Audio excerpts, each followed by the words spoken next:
can't see them. I want to look at their please, but I just kind of wanted to make sure that the fence had a chance to see them. Yeah, of course.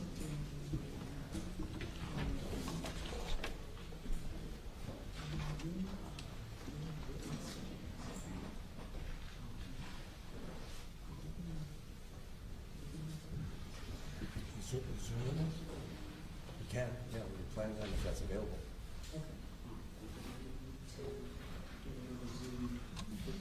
We have a link. We have a link. We can provide a link. You want us to send you the link? Okay. This is really Zoom with this.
Right here in this shelf.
parties announced? Good morning, Your Honor. Laura Adams, Jonathan Borst, on behalf of the state of Florida. Good morning, Judge Howard Srebnick, together with Mark Shapiro, Ed Armelino, Janelle Gomez. On behalf of George Pino, also at counsel's table is our expert, Christopher Carentz, because I believe the state's expert is testifying this morning. Okay, thank you. Mr. Pino, you raise your right hand, swear from the testimony the truth, the truth, nothing but the truth? I do. Thank you. Thank you, Your Honor. All right, we were all very busy over the weekend doing some work and research addressing the potential jury instructions, but I think the issue for this morning briefly will be to address the scope of what would be the next witness's testimony. And having to do with the testimony regarding the navigational rules. Yes, Your Honor. Good morning again. The state's position is this. Number one, at no time will we ask the state's next witness, Paul Albert, any questions about whether, in his opinion, the defendant violated any navigational rules. So that's off the table.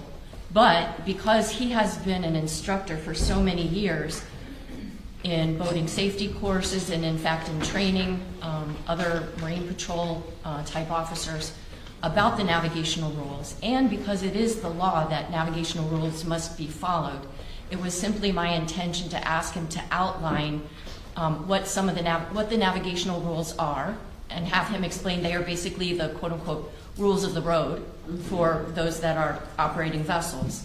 And then I was just going to ask him about a few of the navigational rules that I think are applicable to this case, specifically Navigational Rule 5, which mandates that, I'm sorry, Judge.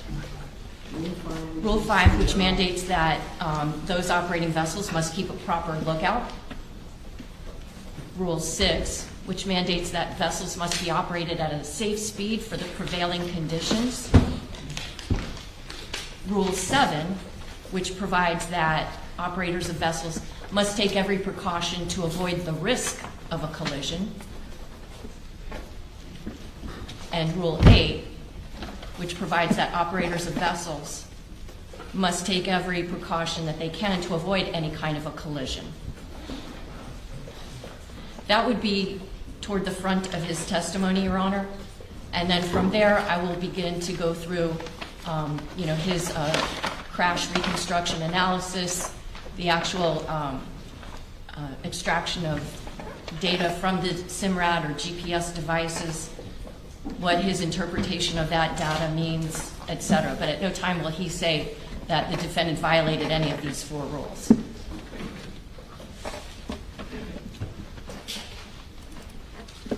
So let's just talk generally, though, about, and this flows into the issue of the jury instructions as well. I'm still having trouble hearing you. This flows into the issue of the jury instructions as well.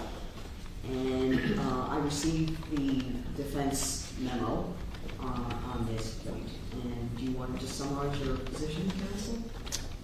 Yes. So this witness is going to be, I guess, trying to lay the law down, which is the court's responsibility, of course. And so we've outlined our position with regard to that issue. The leading case we found was a case called Logan. And so we filed a pleading on that over the weekend, and we would ask that the court simply exclude all of this testimony about rules. Alternatively, there'll come a point in time where the court would, if it's admitting the evidence, give a limiting instruction on how to assess those rules, that mere violation of a navigation rule does not constitute recklessness or culpable negligence, and there are proposed jury instructions on those points. Right. And I understand what the state is saying is that in all events, if the court's going to admit allow the witness to testify, the witness will not be giving any opinions about violations of the rule, and consistent with the state's pretrial motion in limine, will not be asking the witness to give an opinion on whether the operator drove recklessly or culpably negligent, or give any opinion at all about the ultimate issue. So I'll be expecting that that will be enforced. Stand by, Judge. And That's really, you know, the second point that you made, that's really the issue. While it will be over defense objection, I'm going to allow the witness to testify in general about navigational rules and the purpose of navigational rules. Under the circumstances of this case, but I am going to be very clear to the jury so they are not misled by information or testimony regarding navigational rules, and ultimately the instruction of the navigational rules, because there is a violation of the navigational rule does not rise to the level of the type of recklessness by statute in order to find anyone guilty of a felony.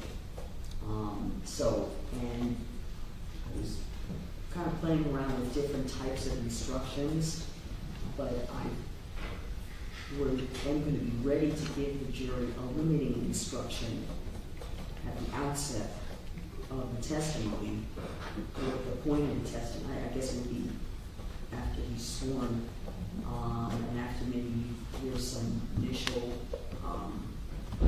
questioning of the witness as to, you know, once he starts to discuss navigation rules. So I'm actually both going to help me with that. I understand it's over defense objection, but I am going to allow testimony as long as the witness has been instructed that he is not to give any kind of opinion as to whether or not any navigational rules have been broken, and his interpretation of whether the conduct was or wasn't Mr. Pino. He will not, Judge. Okay. He will not. so I couldn't hear that last part. Whatever the conduct was or wasn't of Mr. Pino, he's not to give any kind of opinion or statement on the reasonableness of Mr. Pino's conduct. And so he will not, the witness, be describing anything as, quote, inherently dangerous or anything like that? No, that's Correct. not, that is not, he is not permitted to do that. He's going to provide the information, his knowledge about the information, and that should be the extent. Now, you've outlined 4 specific rules. Yes, Judge. Okay, all right. So there's going to be testimony in general about navigation rules. Correct. Rules of the road. Yes. And then maybe more specifically, but again, this is not, it has to be clear to the jury. To that end, Your Honor, I know the court was on the bench. When I got the defense motion, I think it was Saturday evening, I took time yesterday to start working on it, but I wasn't able to finalize a response to their reply, and I did file an amended motion for a special jury instruction. And cutting to the chase, Judge, what I would say is this. The Logan case that the defense cites does not per se prohibit the jury from being instructed on, for example, in Logan, there were instructions about running a red light or running a stop sign, things that had happened well before the actual fatal event had happened. And in Logan, the court said that it is not necessarily, and they emphasized the word necessarily, error to instruct the jury on violations of safety statutes in a culpable negligence case, but that proper instructions which advise the jury how to use these statutory violations in evaluating culpable negligence are necessary.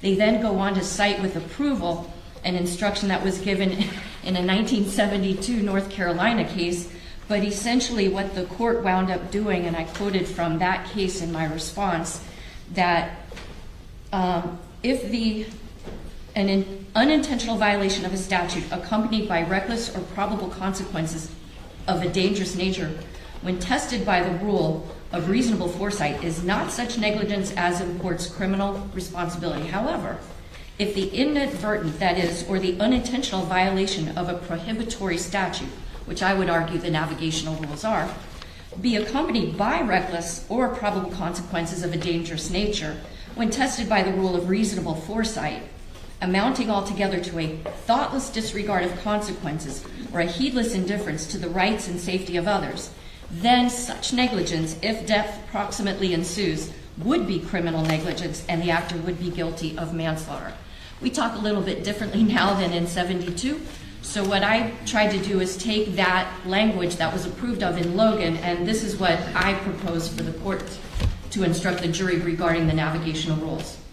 In the state of Florida, the law requires operators of vessels upon its waters to follow the navigational rules. However, a violation of any of these rules is not sufficient by itself to constitute culpable negligence or recklessness. In order for you to include a violation of any of these rules in your deliberations, you must also find that such a violation was accompanied by a thoughtless disregard of consequences or an indifference to the safety of others and caused or contributed to the cause of Luciana Cristina Fernandez.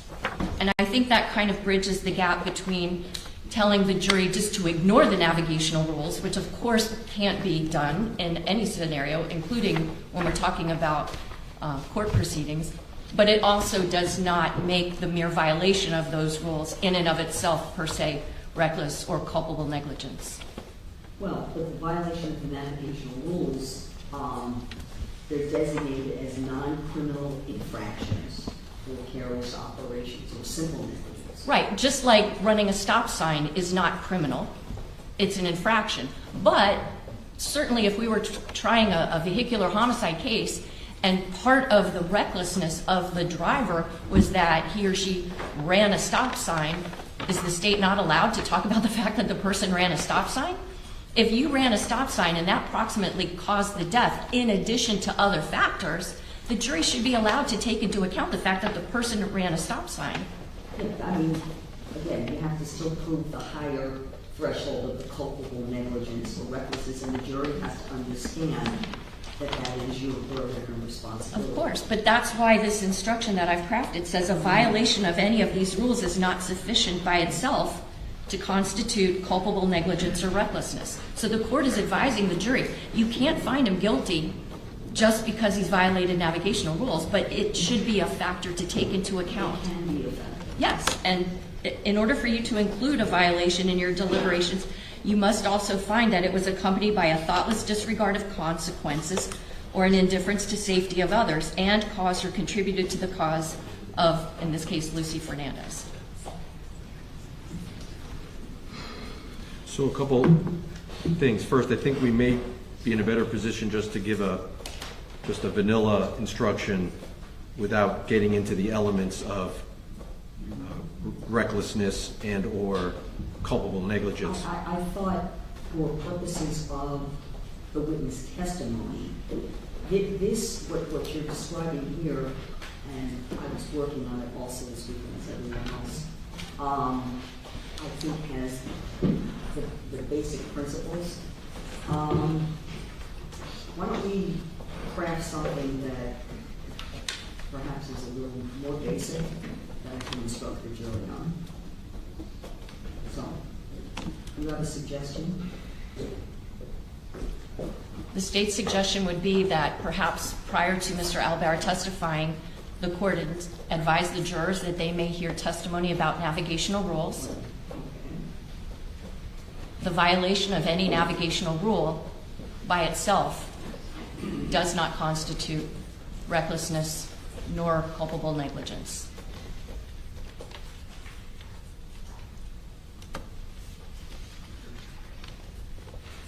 And it's I can maybe include they're explicitly designated as non-criminal infractions. Why do they need to know that? May hear testimony about navigational rules, a violation of the navigational rule.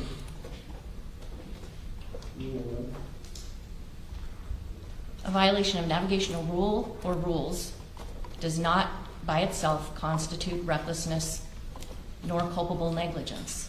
I think that puts it into context. It's simple, it's straightforward, it's an accurate statement of the law, and it limits the jurors from thinking, oh my goodness, we are now hearing what these navigational rules are.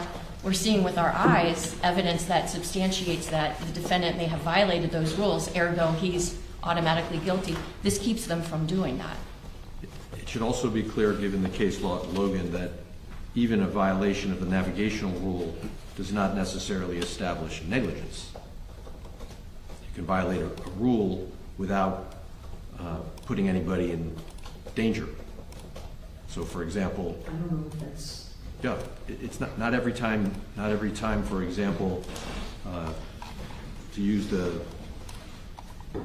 So not every failure of a rule will cause a breach of a duty of care to another person, because that's what typically these rules are designed to do. Let's say a safe speed. If you exceed the speed limit by 1 mile per hour, that's not necessarily negligent, because if 35 miles per hour doesn't constitute. that it wouldn't rise to the level even of a simple negligence. Correct.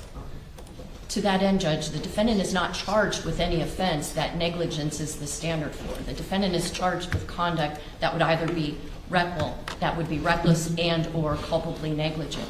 So bringing in negligence of itself is really not pertinent to the charges that the defendant is facing. So Well, are there any, ultimately, I don't know if there are any lessons that would be instructed on in this case. Well, that's still something to be decided once we hear the testimony, because Well, that also, that, you know, yeah, why would I be bringing in any, you know, simple negligence? because the word culpable negligence sounds a lot to a jury like negligence, and they need to understand there's degrees of negligence, Okay. and that a violation of the rule may not A higher even rise. threshold. It's a higher threshold of evidence. Correct, but even the basic rule violation may not be conclusive of negligence. Like I just said, 36 miles an hour in a 35 zone is not necessarily negligent, because some rules are enforced based on public policy, but not necessarily evincing a disregard of the care of someone else. Otherwise, you get the point. Made her testimony about navigational rules, the violation of navigational rules does not. in and of itself In and of itself. constitute Constitute. Recklessness. And or culpable negligence. I would say recklessness and or culpable negligence. And so my request would be to add. Hold on, I'm gonna add something. Hold on.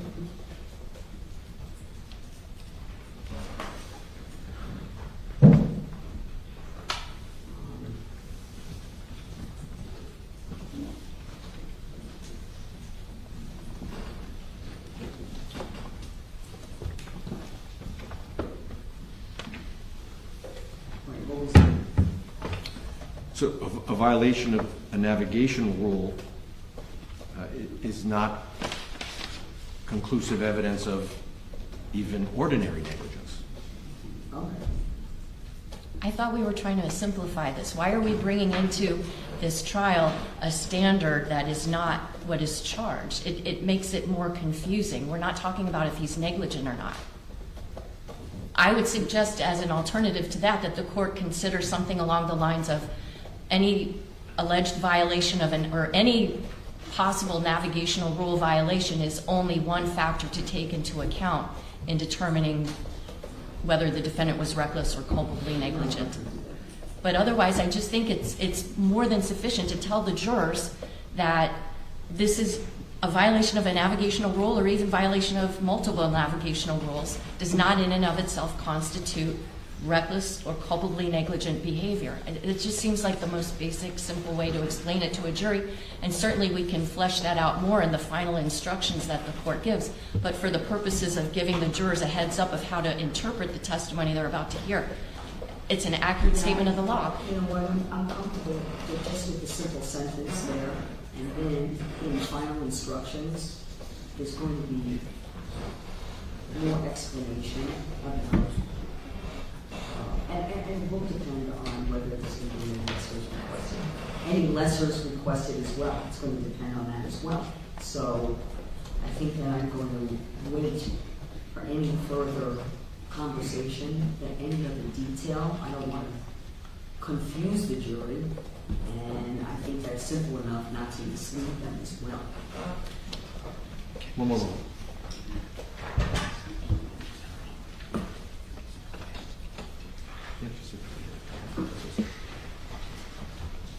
So, Judge, we understand you've overruled our request, and we'll, I guess, readdress this at the final instruction phase. Of course. And I don't know how long Mr. Albert will be testifying on direct, but I would request that when he's done, we could take a break then, Of course. so I can confer with our expert. Absolutely. Thank you, Judge. Okay. So, I think that was the only matter before the witness comes in to testify.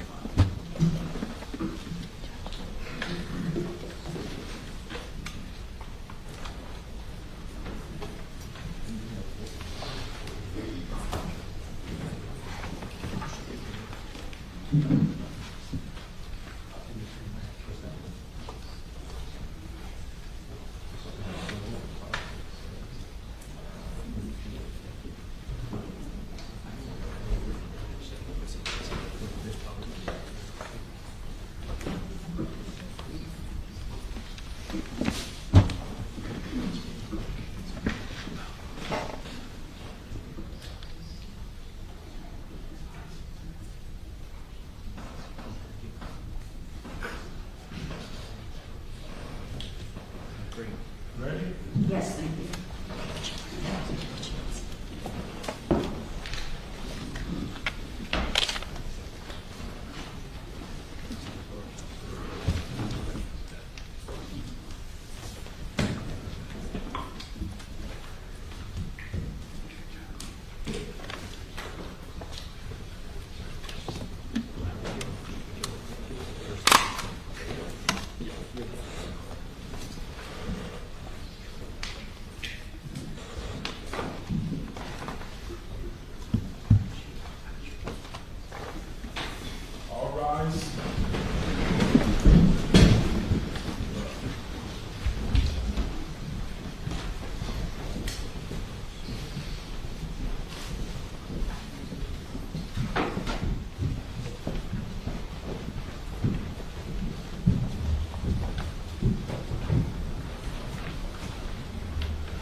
Everyone, please be seated.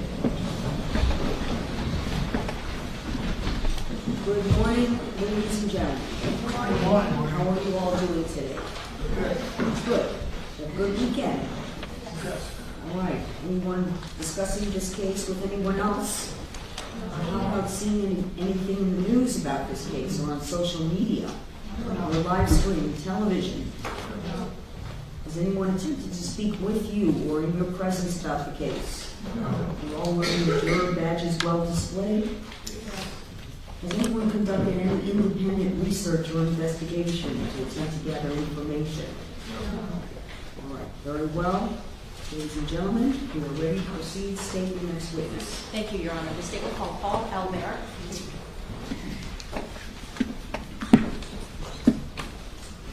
Please step forward and be sworn. Do you swear affirm testimony about to give to be the truth, the whole truth, and nothing but the truth? Yes, I do.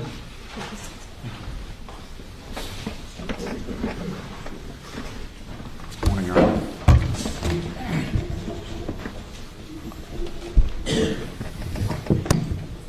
Keep your voice up. Microphone is this way, jury is this way, so the house is going to be loud. Yes, ma'am. Good morning. Good morning. Good morning. Your Honor, may I proceed, please? Thank you. Could you please introduce yourself to the members of our jury? Good morning. My name is Paul Albert. Can you tell us, what is it that you do for a living? My full-time job, I'm a lieutenant with the Town of Palm Beach Police Department, where I serve as the internal affairs investigator. Can you tell us a little bit about the background and experience you've had with that police agency? Sure. I started with Palm Beach in 2006, and as a patrol officer, I've worked road patrol. I worked road patrol most of my time there, but I've had special assignments on the Marine unit and on the field force team. What's a field force team? So field force is, we respond to, we have Mar-a-Lago in our jurisdiction. And so we have protests. So the field force team is the team that handles crowd control, protests, and those types of things. I served as the field force commander for a bit as a sergeant.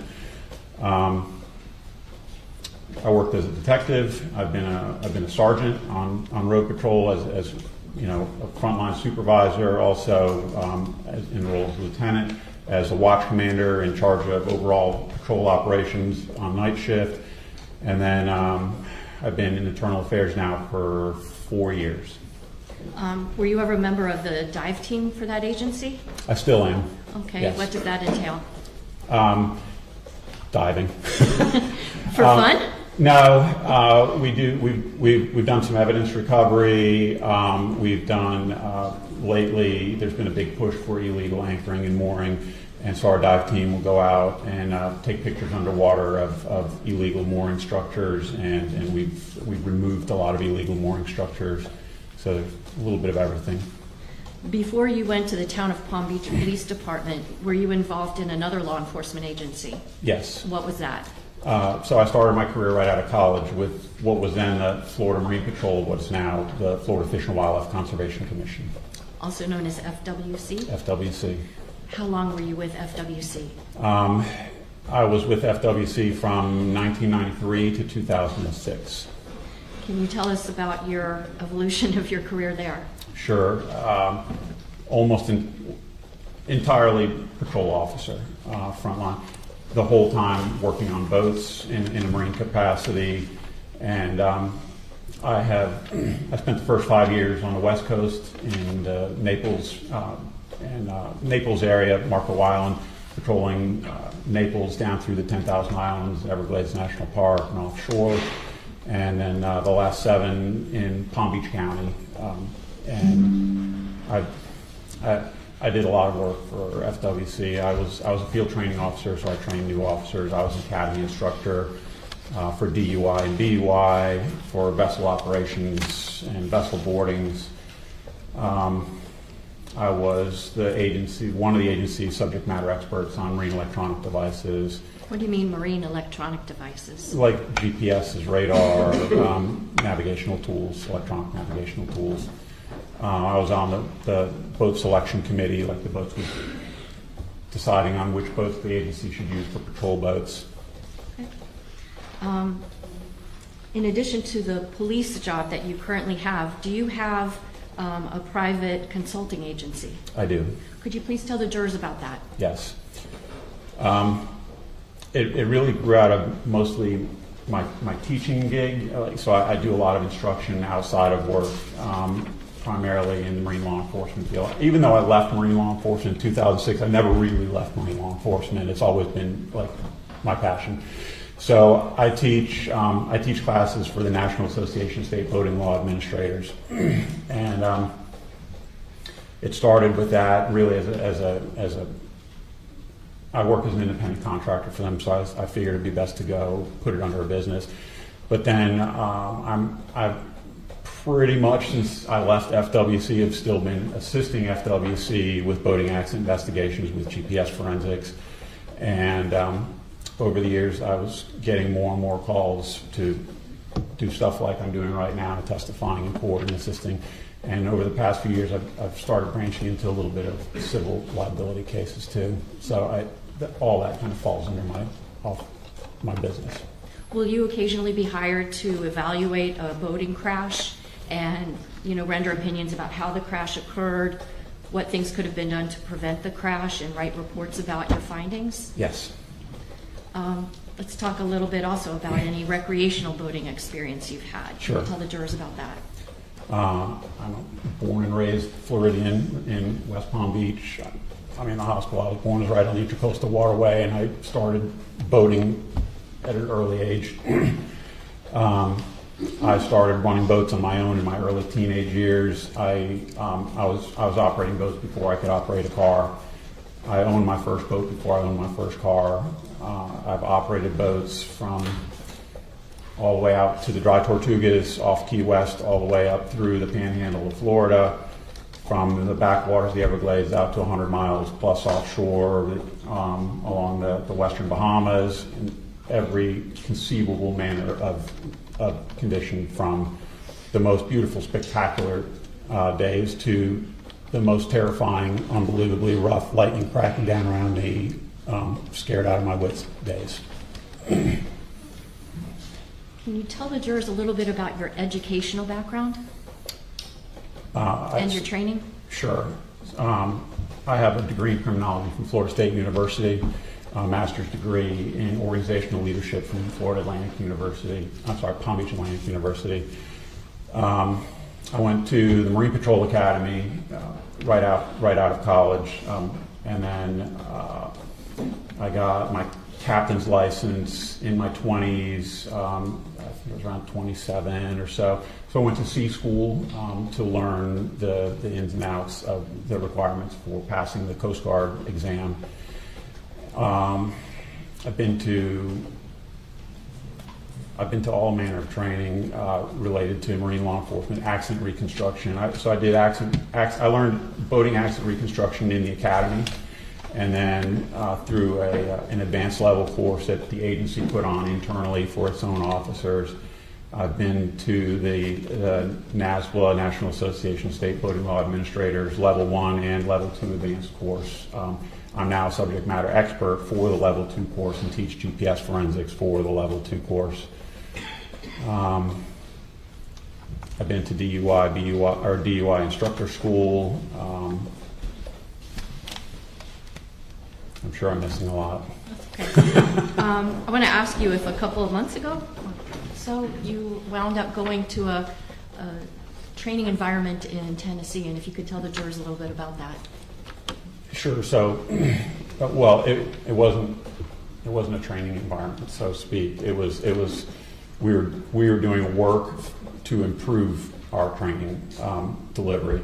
So it was actually the second time that I've done it, but the time most recently was just a few weeks ago, beginning of May. We went to Nashville and we conducted staged boat collisions. And it's Coast Guard grant funded and through NASBLA and some of the states. And we got boats and motors that were donated to us from Mercury Marine. And so my portion of it was, of course, GPS forensics. I installed GPSs from all the major manufacturers in each of the boats that we intentionally crashed. And then we put all manner of GoPro cameras in every conceivable location. We had drone footage. We had crash dummies with G sensors on them, all to gather data so that we could further our own knowledge about boating accident investigation and also for training. And then these boats, we did 3 separate scenarios. And these boats we use in the Level 2 class, the Advanced Boat Crash Reconstruction course. It's project based, so the students come in and they get several days of training, and then the students are teamed up in groups, and they're assigned 2 boats, and so that the students go out and they inspect the boats and they inspect the damage, and they're given the GPS data that was recovered from the boats, and then they do their own independent analysis, and they're required to do like a PowerPoint presentation in front of the class as kind of their final project to finish the class. You mentioned something about the National Association of State Boating Law Administrators. Yes. NASBLA. NASBLA. It's a mouthful, right? Yes. Can you talk a little bit about your work with that agency in terms of forensic GPS analysis? Yes. So, excuse me.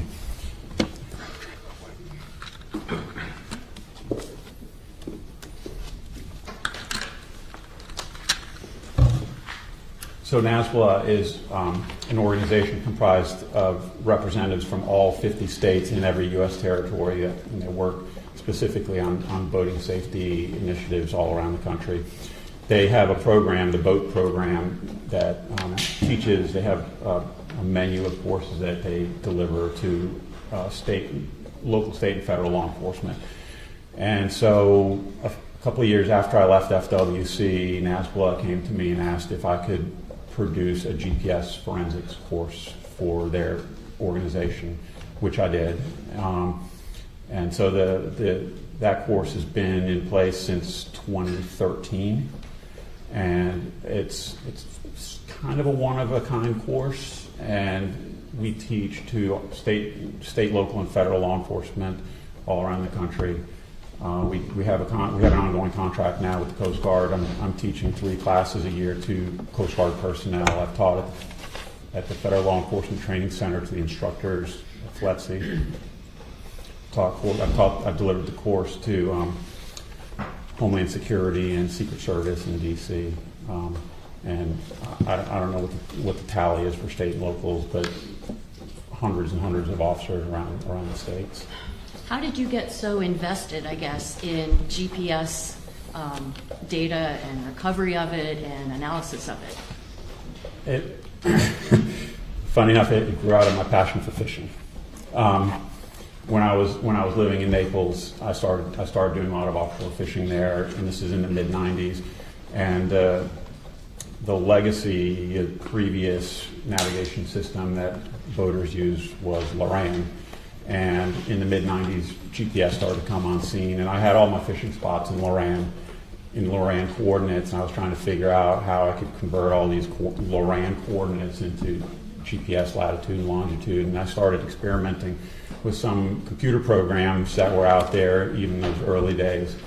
And although I was unsuccessful in being able to convert all my fishing spots, I realized that the GPS devices generated and stored a lot of really relevant data to me as a Marine conservation officer and boating accident investigator. And so I started using it in my day-to-day work, and then it kind of grew and grew and grew and grew. But it started internally and just using it on my cases, and then I was helping other officers with their cases, and then I started helping other agencies, and it just kept on building. Over the years, since you were looking for the fishing spots Yes. with using GPS, have you seen the development of GPS technology develop? It's unbelievable, the technology that we have today. I mean, when I started, the GPS devices and the Loran devices that I was using literally would tell me there was literally an arrow that would point, you need to turn left, you need to turn right to stay on a straight course, and you're basically running a straight course. You can now integrate these newer systems have bird's eye view imagery on them. You can overlay radar. You can put all the navigational data from the markers and channels and everything on there. You can integrate it with your autopilot system and literally push a button, and the boat will drive you to a fishing spot. And when I first started, when we would go out to a fishing spot, some of the spots over on the West Coast it's critically important that you get really close so you're dropping your lines to like a small wreck or small ledge or a hole. So accuracy is critical. So back then, there was a feature in place with the GPS system called selective availability, where the government used to degrade the system for civilian users. And what we would have to do is go out and we would drop a buoy on the given location on the GPS, and we would do kind of a search pattern off of that to locate the actual spot that we knew was there somewhere in that close proximity, and then drop a second buoy on that and fish that. Now, with the current system, with differential options that are incorporated into the GPSs, you're literally most of the time within a couple of meters of the spot. So essentially, when your GPS tells you you're there, it's under your boat. It's right there. Have you ever used GPS in your car? I do, yeah. Would you say that GPS that you use, like with Waze or with maps, is as good as GPS that would be used on a boat? GPS is GPS regardless. The system is working off of signals from Department of Defense satellites, and the system is really good. And so the quality of what you're seeing on the screen depends a little bit on the quality of the device and how good it can read the signals, and also the quality of the map that you're projecting the data onto. The data is good, The question is, how good is the map that you're projecting onto it? Well, let's talk a little bit then about whether or not, even as good as the data is from GPS, if it's ever safe for a person who's operating a boat to just rely on that GPS data. It's not prudent any time to rely on one source of information to navigate. You should always be looking at using all available means to navigate safely. Are you familiar with a term called the navigational rules? Yes. Can you explain to the members of the jury, have you ever trained anyone in the navigational rules? I have. Can you explain a little bit about that? Sure. So one of the courses that I teach for NASBLA is the boat crew member course, and it's Coast Guard curriculum. It's the same course that they teach to their guys when they're learning how to be a crew member on a boat and how to operate a boat. Basic boating 101, from dropping an anchor to pulling away from the dock. But we talk about the navigation rules in the basic crew member course. Are the navigational rules required to be followed by anybody that's boating in the waters of the state of Florida? Everywhere, yes. Where do these navigational rules come from? So there's two sets. There's the international and the inland. And the international has been in place since 1972, and it was agreed upon by international agreement. And then the inland rules, which very closely mirror the international rules with a few minor differences. They were adopted, I think, in 1980 by Congress, and it applies to all boats on U.S. waters, on the inland waters. And then most of the individual states have adopted the federal rules as part of their state laws. Do you have to take a test like you do for a driver's license to prove that you know the navigational rules? Unfortunately, no. Okay. Well, let me back up a little bit. If you were born, I think the date is January 1st, 1988 or 89. If you're born after that date in the state of Florida, you have to take a boater safety test and get a boater safety ID card. Those courses range from an online to an in-person, but it's not a license per se. If Paul was making the rules, you would have to have a license to operate a boat in the state of Florida. I want to ask you about Navigational Rule 5. Are you familiar with that rule? Let me go ahead and instruct the jury. Yes, Judge, thank you. Ladies and gentlemen, we're going to hear some testimony about navigational rules. I am instructing you that a violation of a navigational rule or rules does not in and of itself constitute recklessness and or culpable negligence. Right? Thank you, Judge. Are you familiar with Navigational Rule number 5? Yes. Can you explain to the jurors, what is Navigational Rule number 5? Navigation Rule 5 is often referred to as the first rule of boating, and it is lookout. And essentially, Navigation Rule 5 says you have to watch where you're going all the time, and you have to use all available means, including sight and hearing and any other available means to you, to determine if there's a risk of collision. Okay. Are you familiar with Navigational Rule number 6? Yes. Please explain what that rule is. Navigation Rule 6 is titled Safe Speed, and Navigation Rule 6 says that everybody is required to operate at a safe speed, and that speed is determined by your ability to see and recognize potential for collision and have time to take action to avoid a collision. Are you familiar with Navigational Rule number 7? Yes. What is that rule? Navigation Rule 7 kind of dovetails with Navigation Rule 5, and it says that you have to use all available means to assess the risk of collision.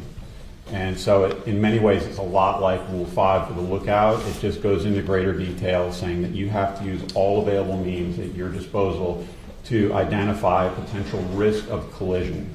And then it goes into some further detail about the use of electronic devices, navigation systems, specifically radar and radar settings. What about Navigational Rule 8? Can you explain what that rule provides? Yes. Navigation Rule 8 says that you have to, in addition to the other rules, you have to take early and substantial action to avoid a collision. So on the waterways, it's not always easy to determine what the guy that's coming towards you is going to do or what their intentions are. It's not like the road where you have, traffic lanes and dividers and medians and whatnot. And so it's not always readily available. So what Rule 8 says is that you have to take early action and substantial action so that the other boat that's coming towards you understands what your intentions are. So you don't just make small course adjustments. You have to make big course adjustments so that the other boater can understand, hey, he's turning to the right or he's turning to the left. Are you familiar with the term allision? Yes. Allision. Yes, Is an allision a type of collision? it is. Can you explain that? Allision is really a nautical term, and it relates to a vessel that hits a fixed or stationary object. Are you familiar with a body of water called the Cutter Bank Channel? Yes, Have you ever been there yourself? I have.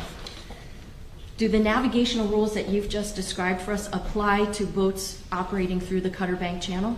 The inland rules apply there.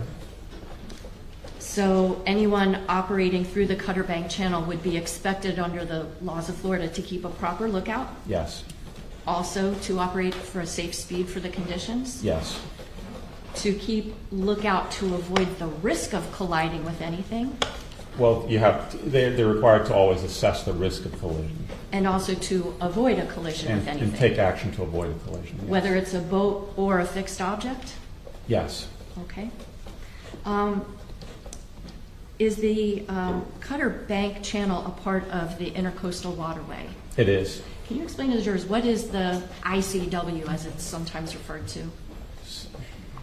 It's basically the nautical equivalent of I-95. It's a channel that runs along most of the eastern seaboard of the United States, from I think New Jersey all the way south around Florida, up the coast of Florida to Texas. Now, the Cutter Bank Channel, did you ever measure how long it is? It's about it's a little less than 2 miles, about a mile and a half, mile and 3/4, Okay. 1.8 I think it is. 1.8 regular miles? I think it's 1.8 statute miles, maybe 1.6 nautical. I'd have to Okay. give or take. About how wide is it? About 150 feet. Is it considered under the rules a quote-unquote narrow channel? Yes. Objection not. Old. Yes. Okay, even though it's, well, what, about how many feet wide would you say it is? It depends on which part of it. I mean, I would say average between 150 and 170 feet I mean, wide. that's yes. a fair distance. Why would that be considered narrow under the rules? Because you have to consider what the water looks like north and south of it. So Cutter Bank is a shallow bank across the southern end of Biscayne Bay, and it really is the southern boundary of Biscayne Bay. South of Cutter Bank is Card Sound. And so you have this shallow body of water, and then you have the dredged channel that goes right through the middle of it. And a lot of boats can only navigate through the marked channel where there's a known specific water depth. They can't cross the channel, or they can't cross the shallow parts of the bank. So you have, once you get through the channel, either going north or south, it opens up really wide. So it kind of, all the traffic funnels down into Cutter Bank Channel and then opens up on the other side. And so you have to be there. You have all that channel being confined to this one section of waterway, and you have to take into consideration the maneuverability of those boats. Some of these might be motor yachts that need a substantial amount of space to maneuver. So that's why it would be considered a narrow channel.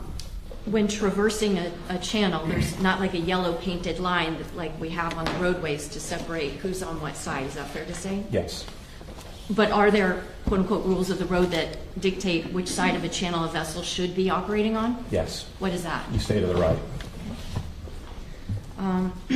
Now, you're here today for a crash that involved a Robalo vessel that was about 29 feet long, and it had a hull ID of RO, B like boy, S like Sam, 0144A919. Are you familiar with that vessel? If it's the green Robalo vessel that I've been out to inspect, yes, I'd have to take your word for it on the, I don't have the whole ID number memorized. You don't? Did you make a note of it in any of your reports, though? I did, yes. Okay. I won't hold you to the exact, but can you explain to the jurors, what is a hull ID? It's like the VIN number on your car. What do you mean? It's a 12-digit number that's stamped into your boat. There's one obvious one on the back of the boat, and then there's always at least one concealed somewhere on the boat. And it's just a means of tracking and identifying boats. I'm going to show you an exhibit that's in evidence. It's state number 68. You recognize this boat? I do, yes. And this is that Robalo? Yes.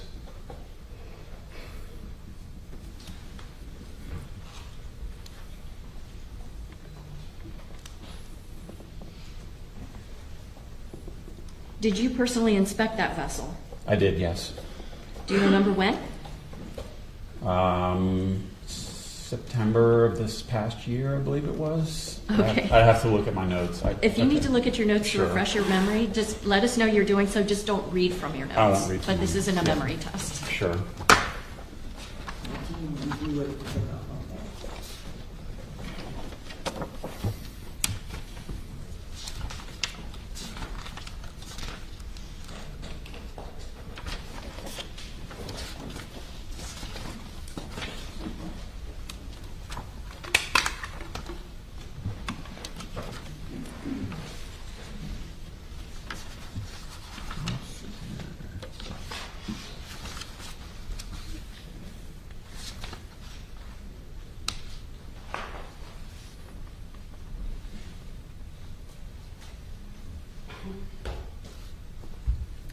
I have it March 7th, 2025. Okay. Were you the only person present for that inspection of the vessel? No, defense counsel and some of their team were there as well. Okay. And was Lieutenant Thompson there as well? Yes.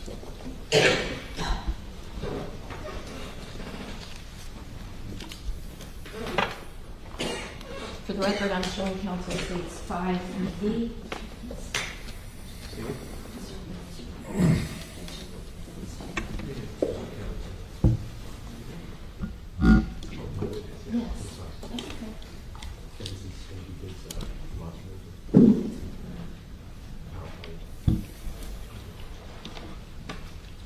Mr. Albert, I'm showing you a flash drive, and it's got an evidence tag of it of 5V for identification.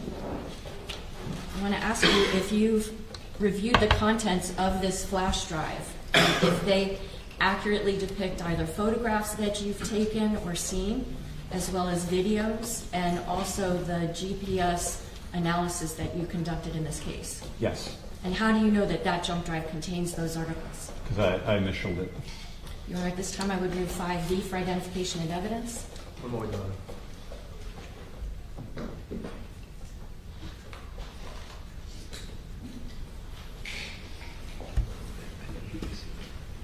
Judge, subject to it being published, we have no authenticity objection. We'll just wait to see what is being offered. Very well.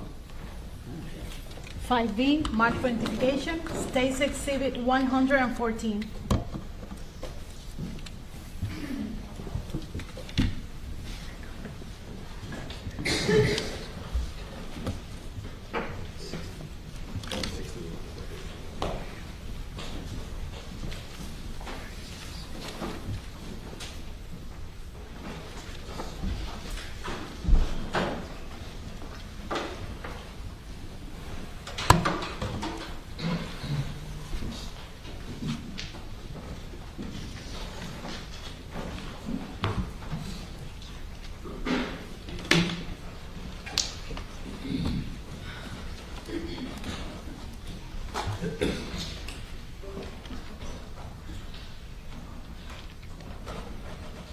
For the record, I'm going to publish states 5B, image 1, for bottle vessel.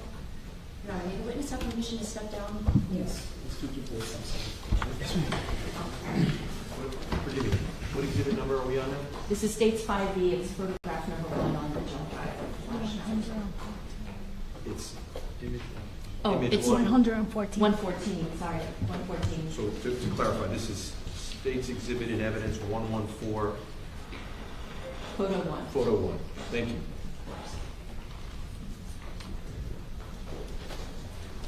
Mr. Albert, does this photograph depict the Robalo vessel that you saw in March of last year? Yes. Okay. Now, I'm going to ask you, let's go to the next photograph, photograph 2 on this exhibit.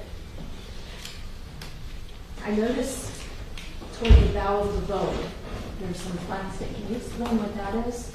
That's the shrink wrap cover that was over the boat for time since the incident. Also, I want to ask you, what kind of engines did that boat have? Those are Yamaha outboard engines. I believe they were 300 horsepower each. And then we can stop and I'm going to ask you some more questions.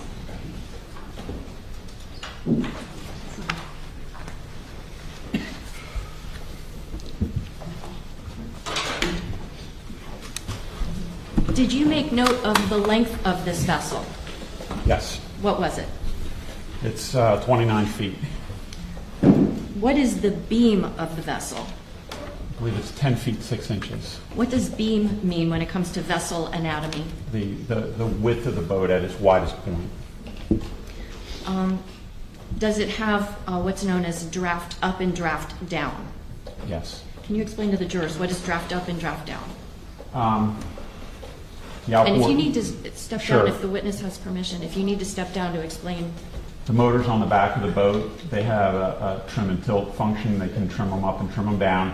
So draft up is the boat floating in water with the engines tilted up. Draft down is the boat floating in water with the engines trimmed all the way down.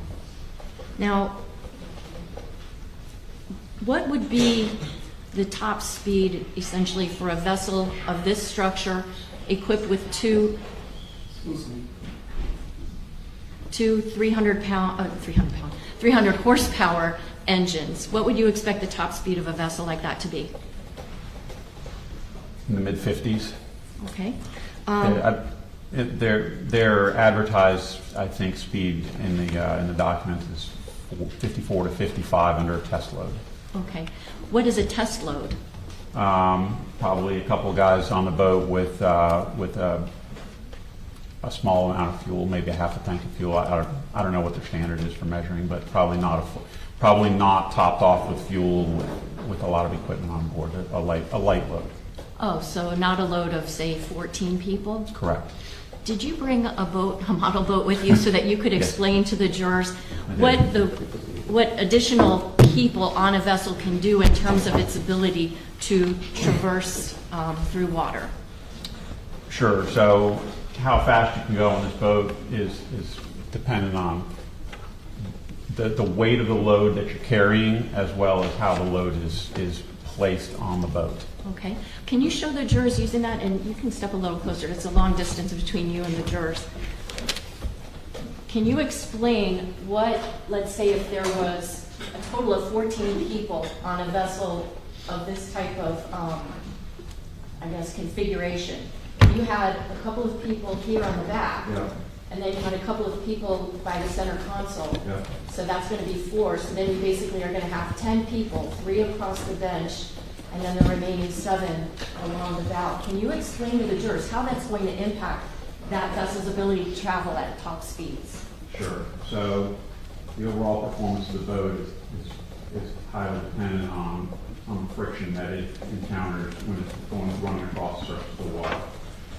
So under the test load that they're talking about, the boat is riding kind of on a smooth surface of water, and really for the best performance, you're really just riding on the back half of the boat. You have the boat trimmed up So, and the engine trimmed in a manner that the propeller is running parallel to the surface of the water, minimizing the friction of the bottom, the bottom contact with the water. So when you place a heavy load on the bow, it pushes the bow down. And in addition to having to move more water overall, it's also pushing more surface area down for the boat to push through the water, and it slows the boat. Okay. Now, for that particular robalo, is there a rule or a statute that governs how many people are allowed to be on that vessel when it is going through the waters? So the Coast Guard mandates that anything less than 20 feet have a capacity plate affixed to it that tells you you're allowed to have X number of people and some particular amount of weight. The Marine Manufacturers Association, I think, as a standard, bumps that up to 26 feet. And so you'll see larger boats with capacity plate on them. And then above 26 feet, and this boat in particular is what they call yacht rated. So there's no numerical number that limits the boater's option to load it. Like there's not a capacity limit for people. When you went to inspect this vessel in March of last year, did you actually go on the vessel? I did. Did you have the opportunity to envision 14 people, maybe not of your size, Right. but like 14 people of maybe shorter stature, Yes. some of whom are maybe 17-year-old girls, Yes. most of them 17-year-old girls. Could they all fit on that boat? It'd be a tight squeeze. But they could. In theory, yes. Well, obviously they did, but yes.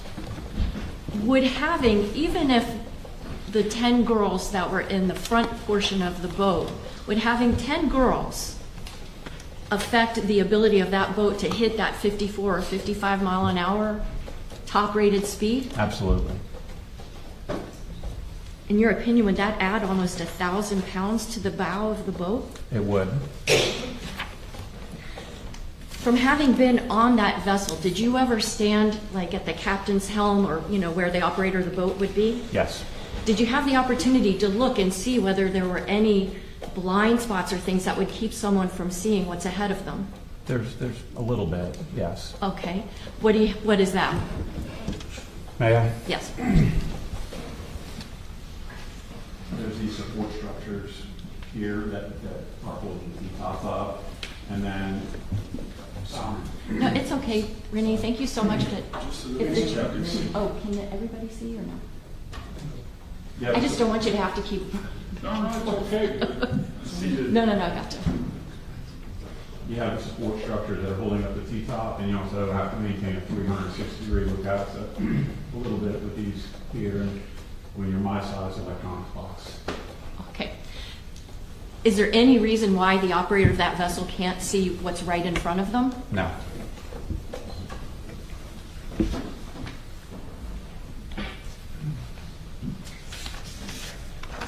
Your Honor, at this time I would ask if the court would please read Court Exhibit Number 1.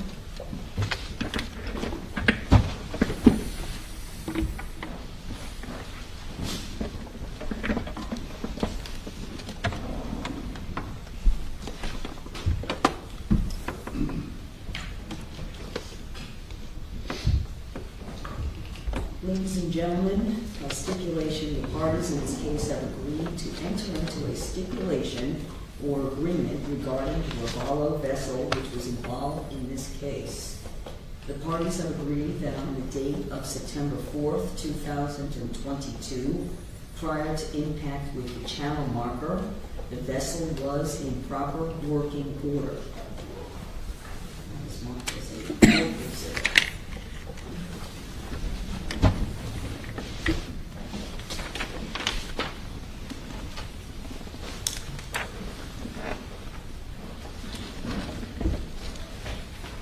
When you observed this vessel, was it at the FWC yard? Yes.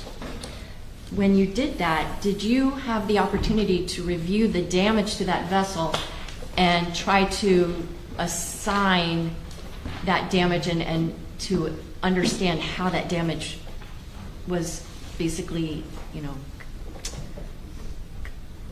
put into place as a result of a crash. Yes, I did. I'm going to ask if you'd be able to step down for a moment and talk to us a little bit. For the record, I'm now going to show the jury photograph 3, front starboard damage. I have this little pointer if you need to use it. Can you see?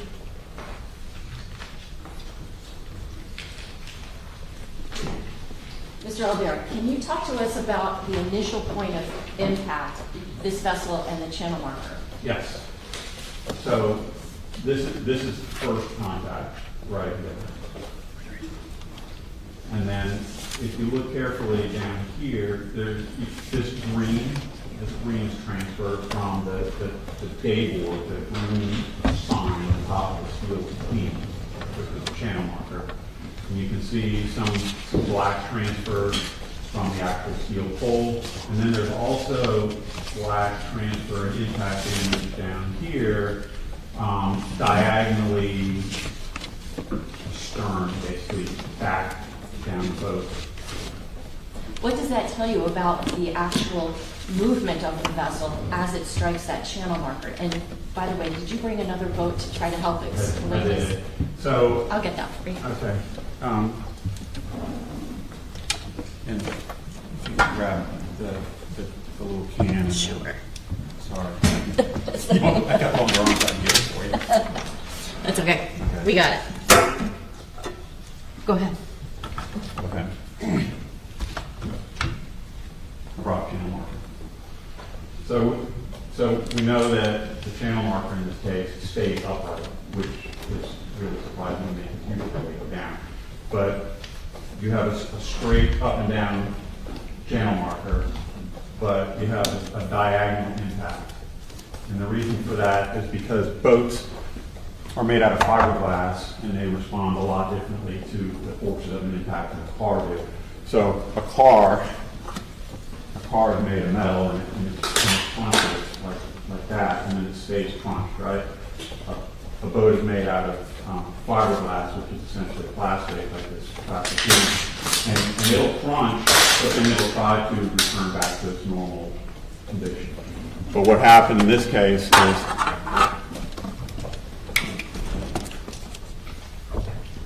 when this Ravala struck the channel marker, it hits kind of like this, but then the front of the boat flexes. It flexes upwards and probably twisted it to the right. And that's how you get this diagonal impact right here. And you have to imagine too that this green transfer is on this sign, which is on the top of the pole, and you got to picture in your head how high this boat had to, how much flex there was in here. It was incredibly powerful, a lot of force involved in this collision. And so the bow flexing upwards and twisting to the right, along with the boat continuing to push through the channel marker, and the channel marker going down the side of the boat is what causes the rest of this really just incredibly catastrophic damage on the side of the boat. Showing the jurors now photograph number 4. Can you explain to the jurors what this shows? So this is the fiberglass matting that's on the inside of the boat. And then this is what's called gel coat, which is a nice shiny smooth surface that's on the outside.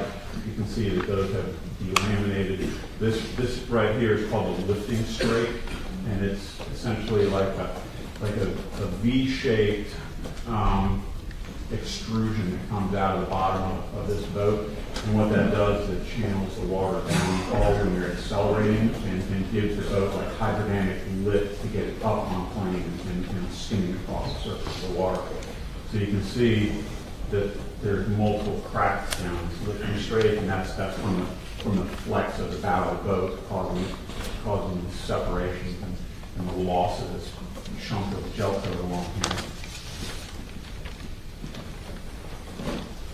Mr. Albert, I'm showing you State's Exhibit number 11, which is in evidence, and it is a diagram of the seating charts for this Robalo on September 4th, 2022. Yes. On this diagram, if you're holding it with the bow of the boat at the top, where would the bulk of the damage be to that Robalo? It starts right about here, and then it runs all the way down the side, down here. If that's the case, which passengers would you expect to see most likely to absorb some of that impact? Everybody is absorbing the impact in this case, everybody. But the passengers seated along the starboard side here are closest to the force, and they're going to probably see a lot of force. So the passenger that's number 10, you can come closer because that's a smaller exhibit. The passenger number 10, Conti, passenger 9, Lucy, and passenger 2, Mia, would you expect them to have potentially more injuries than the people that were in the center console or on the port side of the vessel? Yes.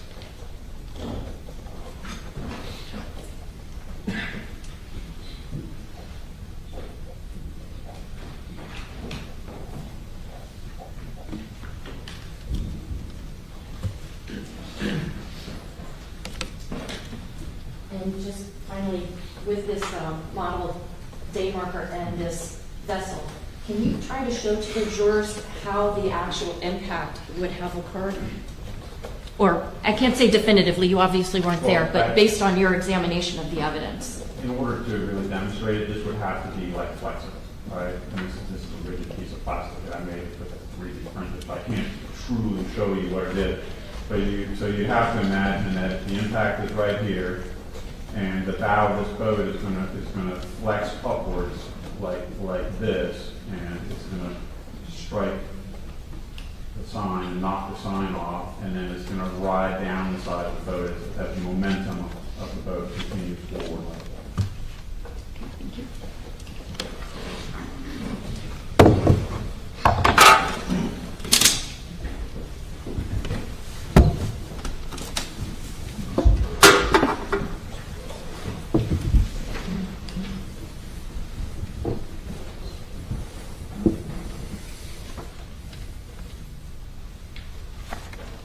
All right, now let's talk a little bit about GPS. We've spoken a bit about your experience teaching GPS, how you got involved in doing GPS analysis.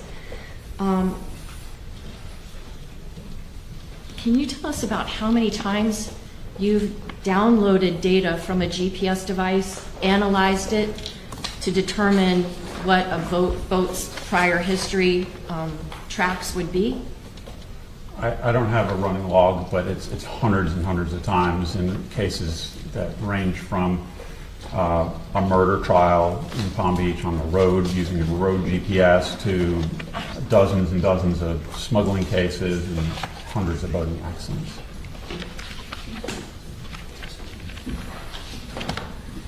In the case involving that Robalo vessel that we saw, were you contacted by FWC and asked to assist with recovering data from the navigation systems it had on board? Yes. When were you first contacted and asked to do that by FWC? The day after the crash.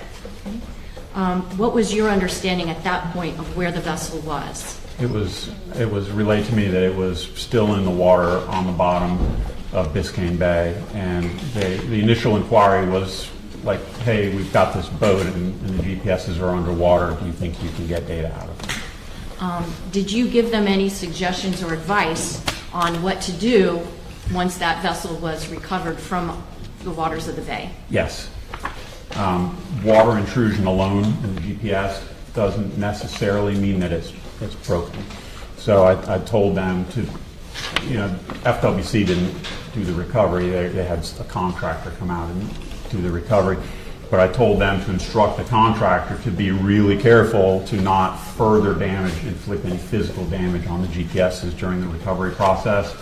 And then I told them as soon as they got that boat on the trailer back at the dock that they needed to take those GPSs out of the boat and put them back in water and bring them up to me in water. Why in water? Okay. Like I said, water alone doesn't break the device. What breaks the device, especially with salt water, is corrosion.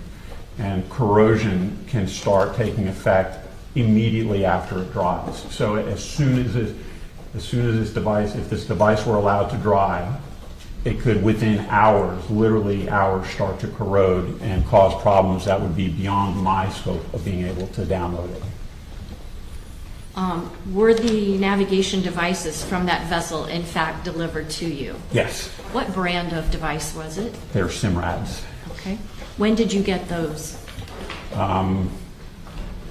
The day after they called me, so I believe it was the 6th of September. Did you note the dates in your I report? did, yes. Okay. Again, it's not a memory test. If you need to look at your notes to remember Sure. details, it's Yep. okay.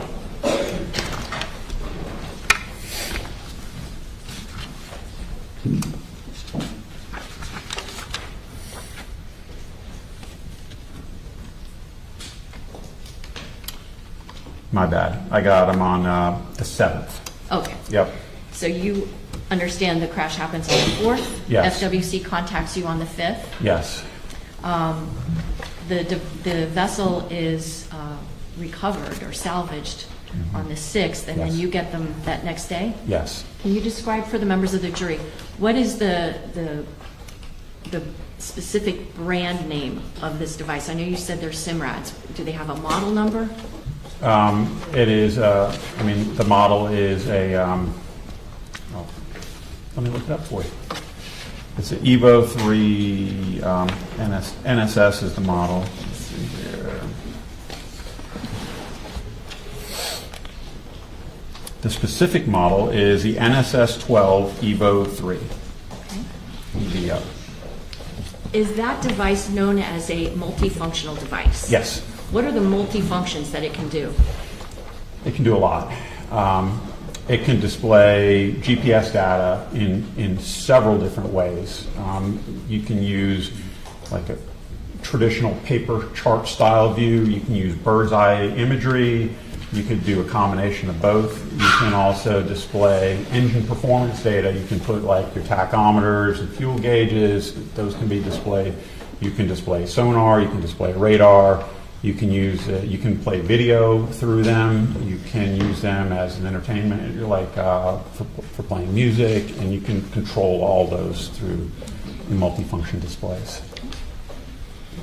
Would you tell the jurors what was the condition of these SIMRAD devices when you first get them from FWC? So they brought them up to me in a cooler full of water wrapped in a beach towel. And when I took them out of the water, there's no obvious physical damage, and I couldn't see. Sometimes you can see water in the LED screen. Couldn't see that, but the one in particular, when I rocked it back and forth, I could hear water sloshing back and forth. Was that a surprise to you at all that it would have water in it? No.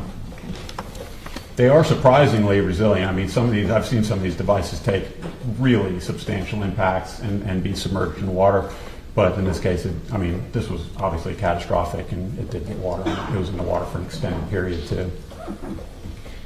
In order to try to extract any data that may have been recorded or stored in those devices, can you tell the jurors what is it you had to do?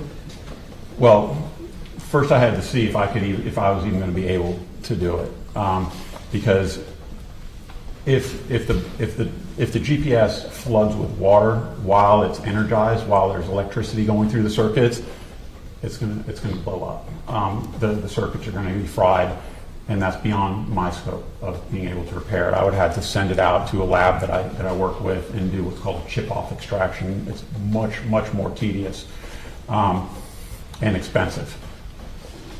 But so my first step was I opened them up and inspected the interior components. I did not see any signs of any damage inside, other than they were wet.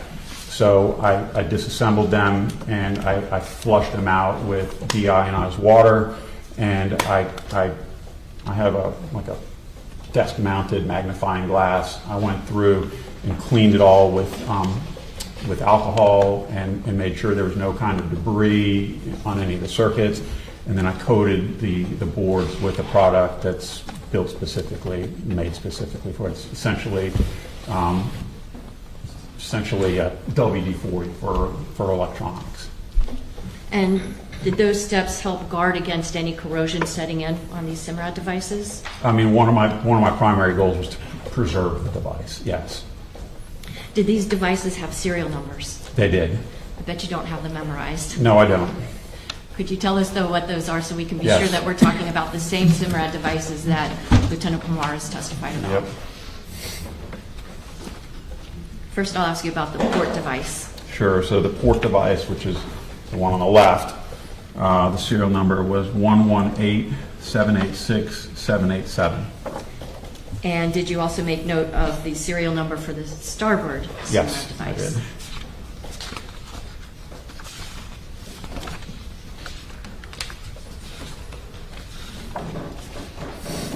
It was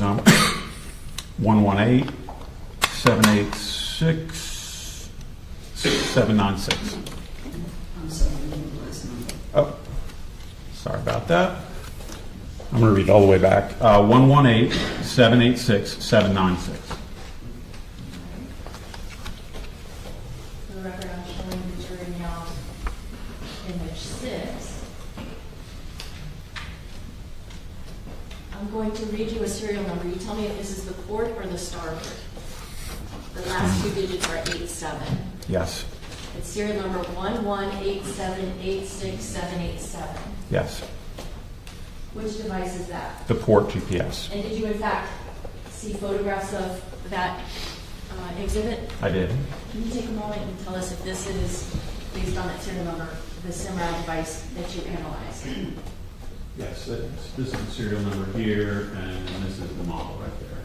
And this is the left port or the right starboard? It's the left port. Okay, and then directing our attention now to photograph 7.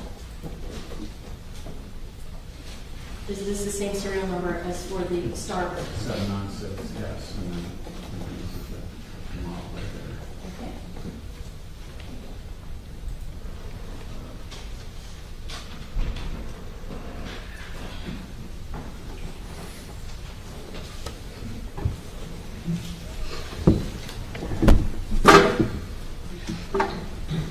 When did you first try to recover data from those two Simrad devices? It was a couple days later, so they need to dry. Once so I have them all taken apart, and I put them out to dry. Let the components out to dry. There's a lot of different ways you can dry them. I'm pretty much an old school guy. Put them out with a fan blowing across them. And I knew that this was a very important. Like there was a lot riding on this case. I tried to get them up and running as soon as I could. So I gave it an attempt a couple days later, and I was able to retrieve data, but they were malfunctioning. So I didn't want to. I couldn't do a full, thorough analysis. So what did you do at that point? I let them dry longer. Okay. Yeah. When did you try again? A couple of weeks later. Let's see here.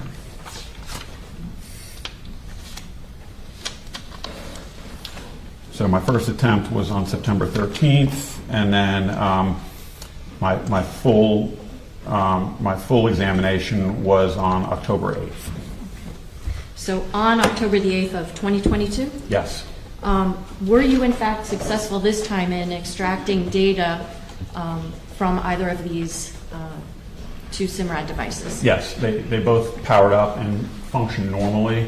You can see a little bit of like water damage in the screen of one of the devices, but otherwise worked as it should. And I went through and checked all the settings and then extracted the data.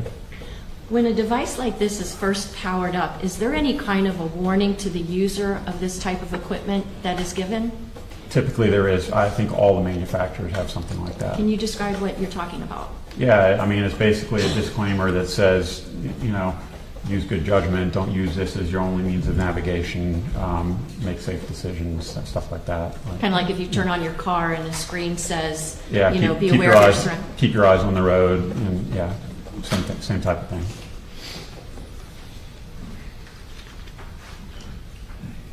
Once you saw that these devices could power up, did you in fact then begin the process of downloading that data? Yes. Can you explain how you do that? Sure, it's really not hard. All of the data is stored internally on a memory chip, and it's just a few keystrokes through the menu. You just have to know which menu items to pick, and you save it all onto an SD card. In this case, I think it's a micro SD card. Okay. Do you have what's known as an evidence copy and a working copy of SD cards? Yes. Can you explain the difference? Sure. So my normal practice and what I teach everybody is you want to preserve the data in its original form so that anybody else that's looking at it later will reach the same conclusion that you are.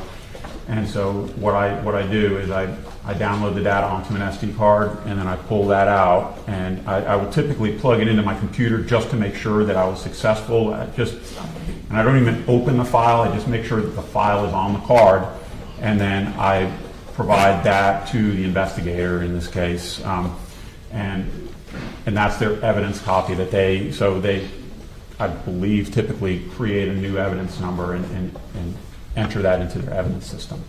And then I do the same process again for what I call a working copy, and that's the copy that I'm going to keep and plug into my computer and upload onto my computer and analyze the data. Now, once you get that data, do you just, I don't know, open the card and it tells you what the last trails of the boat were? No. Is there some analysis of that data that has to take place? There is. Can you talk to us a little bit about what is it that you have to analyze in order to get relevant information, like what was the speed or the distance or the heading of a vessel on a given date and time? Sure. So, first of all of the GPS manufacturers use their own proprietary file format. So in a lot of cases, you plug it in, your computer's not even going to recognize what the file type is. So you have to know which programs to use and how to get it into a usable format. And then you can, it's not terribly difficult to put it into, say, Google Earth, or in my case, I use Garmin Basecamp, which is my program of choice for downloading and analyzing data. And you can visually see the track lines on a map or on a Google Earth image, but what matters is the details. So each one of these track points, so the device generates track points, and the track points are what store the date and time and speed and direction and that type of thing. Now, if a person was not experienced in interpreting the data that came from a GPS device like this SIMRAD device, would that person potentially run the risk of being inaccurate in describing the speed, the heading, the time and location of where the actual track points are? They could certainly make wrong conclusions. Now, what about if a person does know how to interpret that data? Could that person deliberately misinterpret it to give an inaccurate representation of where that vessel had traveled? The programs that I'm using that I teach other people to use are civilian grade, like consumer level programs. Garmin Basecamp, which is an amazing tool for analyzing stuff, literally is a free download from the Garmin site. Anybody can get, right? But it doesn't have the protections built into it that like computer forensic software does. And so an unscrupulous examiner could alter the data.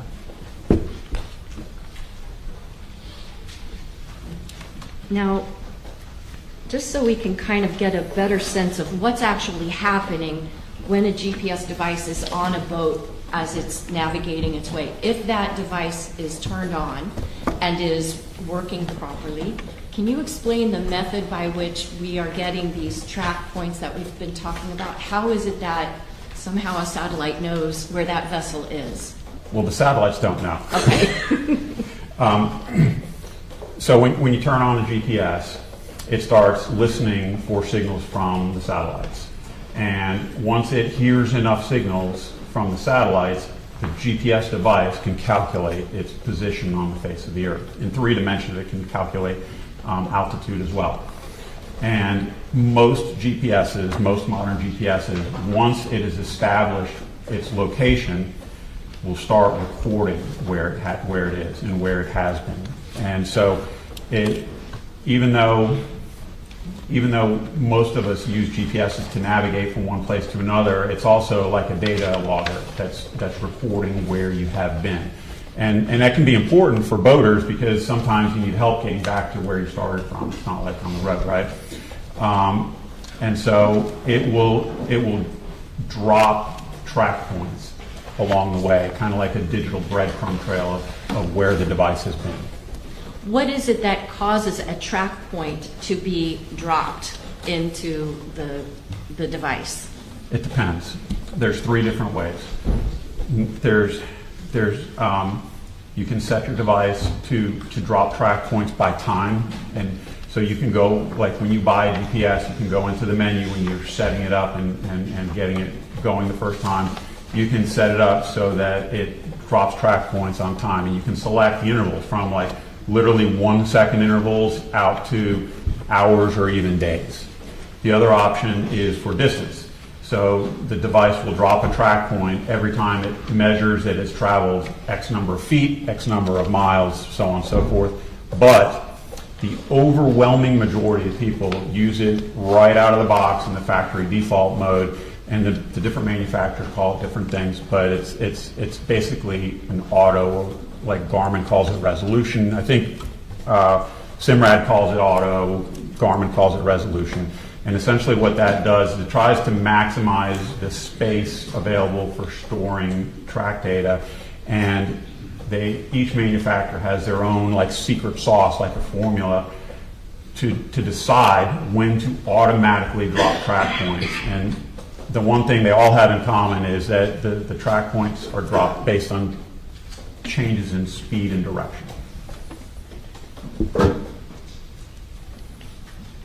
When you examined the port or the left Simrad device, were there any historical track lines, meaning from prior to the date of this crash, which was September 4th of 2022? Yes, there was a substantial amount of historical data. And when you looked at that data, were you able to see overall where that vessel had been traveling with that port Simrad device operating? Yes. Where? Pretty much the same area over and over again. Northern Key Largo, Biscayne Bay, up to Elliott Key. Let me show you an exhibit that is states number 2 in evidence. May the witness step down, Your Honor.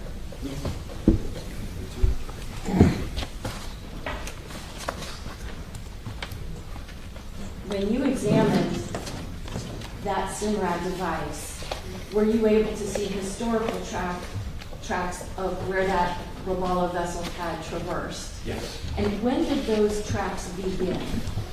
I'd have to check. Go ahead.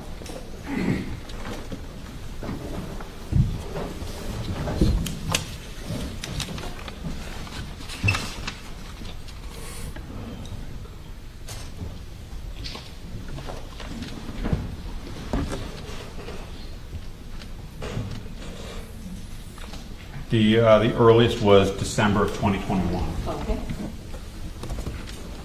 And so those historical track marks, can you show us on this exhibit where those track marks went? Yeah, so Ocean Reef Club is down here. So there's a lot of traffic around Ocean Reef Club on both sides of Key Largo, the northern tip of Key Largo. There was, I think, one track that went further down Key Largo, but most of the tracks were in and around Ocean Reef Club, and then up to Elliott Key, right around the Elliott Key Ranger Station here. Now, seeing all of those track marks that went from the Ocean Reef area up to Elliott Key, are you familiar with Billy's Point? You've heard of Billy's Point? I've heard of it. Okay, and is this area around here where I'm pointing to with the orange dot, would that be consistent with some of those historical track marks you've seen? There were, yeah, all the traffic data. Excuse me. was around here and coming up to this same area around LA. Now, you indicated before that you've been through the Cutter Bank channel, correct? Yes. So would that indicate to you whether or not the operator of that vessel would have familiarity with where the channel markers are? For Cutter I would Bank call it channel? local knowledge. So Okay. yes, I mean, based on historical data, not just from that device, but the other one, there was the operators both had a substantial amount of local knowledge.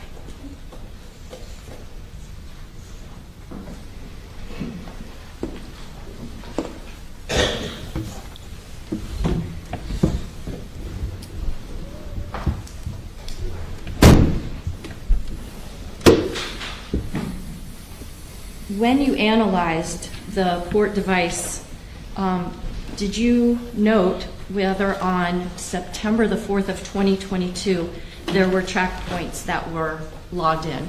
Yes, there was. About how many track points were there for that day? I don't know if I noted that. There was 1,800 something. I think you noted it. Did I note it? Okay, let me see here.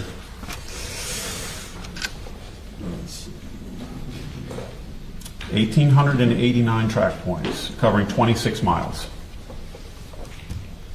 Can you tell the members of the jury, what time did that device first log a track point?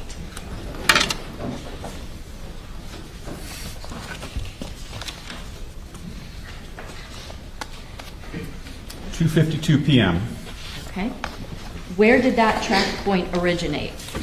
It was in one of the residential canals, one of the waterways inside Ocean Reef Club.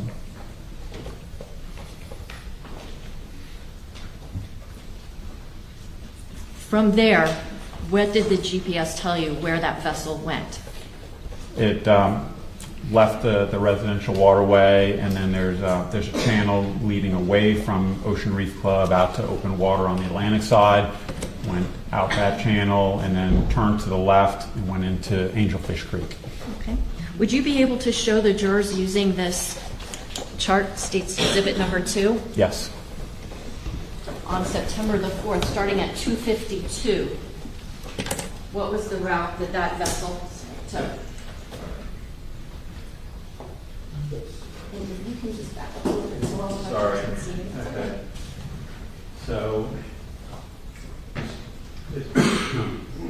Ocean Reef Club is right here. So the boat leaves from Ocean Reef and then turns left and then comes in there's a marked channel. You can see there's a few channel markers here. It comes through Angelfish Creek and then turns in a generally north direction and goes up, goes through Cutter Bank and then up towards the LA.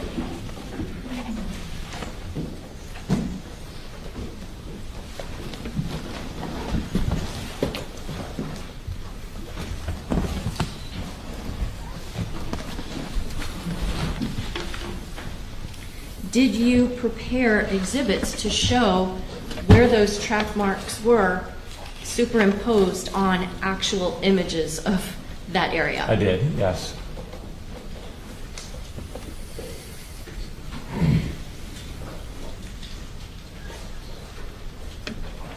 Judge, may I have permission to just allow the witness to come down without asking your name?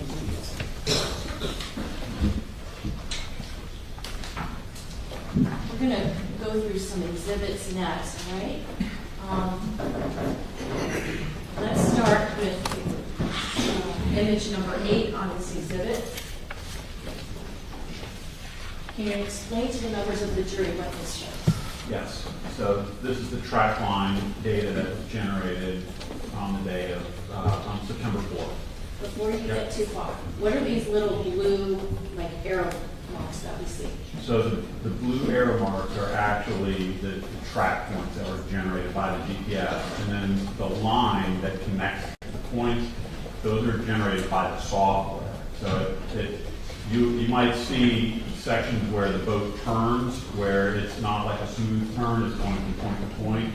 That's because the yellow line, although when it's going straight, is a very accurate representation of where the boat went. Not always perfect. So each one of these track points was generated by the GPS. For each one of these track points, you can, I was able to recover the date and the time and the speed and the direction of the boat was traveling. Okay.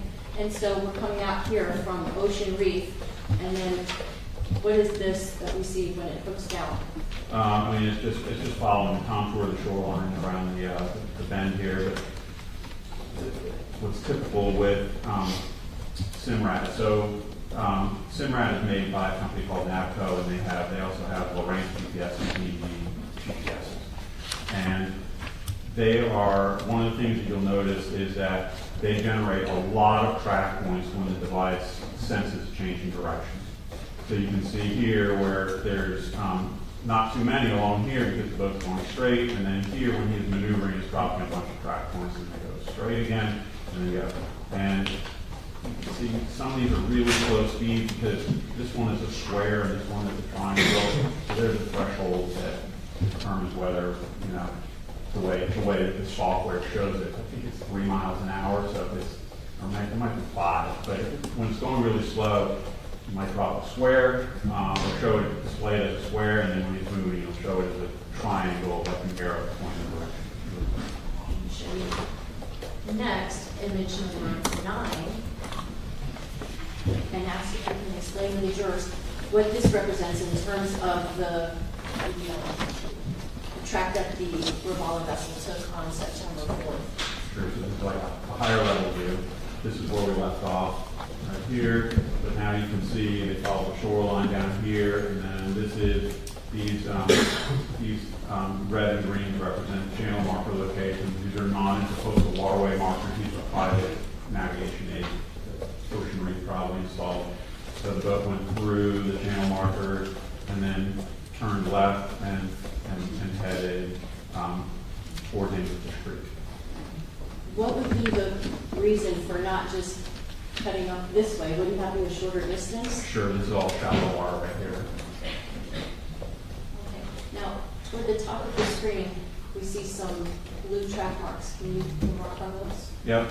You can see when he accelerated here, and the spacing is generally far apart because it's going straight.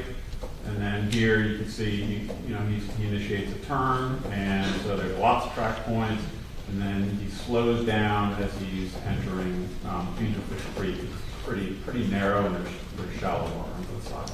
And are there actual channel markers through Angelfish Creek? There are. That's what the red and greens are representing. Now showing exhibit number 10.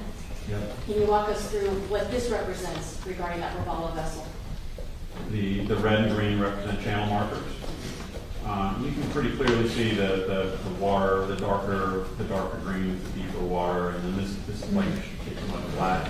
This is the northern tip of Ocean Reef Club, and so you can see the red where you typically stay closer to the red channel marker. The boat cuts across cuts the curve here, and then heads kind of west through the creek.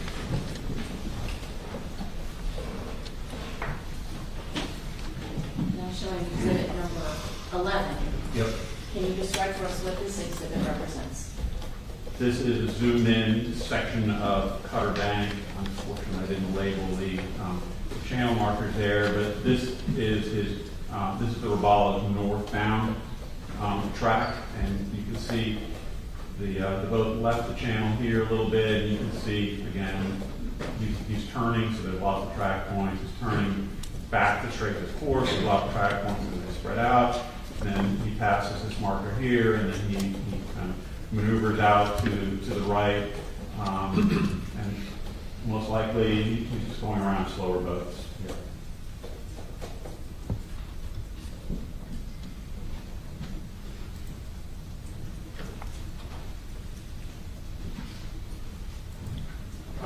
Now,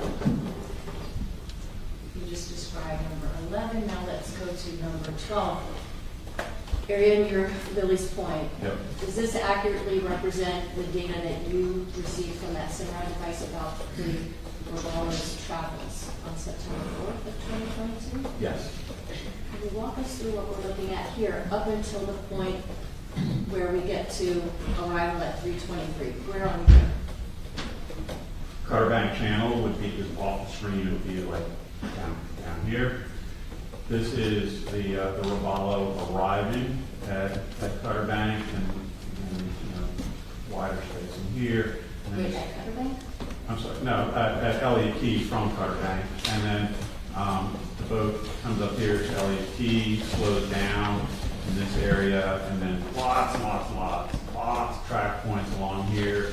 As the boat is moving really slow speeds, like drifting up along this section of Elliott Key. Now, you indicated earlier that the initial track points that you got were from 2:52 p.m.?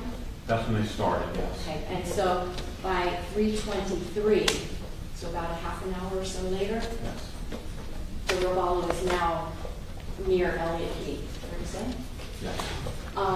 Is that indicative to you of a vessel that's traveling full throttle? I mean, it's a good clip. Good. It's quite a few miles up. I think it's 15 miles.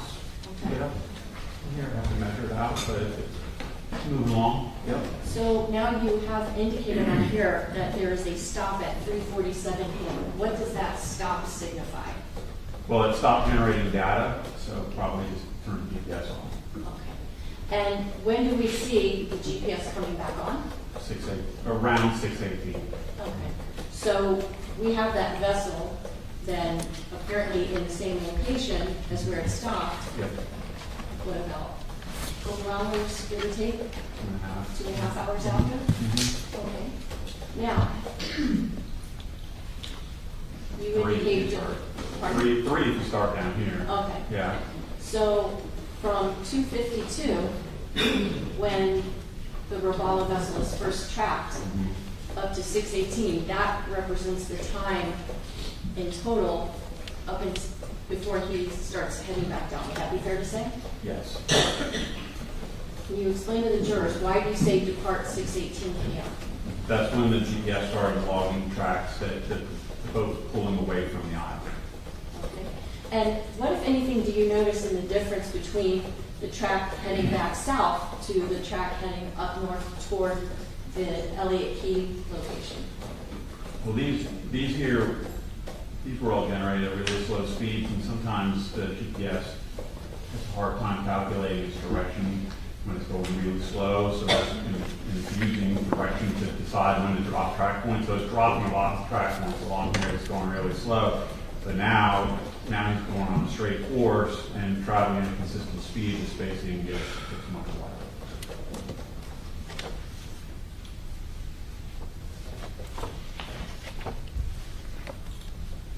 All right, now looking at image number 13, can you walk us through these notes, ICW number 13, 12, 13A? Did you put those on this as a way to show the did. jurors and Yes. give them landmarks? Yeah. Okay, what is it that this exhibit is showing us regarding the travel initially northbound and then southbound Sure. for the channel? So this Google Earth image, and the Google Earth image has the track data projected onto it, and then I saved the image and put it into PowerPoint, to put in like these little icons for representing the channel marker locations. And these are accurate locations on the light list on the Coast Guard's light list. And then I put in this call out to identify this ICW marker 13, this ICW marker 12. This is the track line of the Robalo going north, and then this is the track line of the Robalo coming south.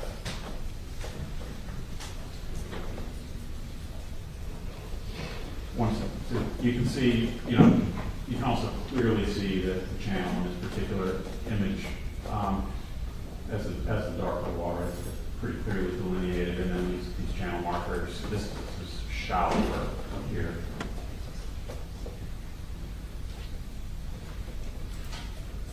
Okay, now I'm showing you the exhibit that's labeled number 14. Yep.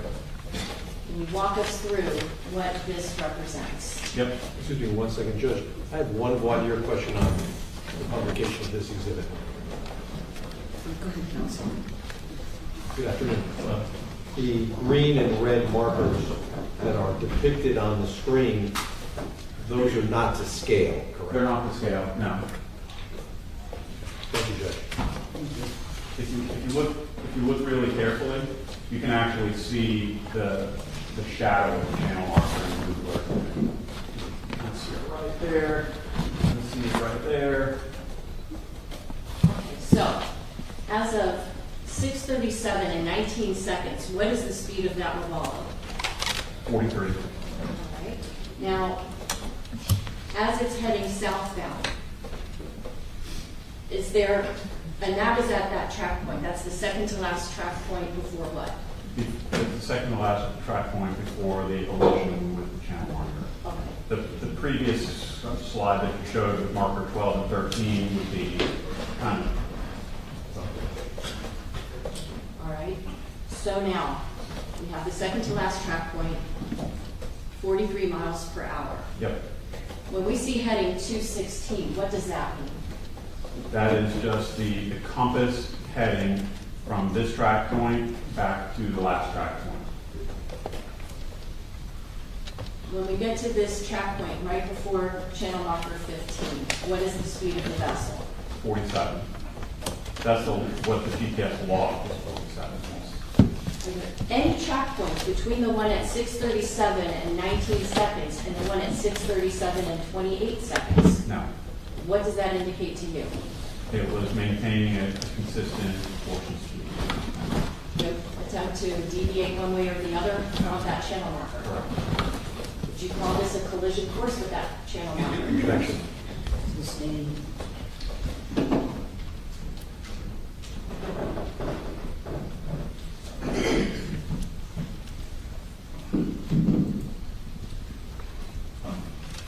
Regarding that 9-second time that went by from the second to last track mark to the last one before impact, how many feet did that vessel travel? 620 feet. What is the measurement, or how many feet is a football field? 300 feet, 100 yards. So, in terms of football fields, which maybe is a little bit easier for people to, I guess, imagine, how many football fields did that Robalo travel from the second to the last track point before impact? A little over 2. Can we get an image number on this one? 50. I want to ask you a question. So for this amount of time, this is how that vessel was traveling. I'm starting my clock now.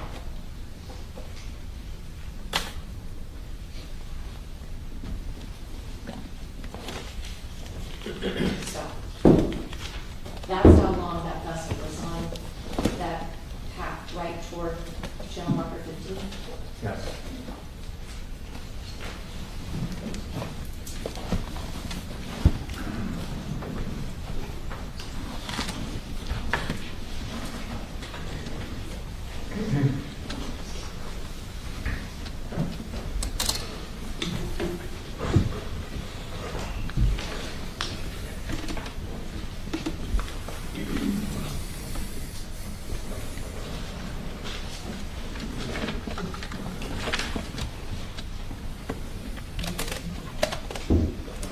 I'm so sorry. I do want to back ask you one more question from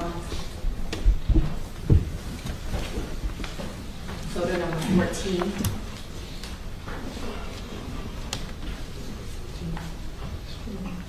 Post-impact with that channel marker, I see a bunch of track points here. Yep. Can you explain to the jurors what that's representative of?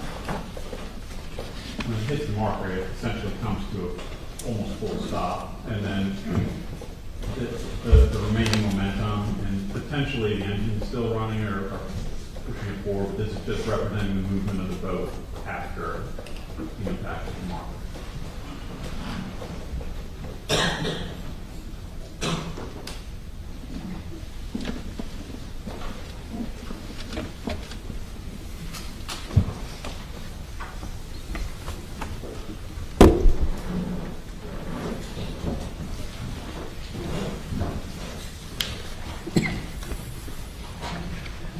Judge, is there at some point a washroom break would be possible? Yeah, This would be a good time. ladies and gentlemen, let's take a comfort break. Please put your notepads inside the envelope and leave them on your chairs if you would. Go out for about 10 minutes. Do not discuss the case. All rise.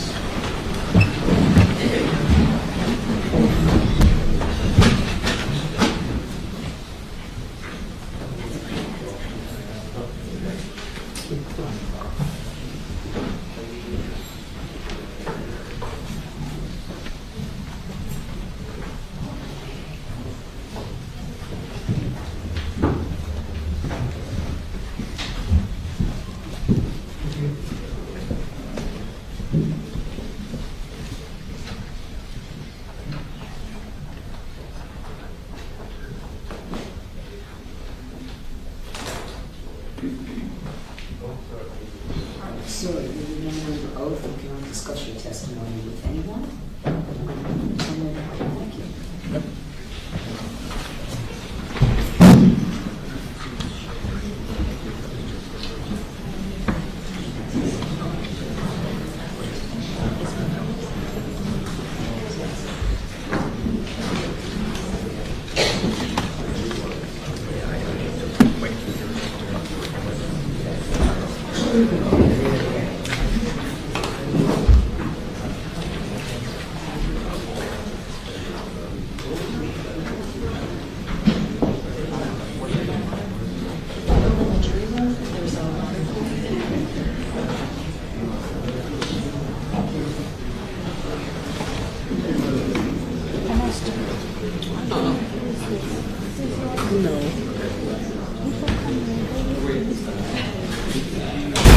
Over there now. Nope. No. The blue one was in here.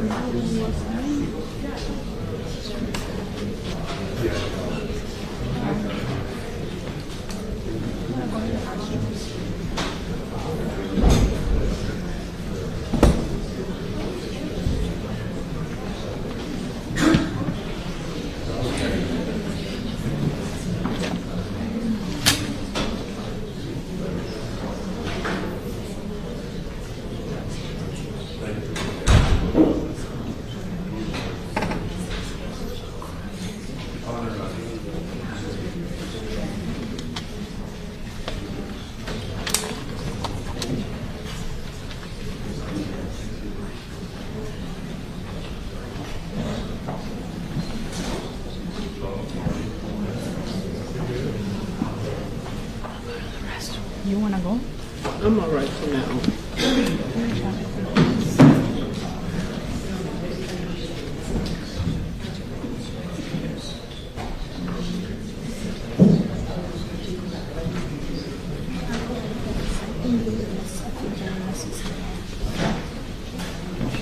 Wanna go to the You know what I've been doing? On my break, you know what I've been doing? Going in the 2-hour courtroom. The jury room in there. Yeah, it's good. Which one?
Oh, okay, okay. So nothing urgent.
direct is concluded, we'll take our lunch, that's just supposed to be a quick comment.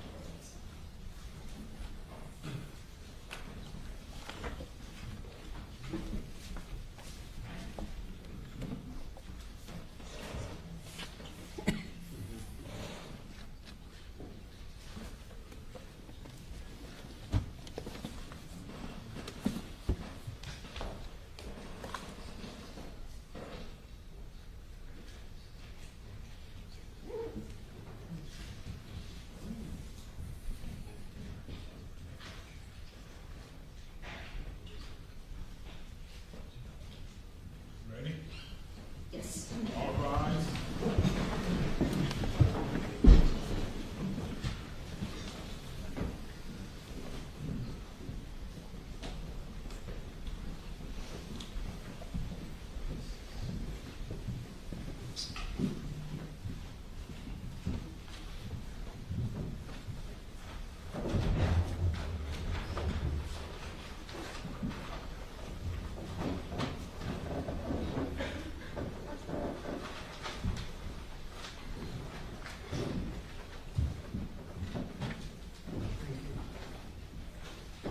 All right, everyone, please be seated, thank you.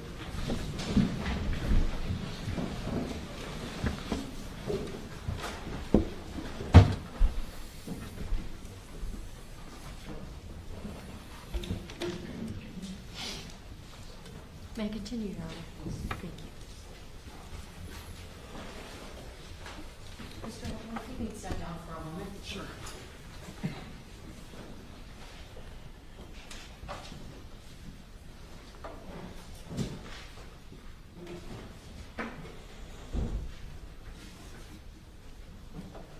I know that you've indicated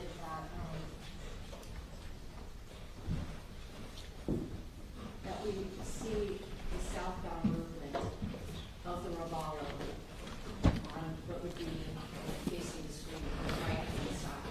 Can you explain for us, what is it that we're seeing on the left-hand side, this left track?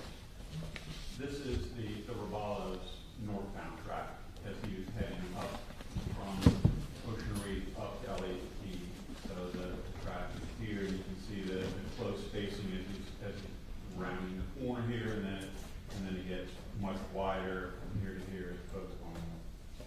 Now, in terms of the last track mark and the second to last track mark, I see that you indicate that there are two different speeds. Can you tell us what, if anything, that indicates was happening by the operator of that vessel?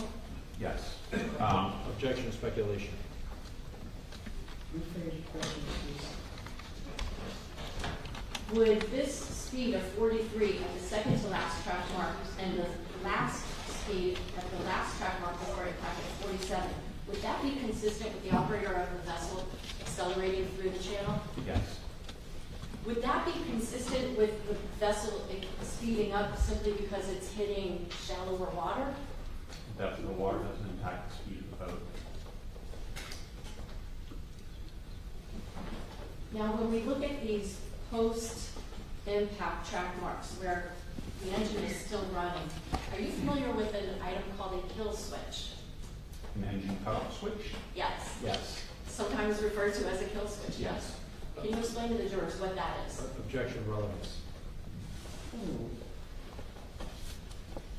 It's typically a lanyard that an operator would connect to, a belt loop or something on their body, and it is connected to a switch on the console. So if the operator were to leave or be rejected or removed from behind the console, it shuts the engine off. Now, the fact that the vessel is still moving, does that indicate to you that a kill switch was on anybody that was operating that vessel? Potentially one was not used.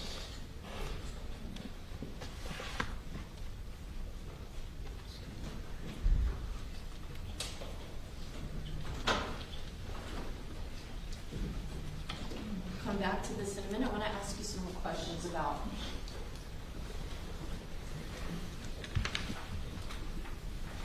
the visibility of channel marker 15. I'm not sure if the screen. Is everybody able to see the witness over here?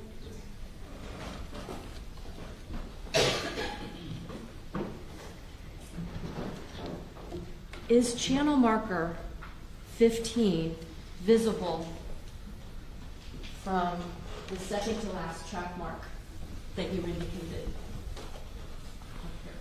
Clearly, yes. Is it your understanding on the day that this crash occurred that there were any weather difficulties that would have obscured the view? There were none. What about sea conditions? The sea conditions were generally calm, like a light chalk in the water.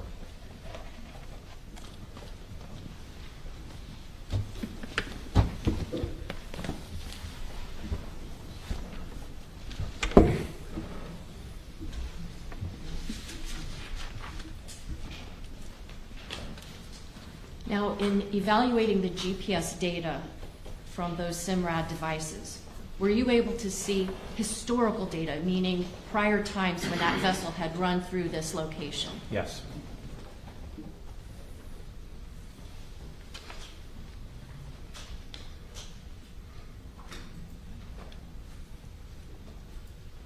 Now showing image number 16. Is that not? I see a whole bunch of blue dots here. Can you explain to us what is it that we're looking at here? Sure. This is the actual data that I'm kind of showing you on the nautical part over there earlier. This is Ocean Reef Club here, and these are all the track points that were saved in the device from December 2021 up until the day of the incident. So you can see lots of travel in and out of the club here, in and out of the club on the other side. There was one trip further down, but the majority of the tracks show travels up to Elliott Beach. Were you able to isolate any data to substantiate whether the operator of that vessel had ever actually navigated past channel marker 15? You've been by through Cutter Bank Channel dozens of times. Now moving to exhibit number 17 on this. Can you explain to the jurors, what does this represent? This is all the excuse me. This is all the track data from the port GPS that documented his travels past marker 15, the entrance to southern edge of Cutter Bank Channel. So based on the number of times that vessel had traversed past channel marker 15, would you expect the operator of the vessel to be aware of its location right there? Yes. Okay. And just for the yellow is the date of the incident. The green are the historical. I see this kind of curling shape. That looks familiar. That's, what is that from? That's a post-accident, incident. Post-incident travel or movement of the boat moved away from the marker after impact.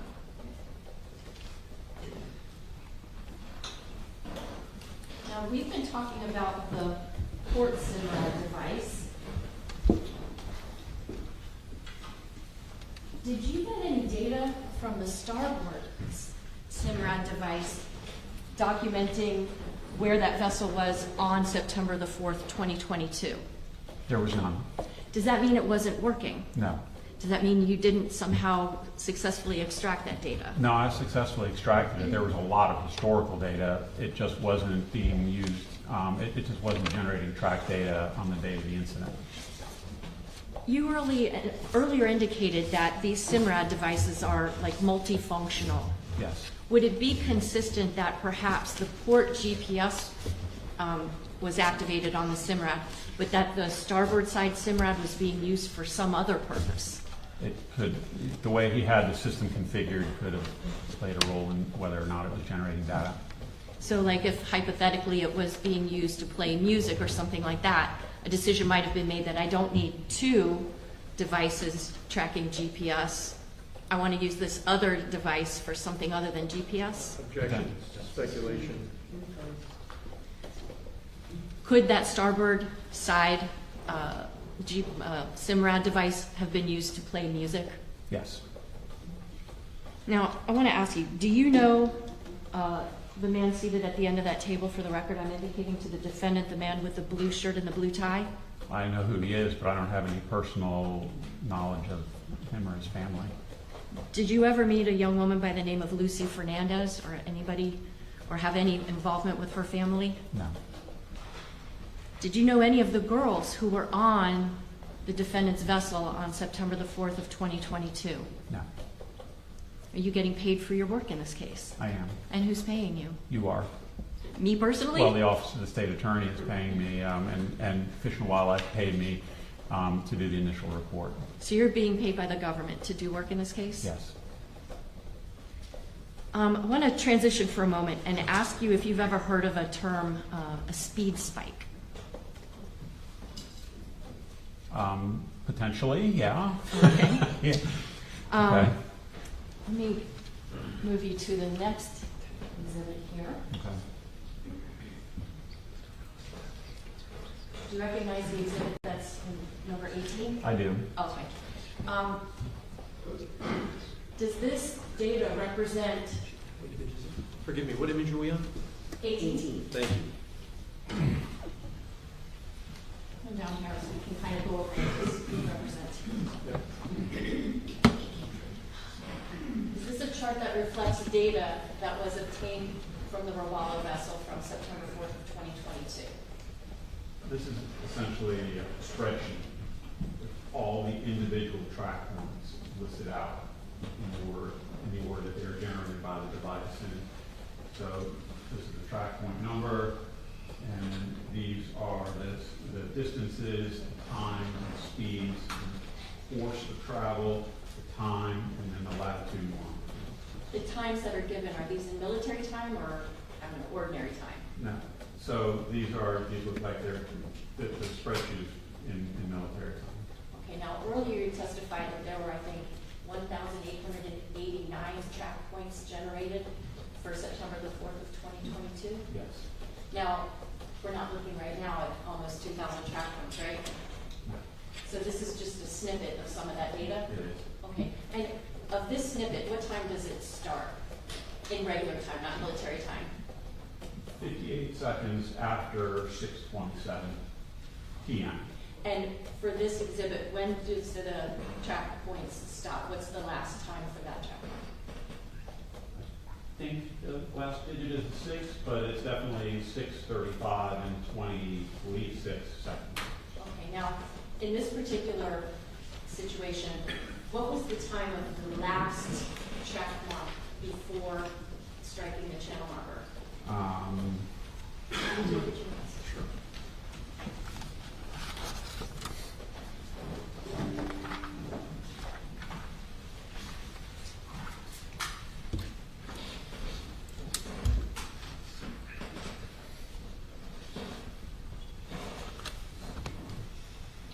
$6:37:28. Okay, so this is 6:35 and 26 or 8. Yes. So this is a couple of minutes prior to the impact. Would that be fair to say? Yes. Okay. Now, I want to point out to you that I'm looking at the chart that says 1808. I see that there's a number 53, Yes. and above that is 41. Mm-hmm.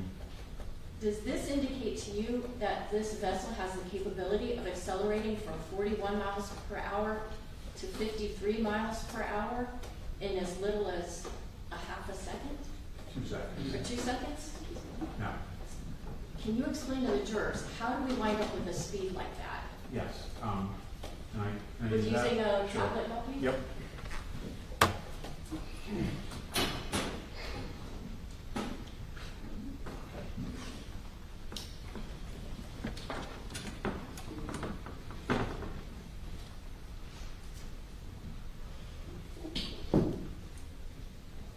The thing to remember is that these speeds are not a snapshot of exactly how fast that boat was going at 6:33:09. These are calculated speeds based on the distance and the time that it traveled from one point to the next point. So something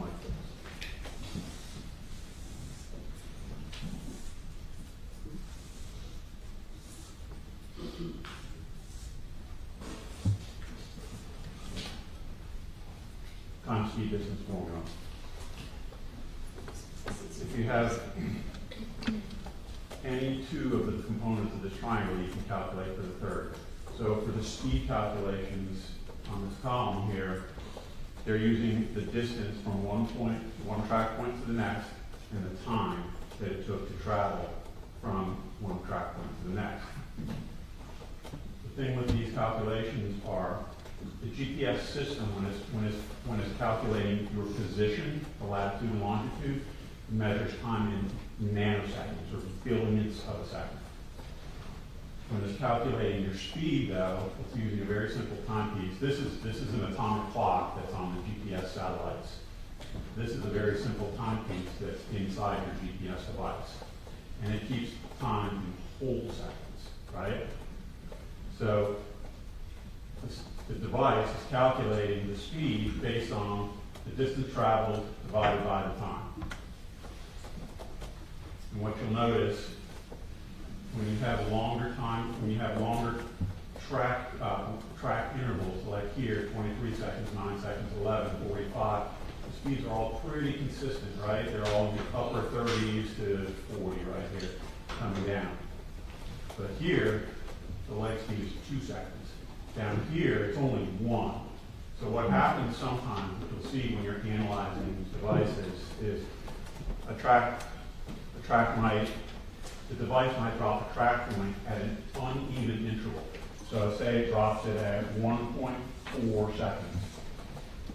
Well, the system's not keeping track in fractions of a second, so it'll round it down to 1 second. And then the next track line, it could be 1.5 seconds. Sorry, in which case, it would round it up to 2 seconds. So you're taking the speed calculation and the distance, and you're literally doubling the time in this example that you're using to divide. So it's radically changing the final outcome. Like here, 53 seconds with a 2-second interval here at 76 with a 1-second interval. These 1-second intervals are not great for identifying speed. You want to look at like a longer distance with a longer track interval. Now, if someone did not understand the way that the software will calculate the speeds, Yes. could it then appear to somebody that does not understand the interpretation of this data, that this vessel would be able to travel from about 39 miles an hour to 76 miles per hour that quickly? What you're seeing here, these track points were right at the north end of Cutter Bank as the Robalo was navigating. The operator is making some changes in direction as he's entering the channel. And you can see 2, 4, 1-second intervals right here. And that's why you see these swings. If you actually took those numbers and you averaged across all 4 or 5 of them, guess what happens? It smooths out to give more reasonable speed. Is this an error on the part of the GPS data or device? It's not an error. It's just you're pushing the limitations of the device's ability when you're dropping track points when you're going. The faster you're going, the bigger this discrepancy is going to be. So at slow speed, a 1-second interval might not be that bad, but when you're going fast, after you're going, the bigger the change is going to be. And so it looks like the speed here is spiking, but that's not in fact what's happening, is it? It's just the calculation of what the speed is. That's correct. Is dependent on how long the vessel travels between a leg from one point to the next. Yes. And you should also point out too, like it's not using 155 feet in one calculation and then 0.3 of a mile in the next. These are being displayed just because there's 4 or 5 placeholders in this column right here. It's using the actual measurement of feet from one to the next.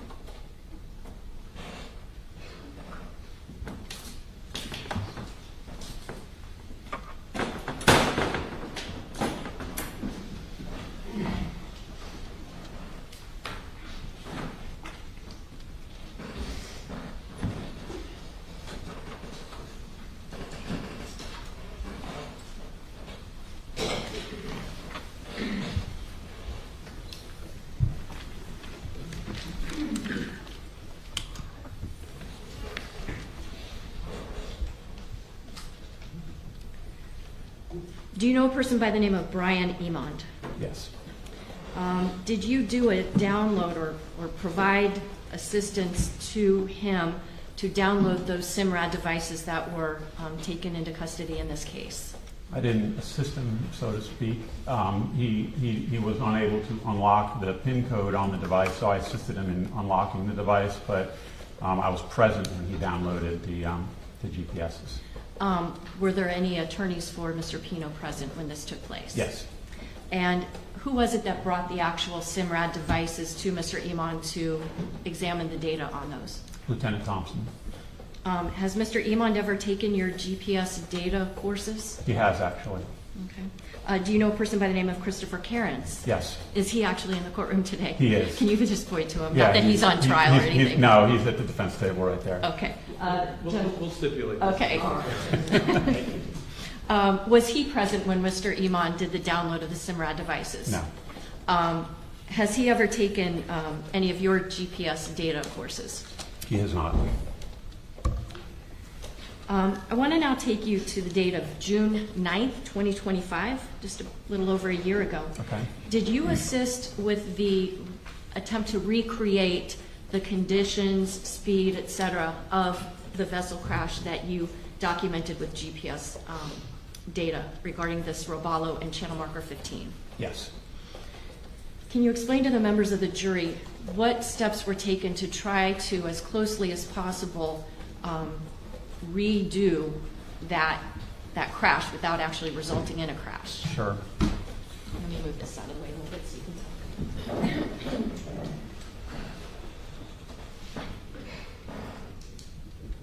Go ahead.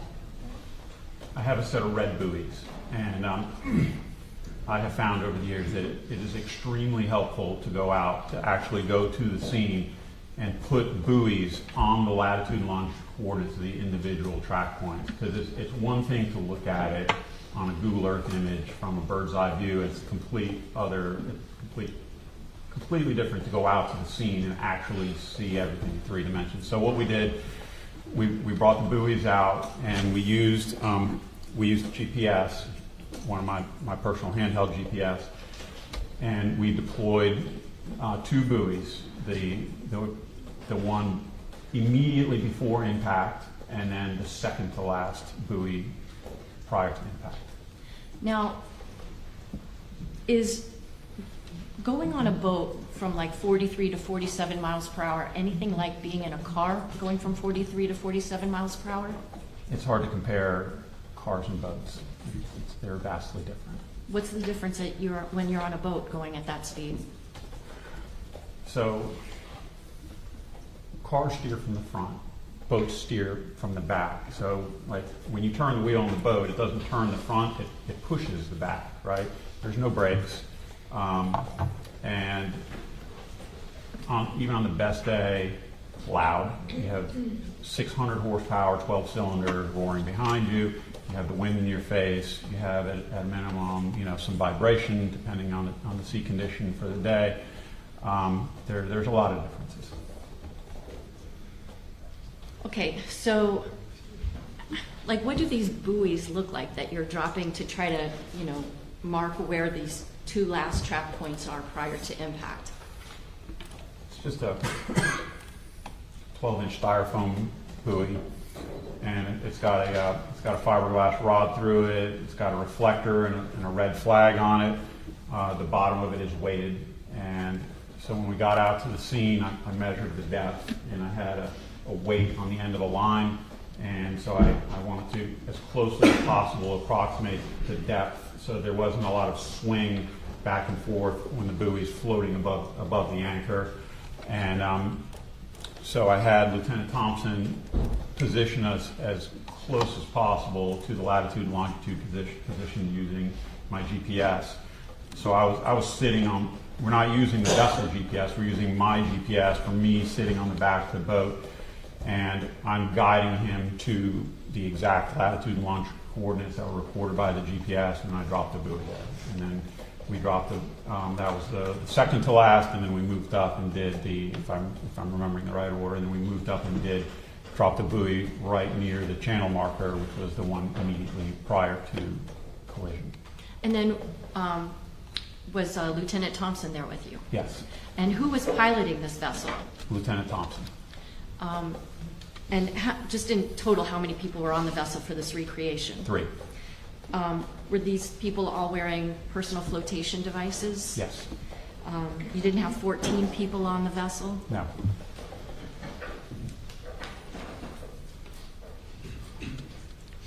Were you and Lieutenant Thompson out drinking beers prior to this exercise? No.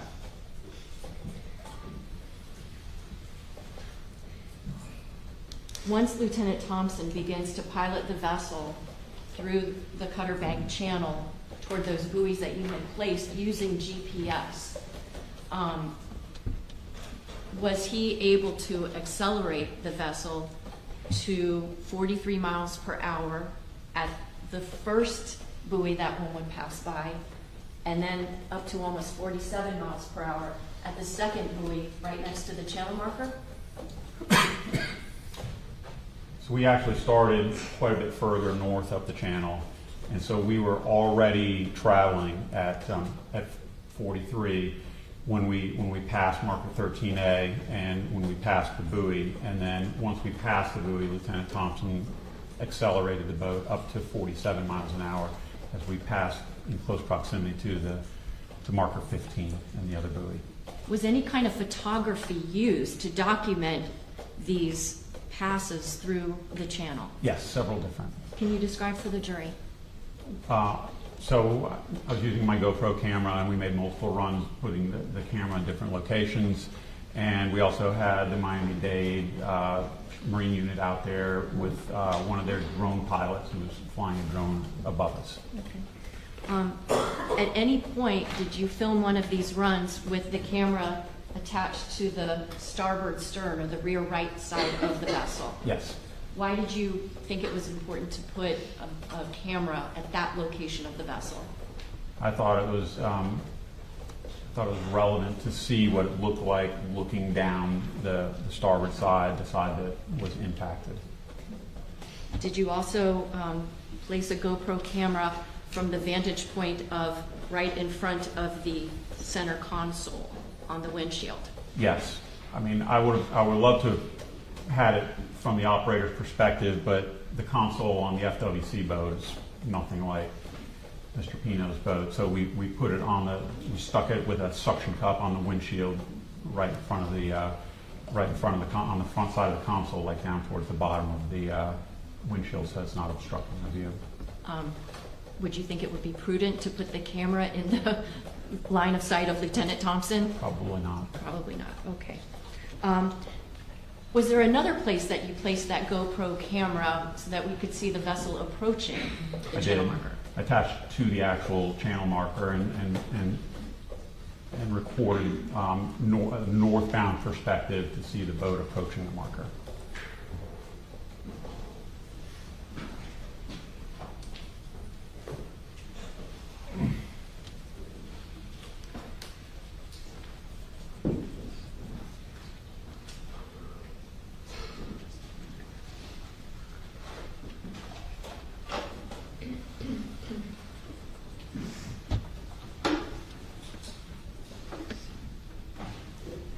Lieutenant, if you want to excuse me. Mr. Albert, you're here in your Albert consulting capacity, not lieutenant capacity. All right, I want to play for you, it's the exhibit labeled GoPro front of vessel with speed.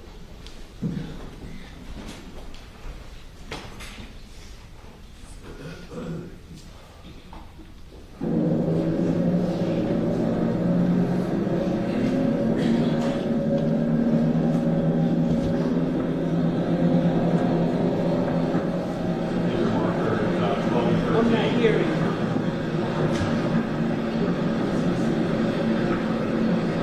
Let's just run it through.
Albert, that up in the upper left-hand corner, there appears to be something like a speedometer. Yes. How did that get there? The GoPro camera has built-in GPS that you can use to calculate speed. And it has, in the editing app, you can choose which features to show on video, so I put the speed on.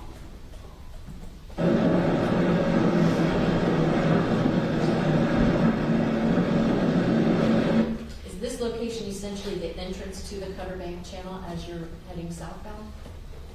No. That would be further up to the north.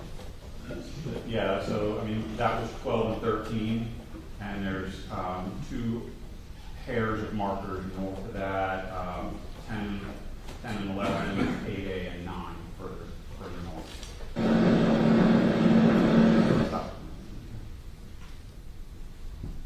This is 13A right here, and you're just starting to come into view. This is 15 right here, straight ahead.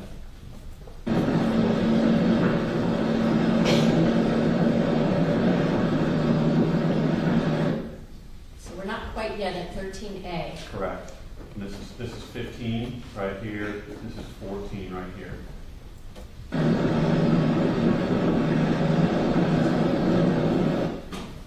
What is the red dot that we see here? This is this is my marker representing the second to last track point right here. This is 14 and that's 15.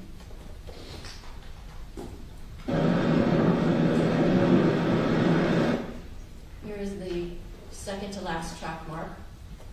Where's channel marker 15? Right here.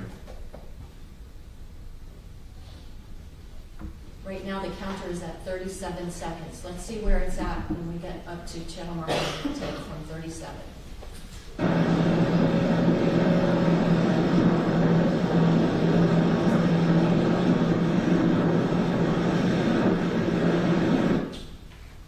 We're now at 47, so just about 9 or 10 seconds. Now, based on the GPS data that you obtained from the SINRAD device that were on that Robalo vessel, did the operator of the Robalo make any change in direction from that second to last buoy to this last buoy? No. Would the operator of that Robalo vessel have been able to see channel marker 15 from those locations? Yes. If he was looking. Yes. Okay, now I'll show you another. This is going to be GoPro on channel marker.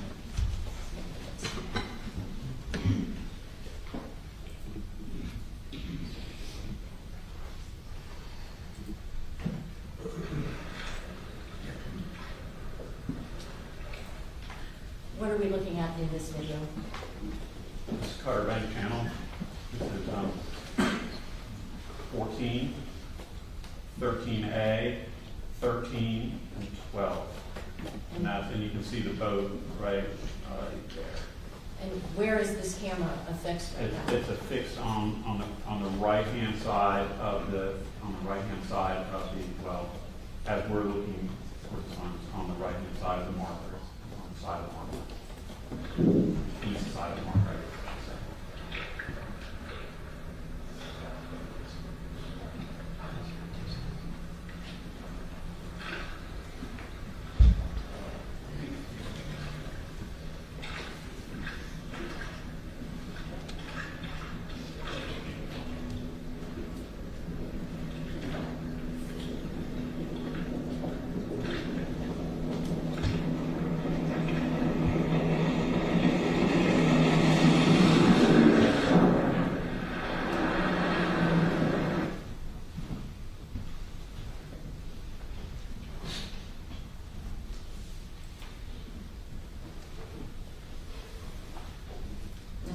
Let's look at the run with the GoPro on the starboard stern.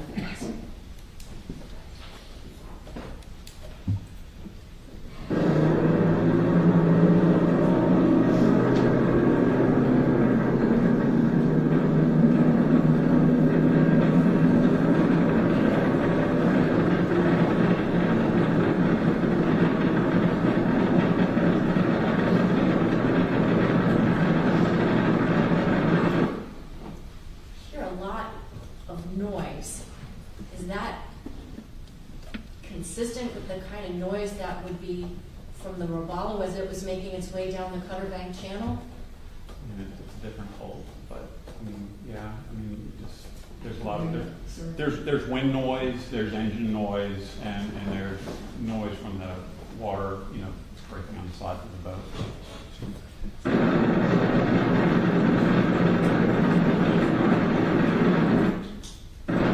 We just passed the second to last buoy, correct? Yes. All right, we've got 26 seconds. Marker 14. So we've got 26 seconds on the counter. Let's see how long it takes us to get to channel marker 15.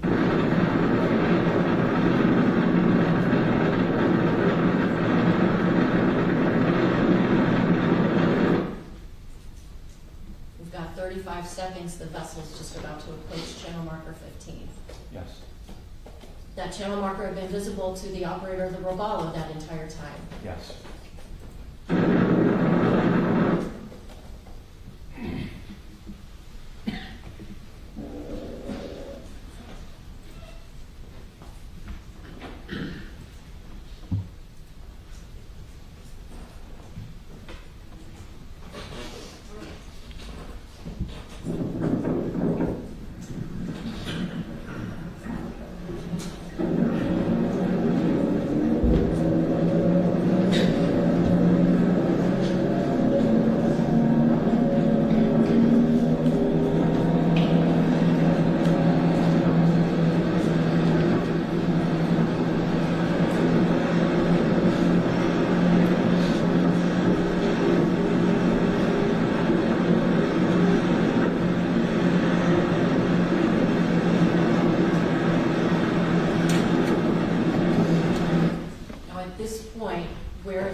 To the north of where we see channel markers 13, 13A? Yes.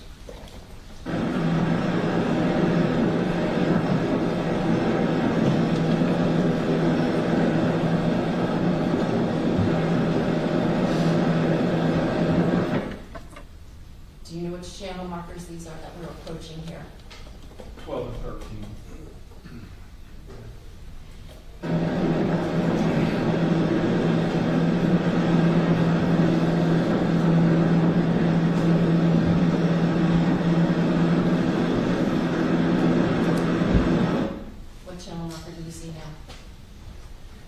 This is 13A, and over here is 14.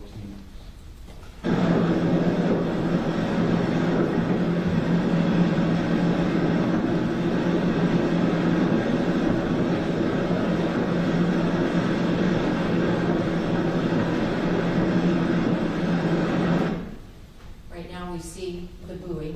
Yes. Does that represent the last time that any change in direction was had up until right before impact? There is. It's not a big change in direction, but it was probably the combination of the change in direction and the increase in speed that triggered the device to drop that track point, moving towards the next marker.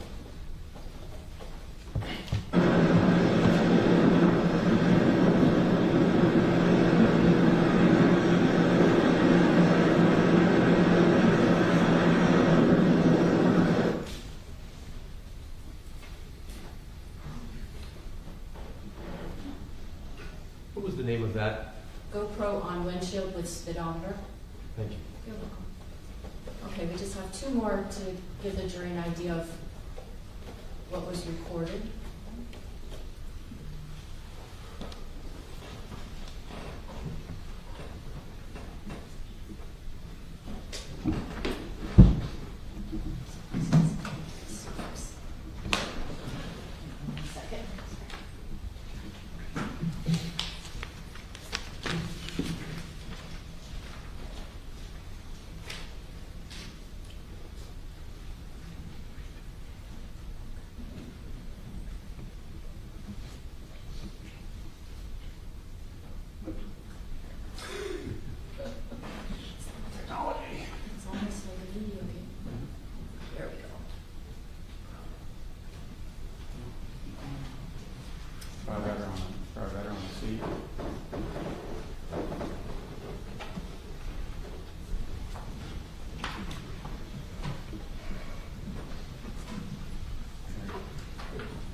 passing the buoy, the second to last track mark, your GoPro has what speed? 42. And on the GPS device, what was the speed at the second to last track mark? It logged at 43 mile an hour speed Okay, there. so 1 mile an hour difference. It's not easy to exactly get the speeds on a boat.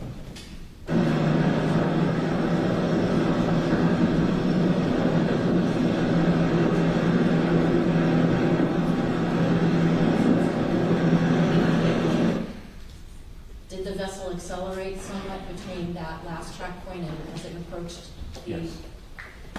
channel marker? Okay. And then the last one, multi-view, windshield, and channel marker. Did you have the capability of actually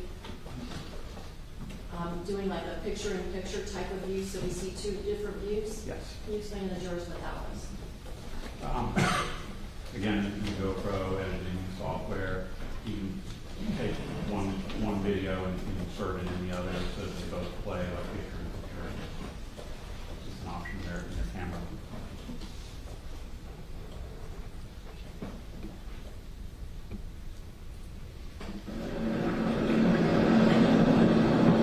So this is from the channel marker perspective. And they're synchronized so that Yes. you see at the same time? Yes.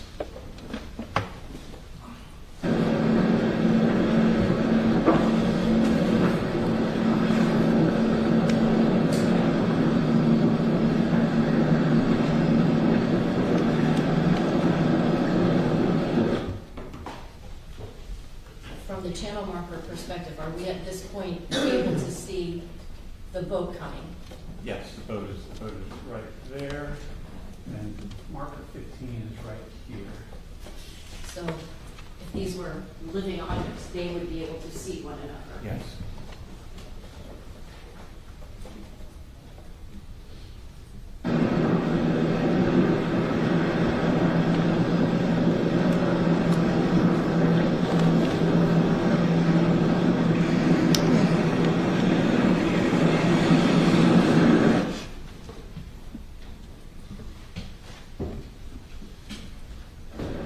So we're going back to the end so the jurors can see both at the same time.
Mr. Albert, I have no other questions for you. Thank you. Thank you. Ladies and gentlemen, we're going to take our lunch break at this time. Please put your notebooks inside the envelopes and you can allocate them and give them to you during our lunch break. We're going to break.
commence cross-examination. Thank you, Judge, and good afternoon, Mr. Albert. Good afternoon. You and I are meeting today for the first time, Yes, sir. and I wanted to just establish a few basic points when we begin.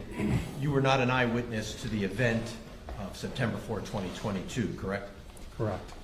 And you were retained by the state to do the analysis that you've performed today for the jury. Yes. Okay. And part of the role that you played was try to sort of recreate what might have happened on September 4, 2022, using the data you were able to retrieve from the GPS device on the Robalo. Yes. And so I just want to ask you a few preliminary questions. We got to see Lieutenant Thompson operating his motor vessel sometime much later than September 4, 2022. I think he did it a couple years later. Yes. Okay. And in doing that exercise, it would have been relevant and perhaps important to try to replicate the conditions that existed back in September of 2022 so that the visual we see looks as much as possible like the conditions that existed on the day that Thompson did it, the same day of the Robalo incident, right? Sure. Okay. And in coming to that effort to try to replicate the conditions, you knew certain details about the September 2022 incident. I'll call it the Robalo incident so that we know what I'm talking about. The Robalo incident occurred at approximately 6:37 p.m., correct? Yes. And it was September. Yes. September 4, 2022 at approximately 6:37 p.m. Yes. So that's in the evening. Yes. It was actually still light out. Yes. There was actually at least another hour's worth of sunlight. I believe so, yes. And the sun sets in the west or southwest at that time of year. Yes. Okay. And so at that time of day, as the Robalo is heading down Cutter Bank Channel, the sun would be off to the Robalo's starboard right side, correct? Yes. It wouldn't be exactly 90 degrees to the right, more like 60 some odd degrees, right? I'd have to calculate it. I'll take your word for it. Okay. Did you do that calculation? No. Okay. And so when Lieutenant Thompson did his exercise, he did it in the morning. Yes. Okay. So in the morning, the sun would be off to the port side of Thompson's vessel. Is it a question? Yes. Yes. Yes. Okay. And you can assume there's a question mark at the end of every Will one do. of my statements, Yes, but sir. if not, Okay. I'll clarify. Okay. And at 6:37 in the evening on September 2022, that sun would be about an hour's from the horizon. Yes. Okay. Now, did you do any analysis of how the sun would reflect off of any of these markers in doing your analysis? No. Okay.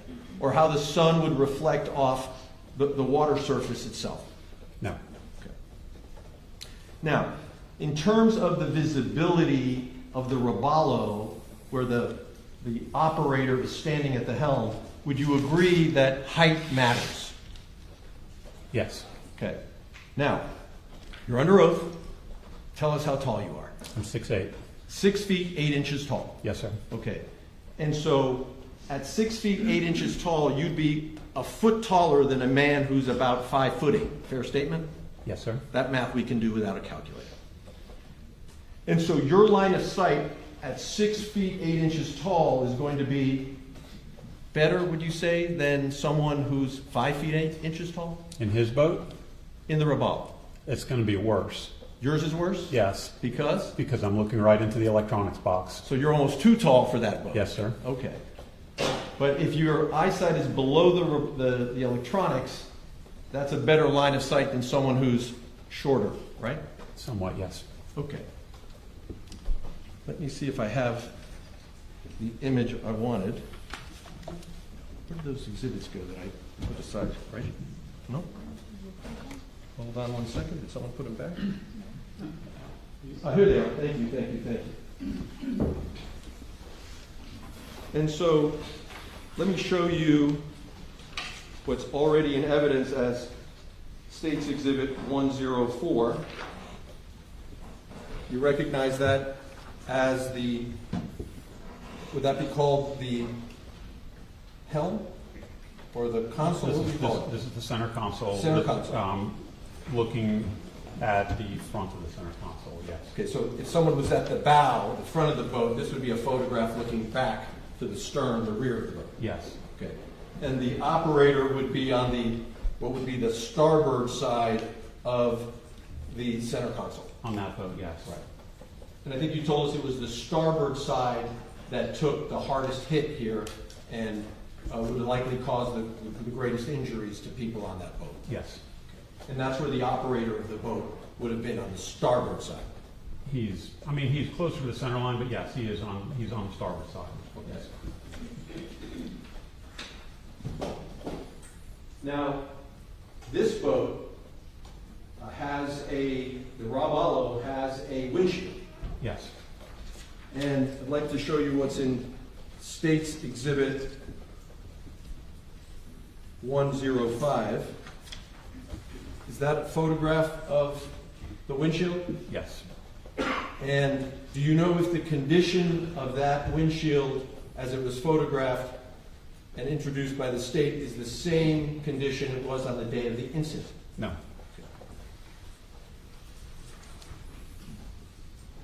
State's Exhibit 105. Now, when Lieutenant Thompson was operating his vessel, he mounted the GoPro or the camera device in front of the windshield. Is that right? Yes. Okay. So the GoPro was not obscured at all by the windshield. Correct. The operator, Thompson himself, would have been several feet back, holding the steering wheel. I don't know if I've quantified it several, a couple, 3 feet. Yeah. Fair enough. Okay. And so let me show you State's Exhibit 3. Yes. You recognize the Robalo? Yes. And do you see that George Pino is in this photograph? Or there's an operator there, you may not know it's George Pino, I didn't notice. but I'll have you double check. That there's a man standing at the steering wheel position. Yes. Okay. And someone can operate this motor vessel either standing or seated. Yes. Okay. Do you know whether standing versus seated would affect the line of sight of the operator? It would, obviously, if you're seated, you're a little bit lower and you're a little closer to the top level of the top of the console, so it would affect it, yes. Okay. Now, in this photograph, there are some of the passengers are standing in the bow area, correct? Yes. And the bow area is the front of the boat. Yes. And I'm going to show you another photograph, State's Exhibit 6-9. You see it? Yes, sir. That's the Robalo after the accident. Yes. And I'm using this because I'd like you to explain to the jury, and you're welcome to stand or sit, whatever's more comfortable for you. Okay. Tell the jury, what is the freeboard of a boat?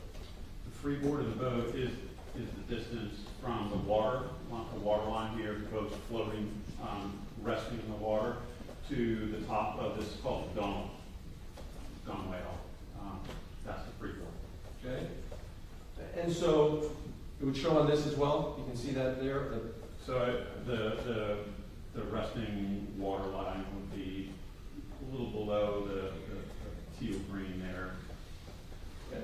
And when the boat is on plane, Yes. is the bow a little bit up? Above the water? bow of the whole boat. Like Or you tell us.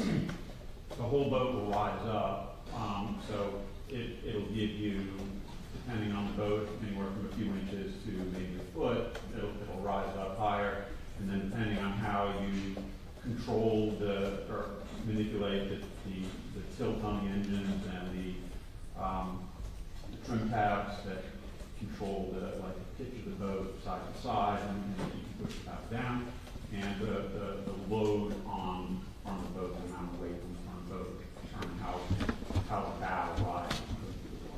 To achieve a faster speed, does that typically suggest that the trim is so that the bow lifts just a little bit? Yes, there's kind of a sweet spot when you tilt the motors up. When they're all the way down, pushed against the back of the boat, the transfer of the boat tends to push the front of the boat downward. If you trim it up, the bow will start to rise up a little bit, and there's a certain spot where it gets the most efficiency, and you'll feel the boat accelerate a little bit, and then if you continue to tilt it up, then the prop will start to slip, and it will lose some speed and potentially cause the boat to start porpoising where the bow bounces up and down. And so a boat can gain speed simply by tilting the engines without accelerating or giving it more gas, correct? Within limits, yes. It's not going to go from 0 to 60. No, you're going to depending on the hull style of the boat, you might gain a couple of miles an hour. Fair enough. Now, and forgive me, Judge, you may not be able to see it, but I'll publish in a moment. Here, you see some of the passengers are seated on what you described as the gunwale or the gunnel of the bow of the boat. Is that what that's called? So I would categorize that as the bow or on top of the anchor lock on the very front of the bow. So on the anchor locker. Yep. Okay. And is the gunnel what I'm pointing to here, this sort of white Yes. surface here, like a Yes. like a rail? Not a rail. It's really the top of the flat part. And when someone wants to board the boat, someone can typically step on the gunnel and then step down into the boat? Yes. Fair enough. Now, this boat, Roballo designed it so that there would be seating in the bow area, correct? There is seating there. Okay, so let me grab another exhibit and you can give me just 1 second.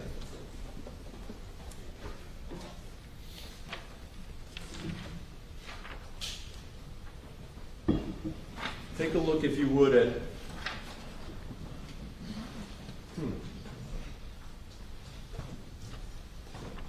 never been introduced. I'll mark it then. Is it marked as a state? Forgive me, Judge. It's marked as a state exhibit. Okay.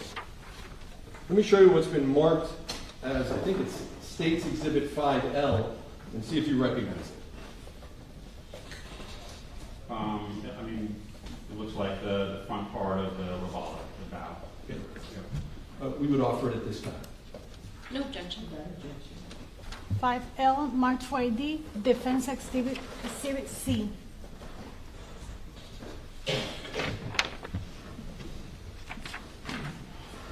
And so, Mr. Albert, this is what I'll call the forward seating area. Is that a fair statement, or is that the bow seating? What would you like to call Either one's fine.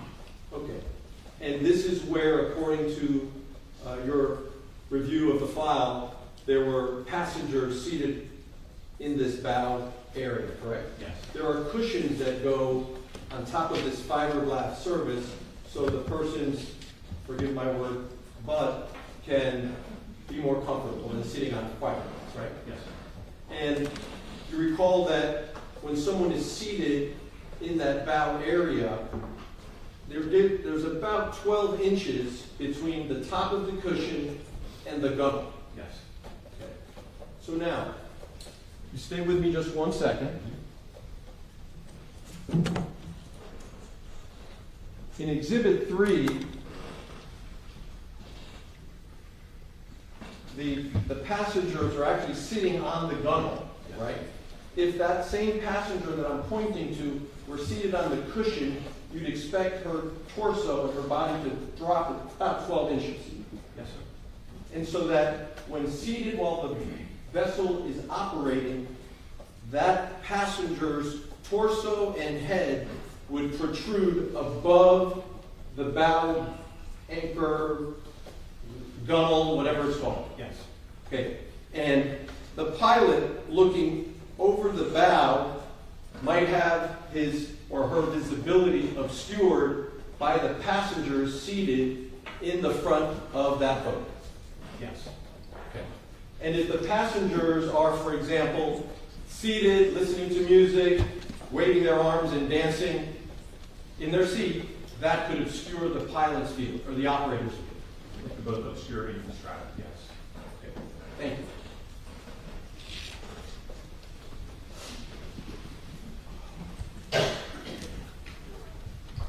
And in this case, you know that there were 7 passengers seated in that bow area while the vessel was underway going through Cutter Bank Channel.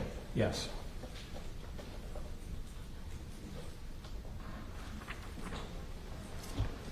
Now, we know that the Robalo alighted with marker 15. Yes.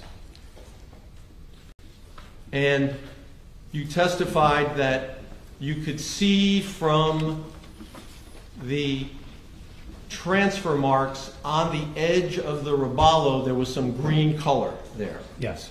And you've explained to the jury that that green color would have come from the day marker itself, that green marker, right? Yes. Okay. Let's take a look at 22. That's the green marker? Yes. Now, the green marker itself is 3 feet by 3 feet, isn't it?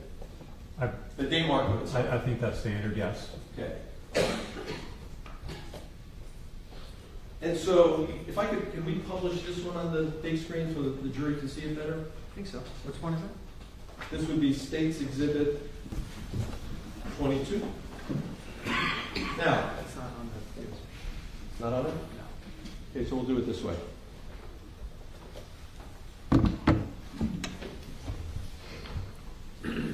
Now, let's take a few steps here. If the marker is, I'm going to use this as south, but I keep changing north and south, so apologize. This marker 15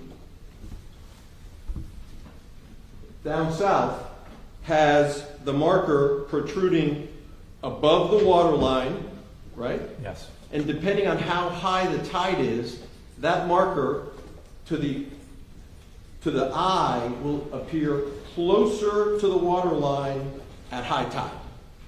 Marginally. Okay? Yeah. Maybe slightly. A few feet, actually, right? The tide could drop from high tide to low tide, could be a several feet difference, right? Not in this area. What's the difference? I think the tide on that given day was 1.75 feet that it rose, so a little shy of 2 feet. Okay. Yeah. The marker's 3 feet. When I say the marker, let me be clear. The day board, the green Yes, board is 3 I understand feet. what you mean, yes, sir. So roughly half or more than half the size of the day board is the difference between it being at high tide versus not being at high tide. The water level on the marker is a foot higher or lower. The marker itself never moves. Of course, but Yeah. the boat is going to be higher in the water at high tide than at low tide. Yes. So that marker to the operator's view is going to look lower when it's high tide.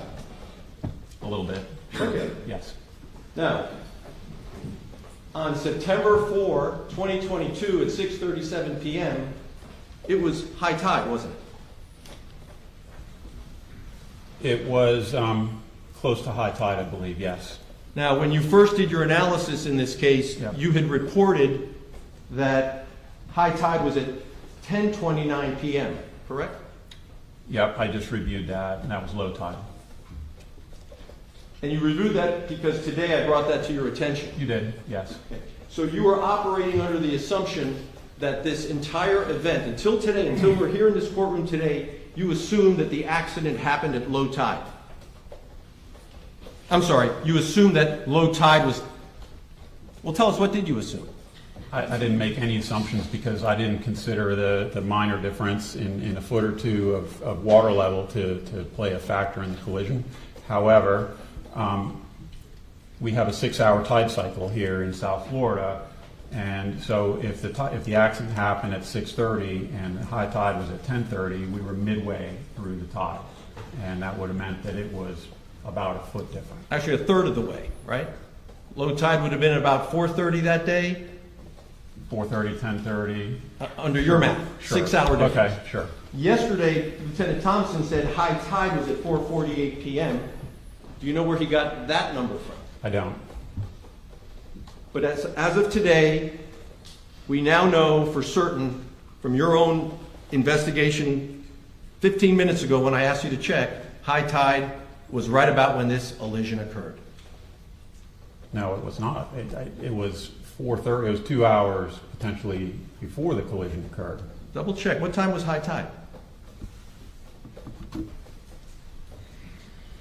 We're talking now about high tide at the Totten Key Station in Biscayne Bay, right? I don't.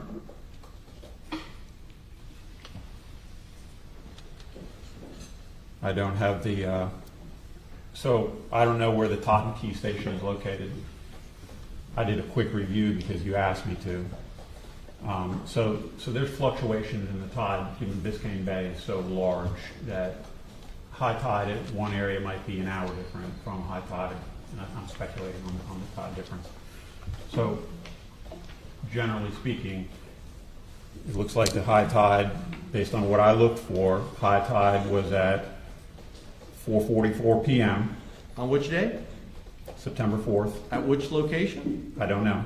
Okay, well, can you check Totten Key, which is what the... I can't do it while I'm sitting up here. Okay. It would take me some time to find that because it's not something I can just... Okay. Your report said it was at 10:29 p.m., correct? Page 6 of your report? Yes. Okay. Is there a way that you can, if not at this moment, but later today, do the research and tell us what your final answer is on when was high tide on that day? Sure. And what would be the appropriate location to look for to determine high tide? Would it be the closest location to where the incident occurred? Yes. Are you familiar with the map of the area? I am familiar with the map of the area, but I'm not familiar with the locations of the tide stations on the Okay. area. If I show you the map, Yep. Exhibit 2, Okay. do you see that? Sorry. Yep. Sorry. I got you. You see Totten Key is just east of the channel? Yep. You see that East Arsenicer is just west of the channel? Yes. And if those are the two closest tide stations to the event, would those be the best places to look to see what time was high tide on that day? Yes. Okay. So East Arsenicer and Totten Key. Okay.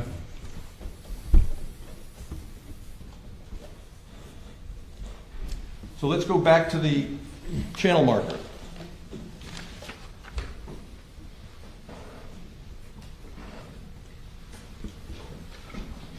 Let me show you what I'm marking as Defense Exhibit A12 for identification. Yes.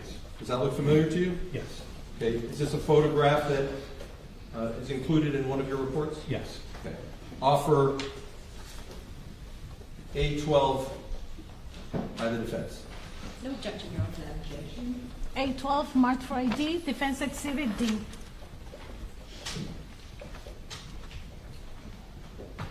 And Judge, we're going to try to publish it on the big screen. And while Mr. Armelino is trying to set up, do you see that? I think I'm going to need you to join me here. Sure.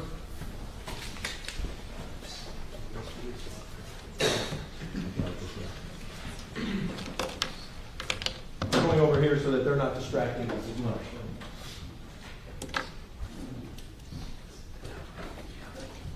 So on the channel marker, the steel pipe, you see what appear to be barnacles? Yes. Okay. Barnacles grow underwater. Yes. High tide would typically cover the barnacles, Yes. and it would cover it. How much above the barnacle line would high tide be? I don't really know. A few inches, a foot? Few inches. Okay. So, what I'd like to try to do is measure what's the distance from high tide to the bottom of marker 15. So we're going to do that right here. We're publishing it.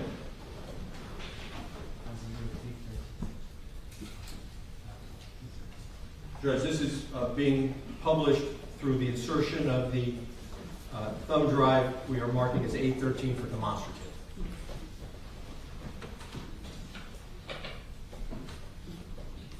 Okay.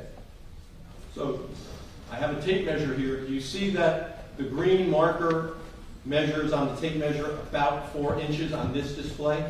Yes. You see that it's 12 inches to the water line? Yes. Okay. Would that tell you that from the water line to the bottom of green date board 15 is, on this tape measure, 8 inches? Yes. Does that tell you that it's 6 feet from the water line to the bottom of the green dayboard marker? Sounds about right. And that would make it 9 feet to the top of the dayboard marker. Minus whatever the difference is in the tide change if it was high tide Yes. when the elision occurred. So that day marker, the boat could strike that day marker, right? How high is the boat, the freeboard we just talked to the jury about, when it hits this marker on the starboard side and then strikes the green marker? I don't have the measurement from the tip of the bow to the water line. Okay. Now,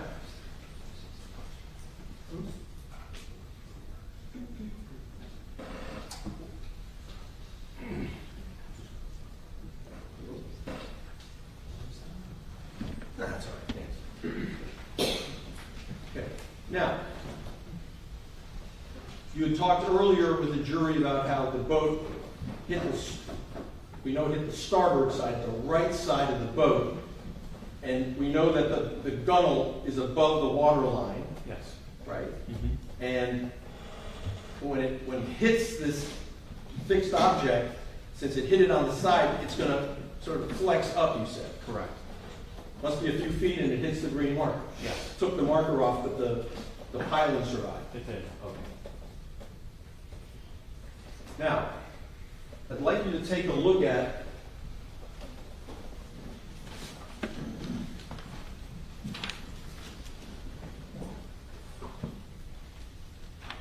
A11 for the defense for identification.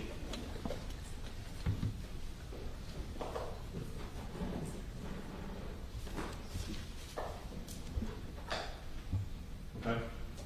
You recognize that? Yes. You recognize Lieutenant Thompson's vessel? Yes. Okay. Offer A11 in evidence. No objection, Judge. A11 marked for AD, defense exhibit E in evidence. And I'd like to...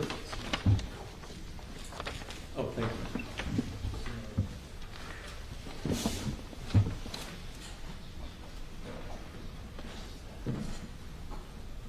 That's good. Now, once again, we know that the day marker itself is 3 feet in height, right?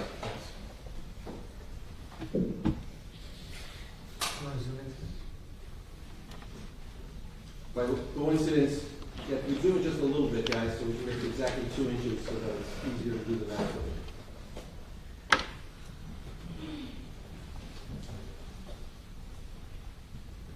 Look. That's pretty close, maybe a little bit bigger. You move the image to the right. Right.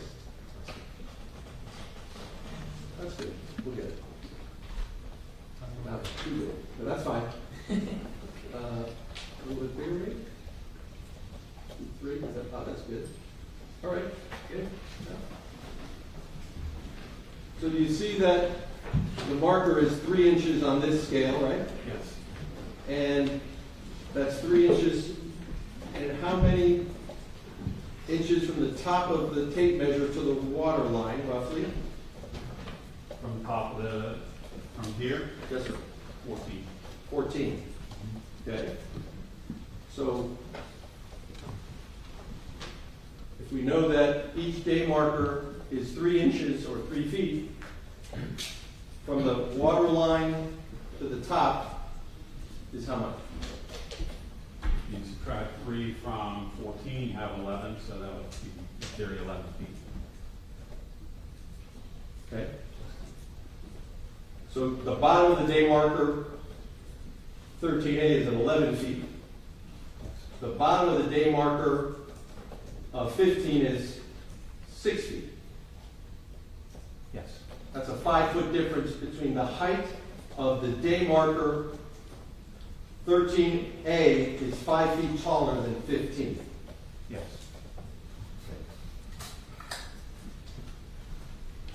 Now,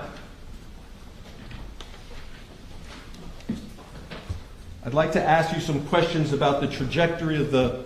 Oh, I meant to ask you. when Thompson did his recreation, did you all track on a GPS the path he actually took? Yes. Did you compare it to the Roballo's path? No.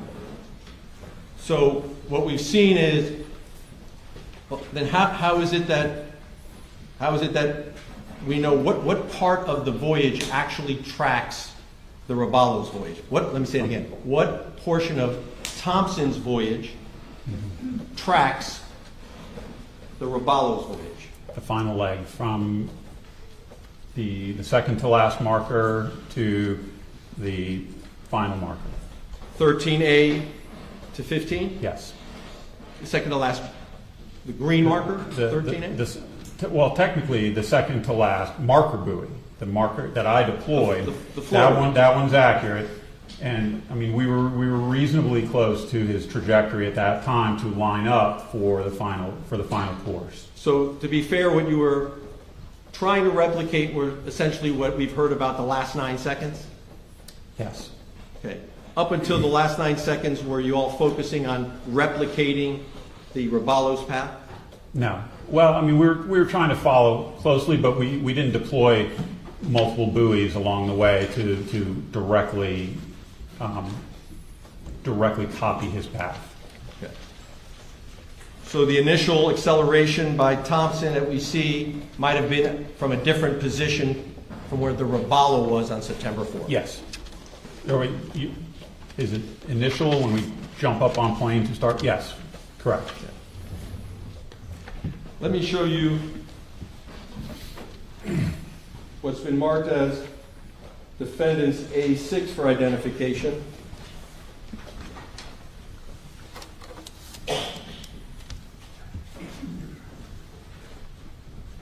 Yes. This is the Cutter Bank channel with the markers in green and red, not to scale. Yes. Okay. Offer A6 into evidence. No objection, Your Honor. A6 mark for ID, Defense Exhibit F.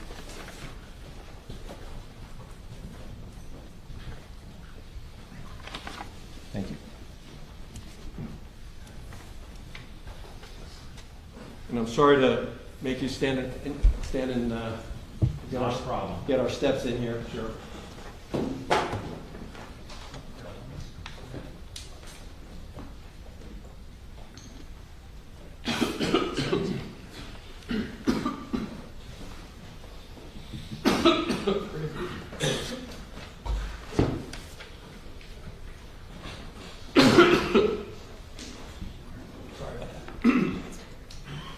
So, marker 15, the site of the elision.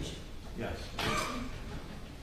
Markers 15, 13A, and 13 do not make a straight line, correct?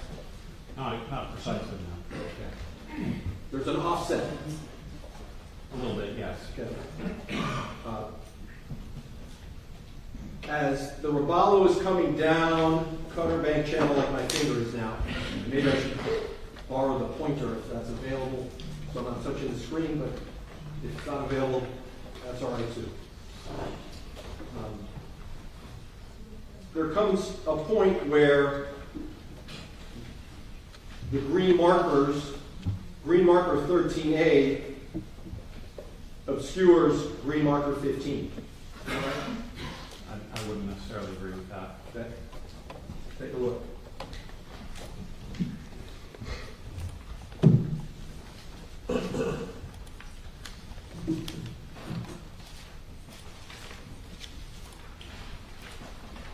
Let me show you defense exhibits A7, A8, and A9. Take a look. Sure. A7, A8, and A9.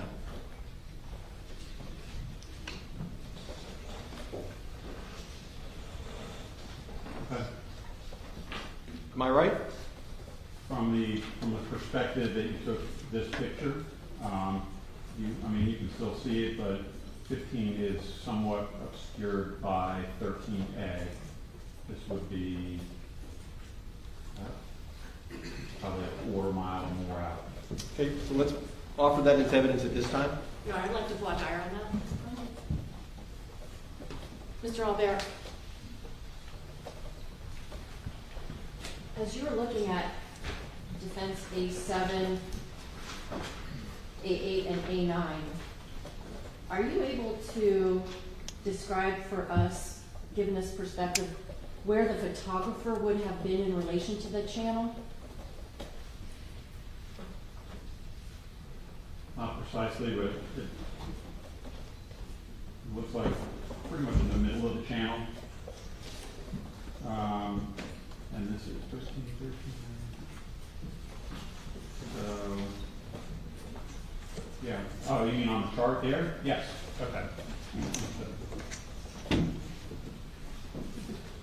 Let me just set those down here.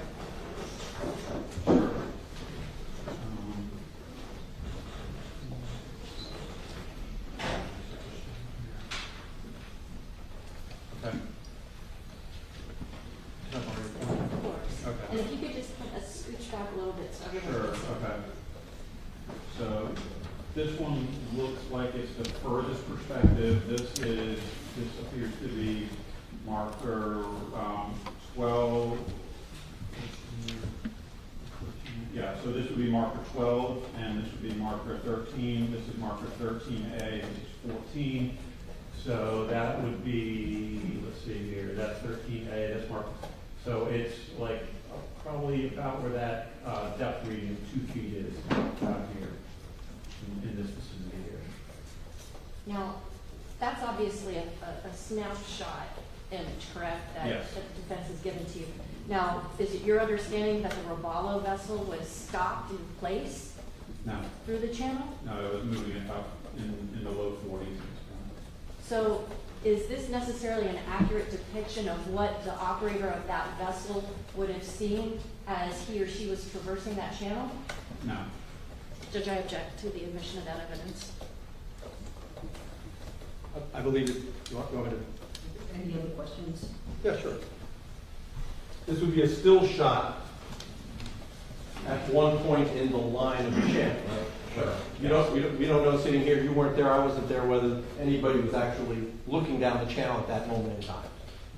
Correct. So this would have been an instantaneous view, but what we also don't know is exactly where the Robalo was from either side to either side. So it's not really, it's tough to say if at any point that 15 was obscured by the channel.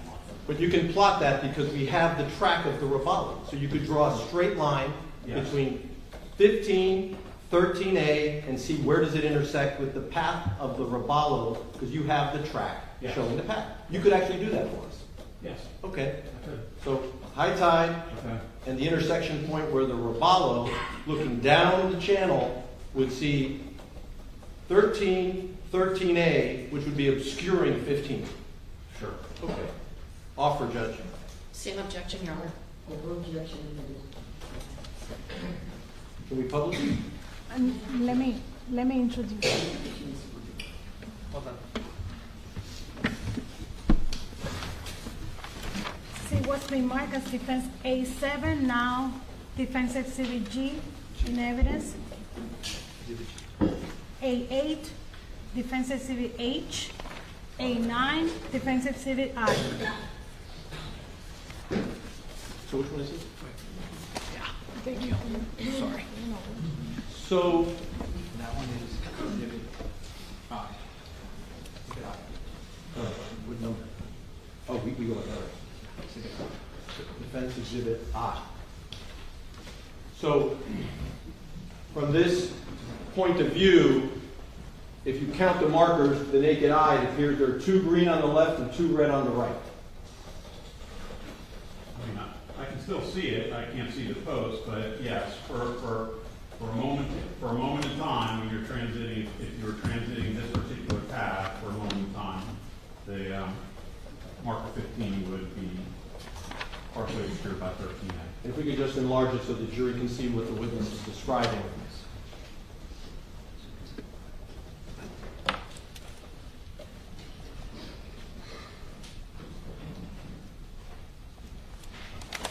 could continue to enlarge until you can see marker 15 behind, but obscured by marker 13A. Now, the other two pictures that, there's one, and am I missing one? Oh, they're right here. Ah, thank you. Is this not in evidence yet?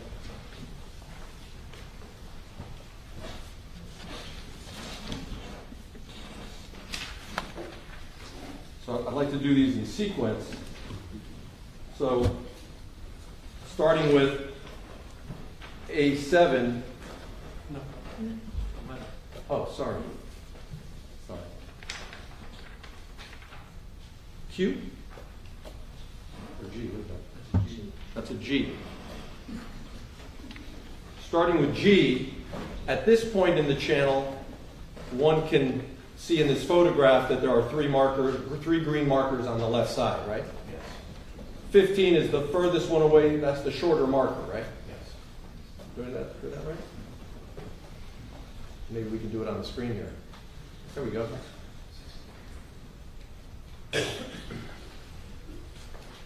Okay. Visually, what is seen, that's it, hold. Just so we're clear, going from left to right, 15, 13, 13A. Yes. On the screen here. Yes. But we know 15 is the one in the furthest distance. Then 13A is behind 13, going south. So southbound 13, 13A, 15. But on this image, 15 is furthest to the left, 13 is in the middle, 13A is on the right. Now let's go to Defense Exhibit H. Need the number? 62. 62. Remember, 13 is in the middle of the picture we just saw.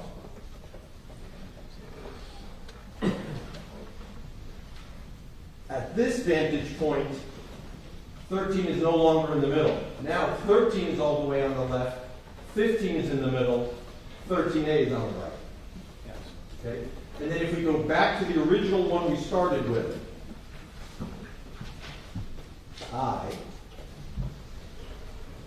15. you see that marker 15 is moving, not really moving, but in the image, it's further to the right.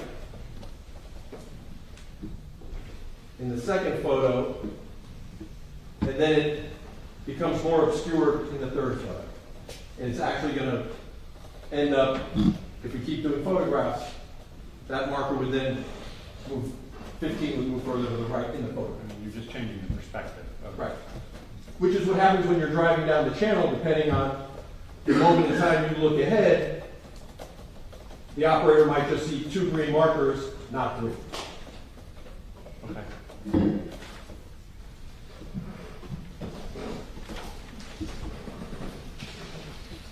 And when, I'm done with that for now, Carlos. When an operator is traversing through a channel, is it typical or prudent for the operator to count the number of markers left to go in the channel? No. It's not an issue for you? That's not something you do? You don't count the markers? Okay.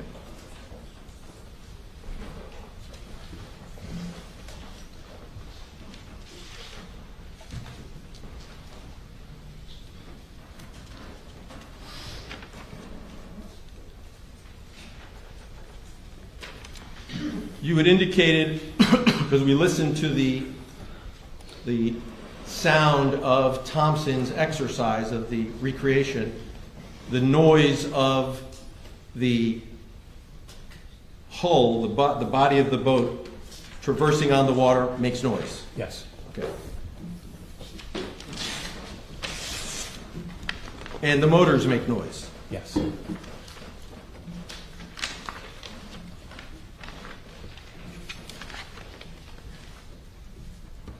And were you bringing that to our attention because that can be a distraction? Noise? That's why I was wondering why that came up. It came up because I was asked a question, that's all. Okay. Yeah.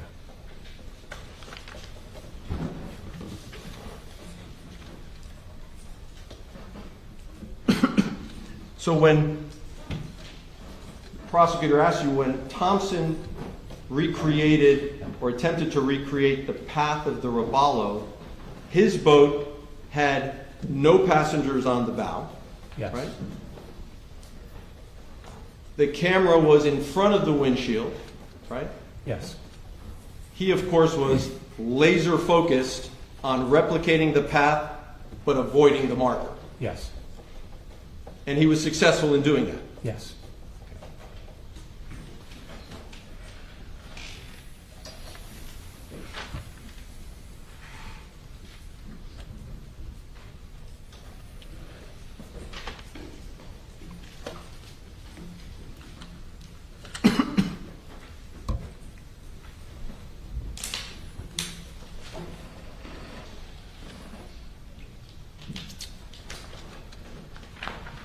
One moment, Your Honor.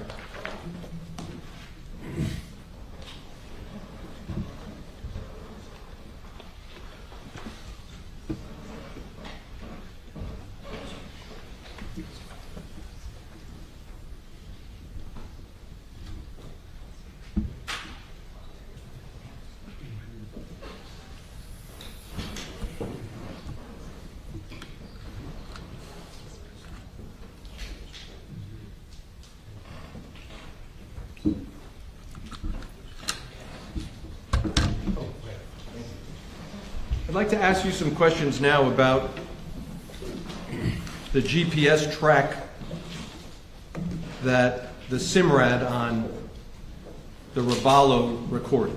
Yes. Okay. And I think you've explained to the jury that the way the device works is that at certain points in time, the SIMRAD machine will record a location, Yes. and that location is provided to the SIMRAD device by some sort of global position satellite? No. No, how does that work? Well, the time in the GPS, in the SIMRAD, is synced to the time in the GPS. The GPS system actually keeps very good, accurate time. And the time, each track point is timestamped. Now, it's not timestamped to like the billionth of a second, like an atomic clock. It's stamped to the whole second, but yes. Okay, and so I'm just trying to understand the device, that piece of machinery.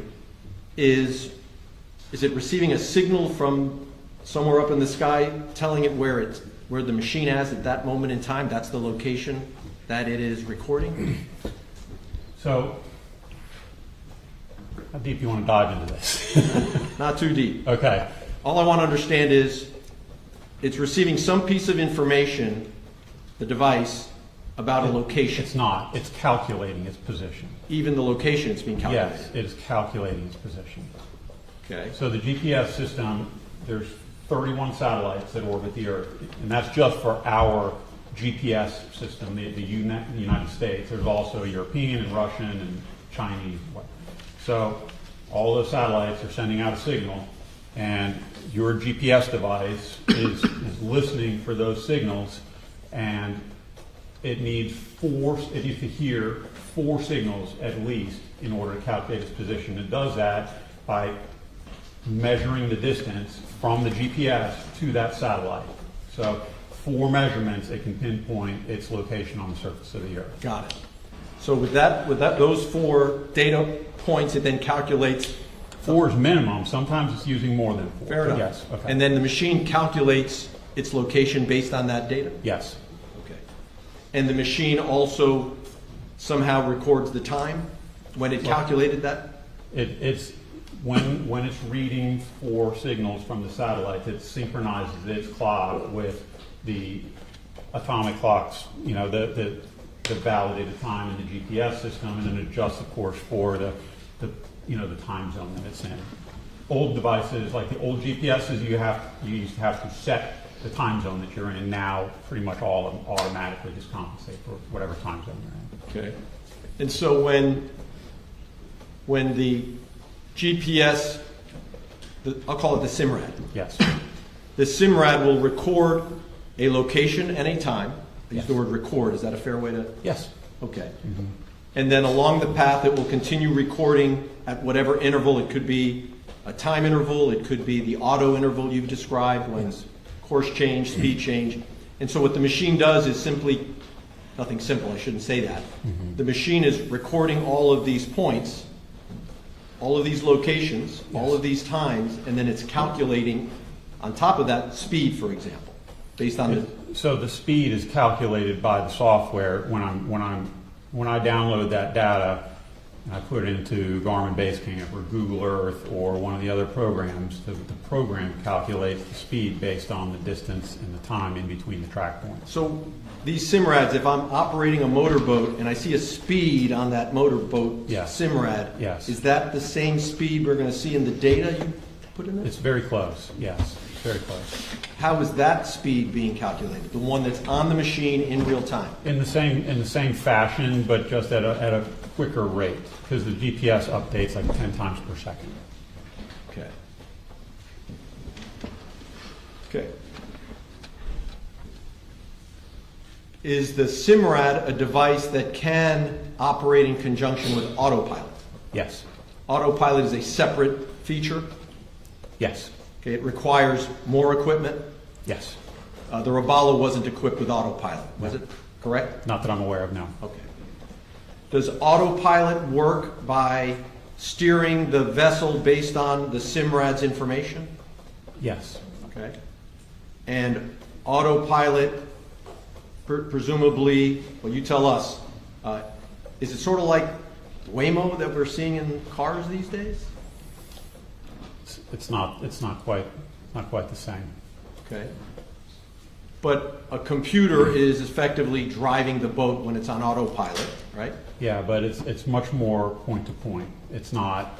It is capable of. It's not the same.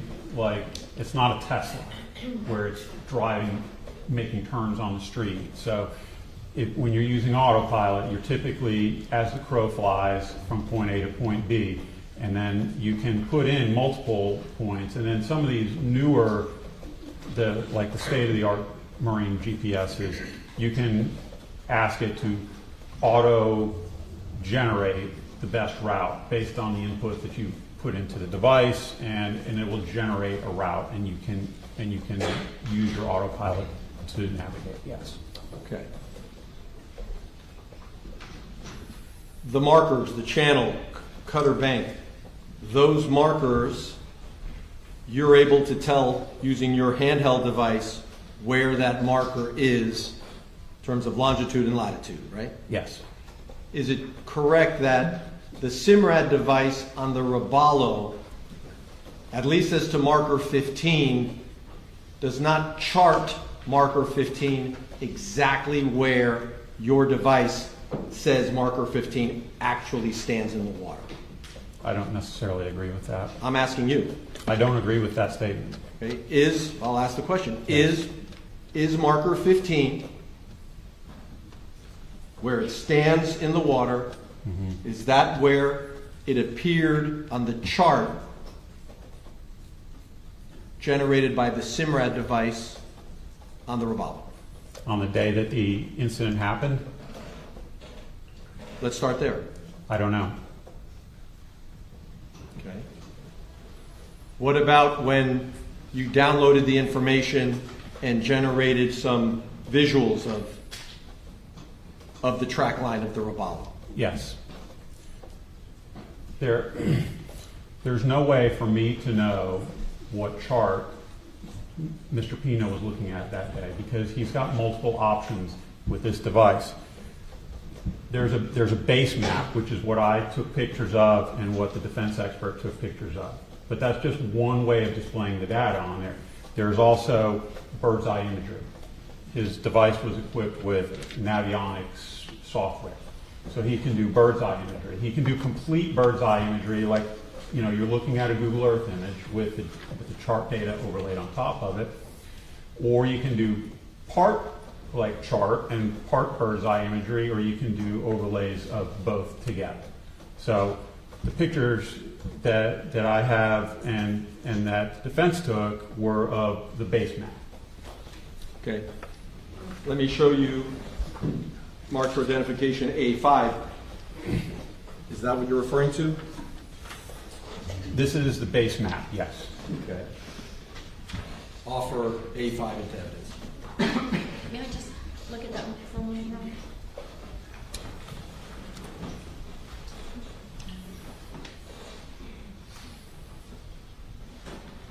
I'd like to voir dire on this.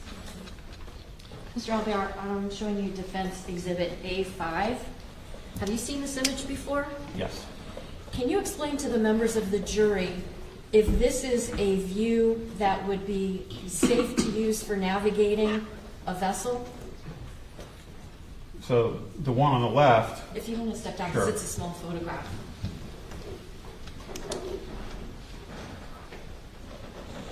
so these are two separate images of the base map from the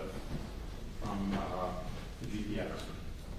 And right here is marker 15, and right here is marker 15. The lighter shaded area is the intercoastal waterway channel. And the pink line, the pink dotted line here is what the Army Corps of Engineers represents as the deep water portion of the channel. Right? So this image is of that area zoomed out a bit. So like an inch apart, for example, might be several hundred feet, right? Because you got the whole channel and you have 14 and 15, which I don't know the distance offhand, but they're several hundred feet away, right?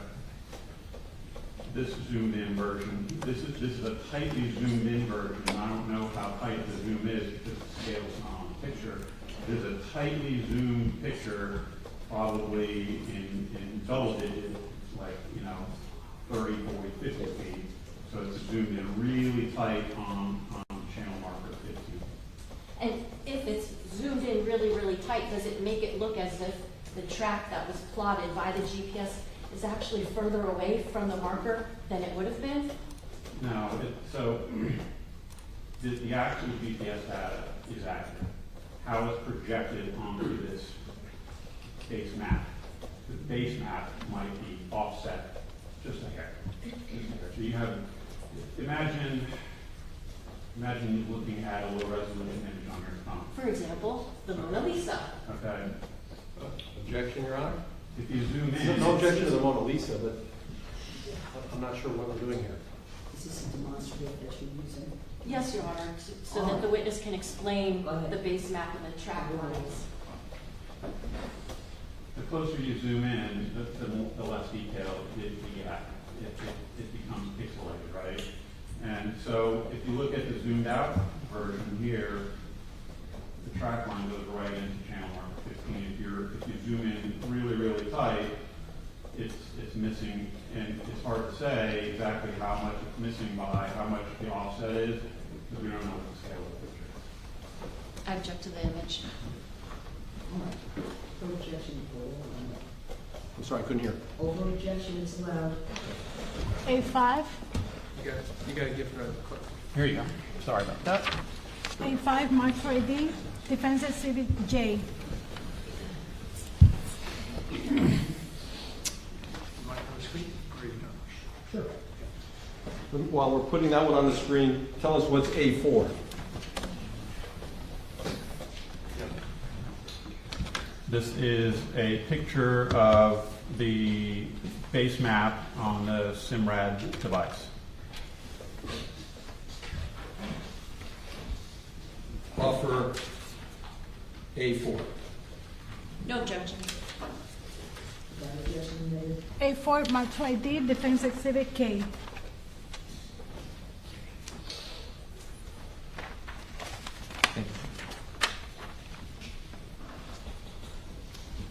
So, Mr. Albert, turn this around. So this is the pink, you call it the That's bar, yep.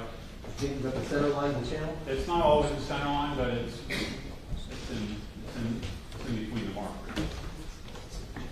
So this would be exhibit J, defense exhibit J.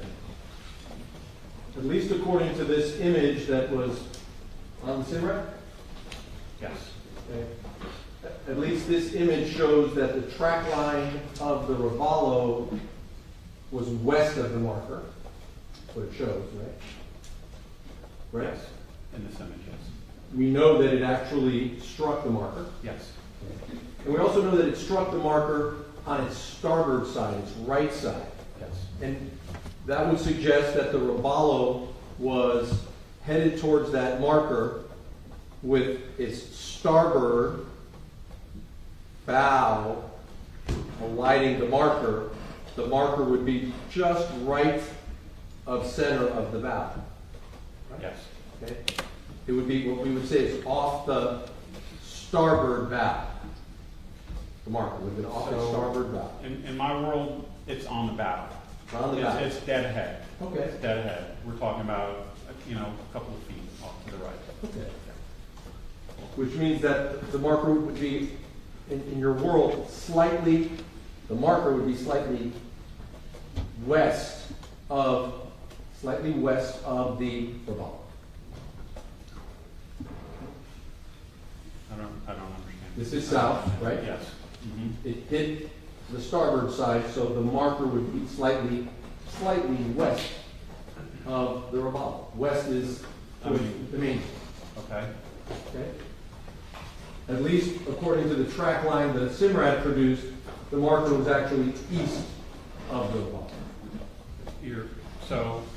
You're misrepresenting it because what's can I borrow that? You can take a look at it. Sure. Okay. This GPS data. Okay. This is repeatable data that I can go out and see and put a marker on and measure every day in the real world in a couple of feet with my GPS, right? And the marker, the Coast Guard posts a list of the locations of all the markers, all the way through the entire coastal waterway channel. So one of the first things I did when I went out there that day is I placed my GPS on the actual marker and recorded the latitude and longitude of the marker. It is exactly the same on my GPS as it was on the Coast Guard navigation list. The latitude and longitude reported by Mr. Pino's GPS is within 1,000th of a minute of the exact location. And so that can be easily, first of all, it equates to about 6 feet, which is inside the performance limits of GPS, right? And it can also account for the distance from the actual physical marker to the actual GPS unit itself. So we know that that boat, we know where it was when we hit.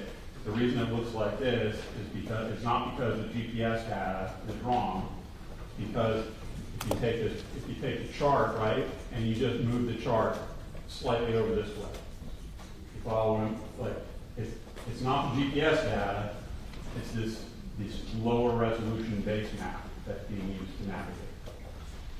Okay, so Maybe, we don't know that it was what he was using to navigate it.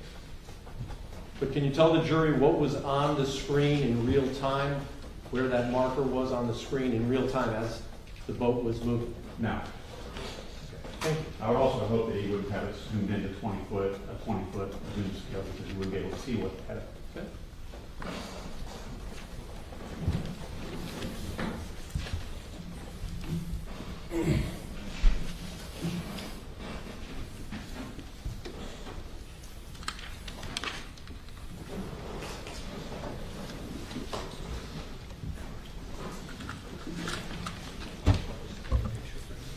Oh, yes, Carlos, while I'm checking my notes, could you publish Defense Exhibit K, Kilo, for the jury? Thank you.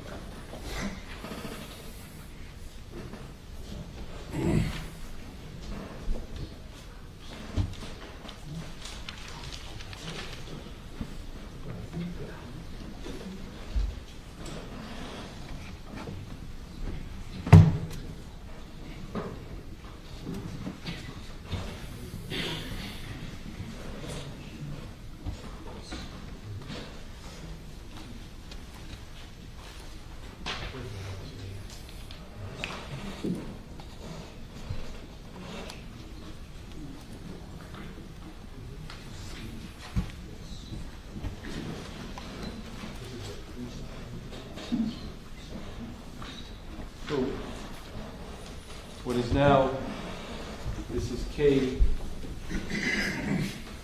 kilo. Can you tell the jury what that is? Yes, so this is a picture of the screen.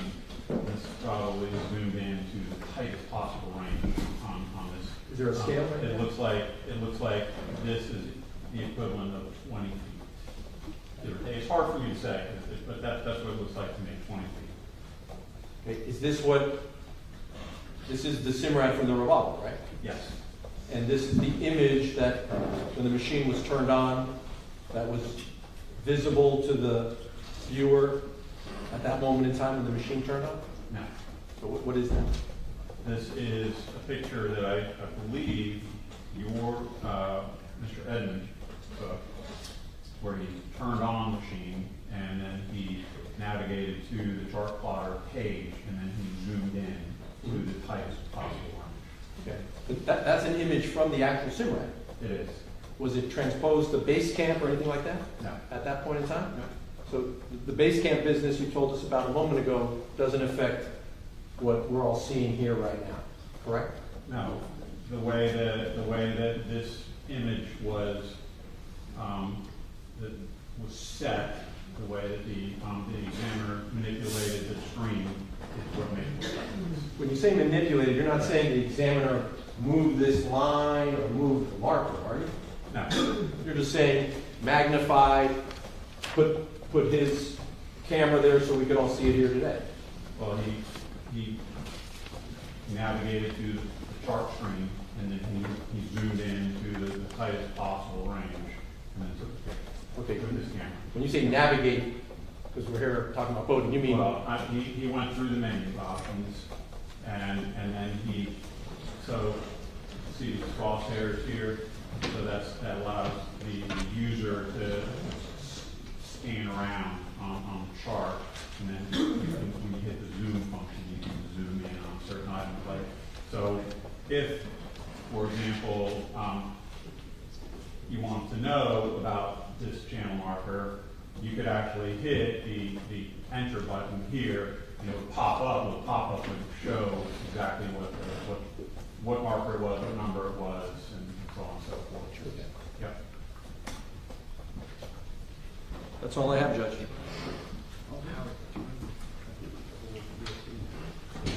I don't think we do. You want to turn all your exhibits? Sure. Judge, May I assist? I'm going to offer the thumb drive in case it's going to be easier for later viewing. It's the same content. It's just makes it easier to see, perhaps. That. Well, the exhibits right now, or you can have marked there, right? They're Yes, all Judge. marked in case exhibits, so people Yes, Judge. can, address them from Understood. the other exhibits in the Yes, Judge, I'm counting them. Yeah, I got it here. I think that's it. One moment, Your Honor.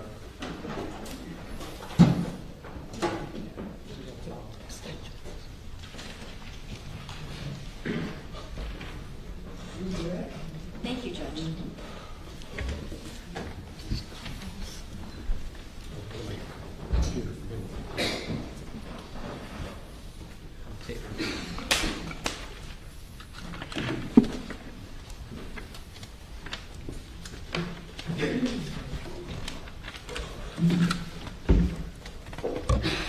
Mr. Albert, where is your GPS handheld device? In this box? Yeah.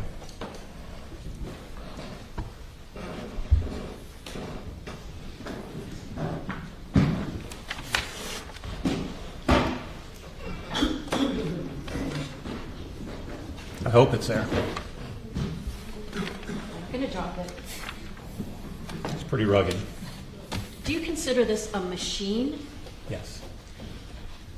Is this a machine that is very precise in its ability to take measurements? Yes.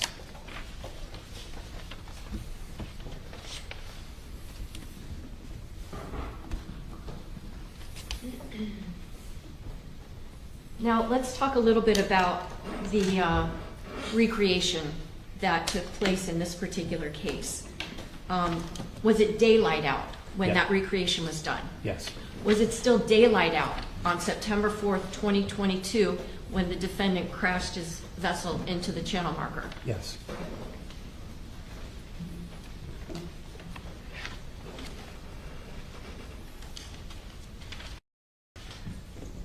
I'm showing you then State's Exhibit number 2, which is in evidence. I want to ask you something. This is kind of silly, but I have a little picture here.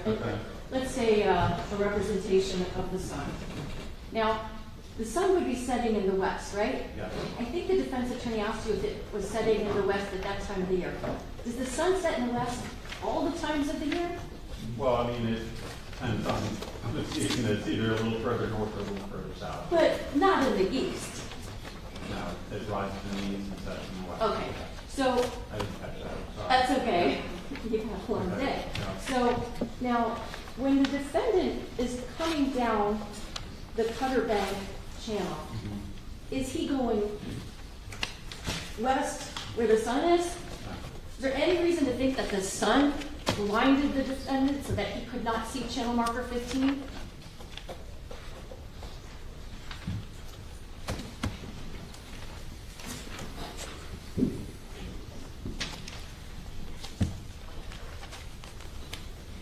If there was some kind of glare on the windshield of that Robalo so that it was hard to see, would prudent seamanship require maybe to slow down and to clean off the windshield so that the operator can see? I would argue that you should stop and clean the windshield to see. And go ahead. Sorry. No, that's okay. Because I think you remember telling us about some of those navigational rules. Yes. And I think number 5 was the one about being able to look out. 5 says you have to maintain a lookout at all times using all available means. Your Honor, may I ask the court to have the defendant rise for a moment, please? Objection. Please stand up. Mr. Albert, are you able, if you need to move, but about how tall is the defendant?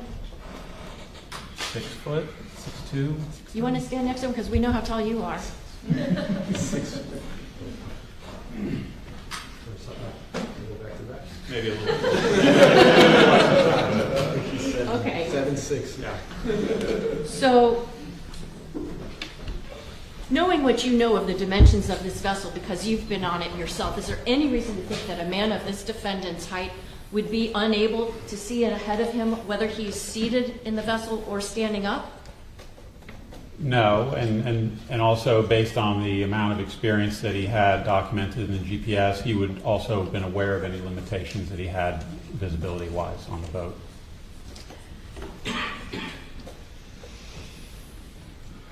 And earlier in your testimony, we took a break for Judge Tinkler-Mendez to read to the jurors a stipulation agreement between the defense and the prosecution that that Robalo vessel was in proper working order on the day of this incident.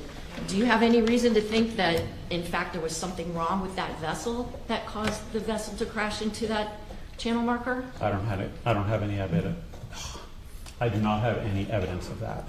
No.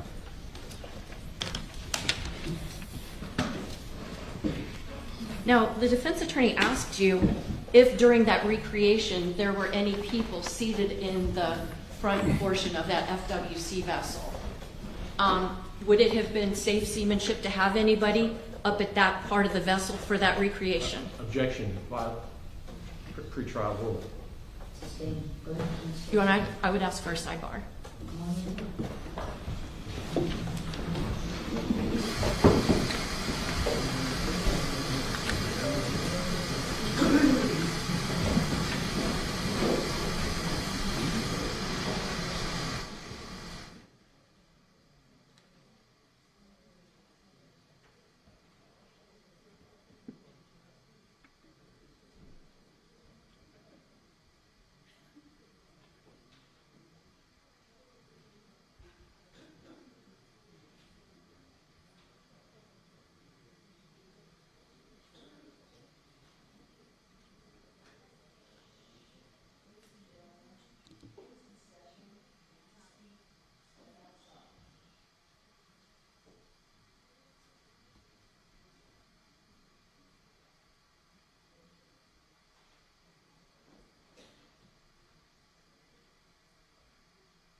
blocking the view of the operator. Objection, facts not in evidence at all. You need to actually demonstrate, correct? So If- if there were passengers seated on the top part of that bow so as to block the view of the operator, should the operator, according to the navigation rules, continue going forward with people blocking his view? Objection regarding eliminating. Rephrase, counsel, please. What would be the safe and prudent thing for an operator of a vessel to do if there are people either standing up or sitting up in a way that that operator can't see what's in front of them? It's the operator's responsibility to maintain a proper lookout at all times, using all available means. If somebody is obstructing his visibility, it's the captain's duty to move, just tell him to move, I can't see. Reposition it. Have you ever done work with the Coast Guard? Yes. Have you ever been on Coast Guard vessels? Yes. You work with, I think they're called coasties, right? People that work for the Coast Guard? Yes. Do you think they're aware of the fact that the tides raise and lower every day of every year? It's general knowledge, yes.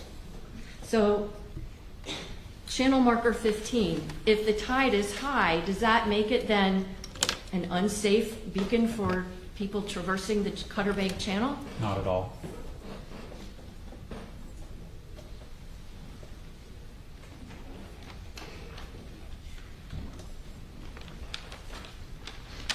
Now, the defense attorney showed you a photograph where, if you look at it in one snapshot way, it can appear as though maybe channel markers 13 and 15 are in line with one another. Yes. I think I brought this up in my voir dire, but do you have any indication that that vessel stayed stationary in such a way that those two markers were aligned so that 13A obscured the view of 15? I'm not aware of that. No, the evidence doesn't suggest that.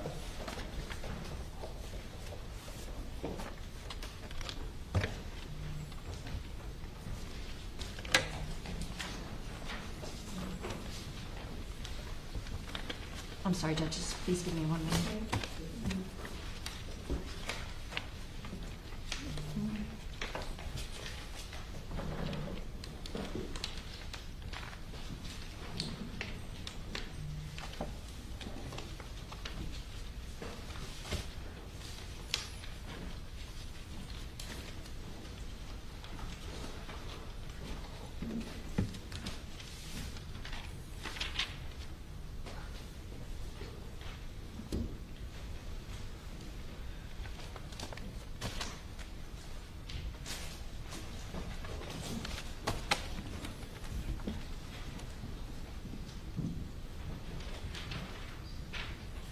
Mr. Albert, I'm going to show you a demonstrative aid. It's not in evidence. It states 2I. It's not particularly artistic, Okay. but it has a red 14 Yes. and a green 15. Yes. Is this roughly Well, a cartoon image of Yes. the Cutter Bank Channel? And if I were to put a green square here, would that be approximately where 13A would be? yes.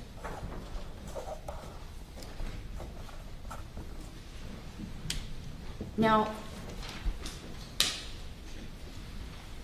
if a person is traversing the channel going southbound on the right-hand or starboard side of the channel, would there be a way that channel marker 13A and 15 are aligned with one another? If you're driving down The right-hand side the right-hand side, of the channel. I can't say without researching it, but they wouldn't have gotten near either one of the markers on the starboard side of the channel. So by being on the port side of the channel, not the starboard side that's going southbound, does that, even if that's happening, are these markers still fully visible more than, or channel 15, more than 9 seconds prior to that second to last and then last Yes. track mark?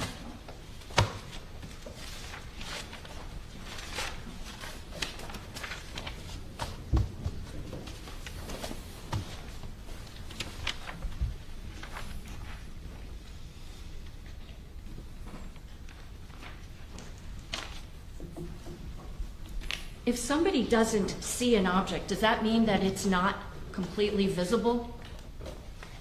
No.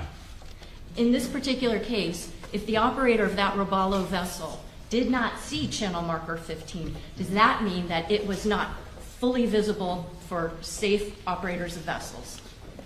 No.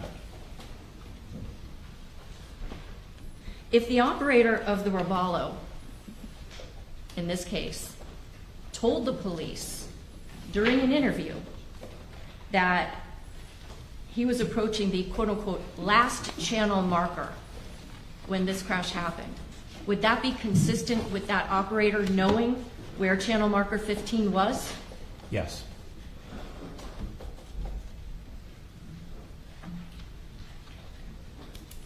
Last thing, you were asked questions about zooming in.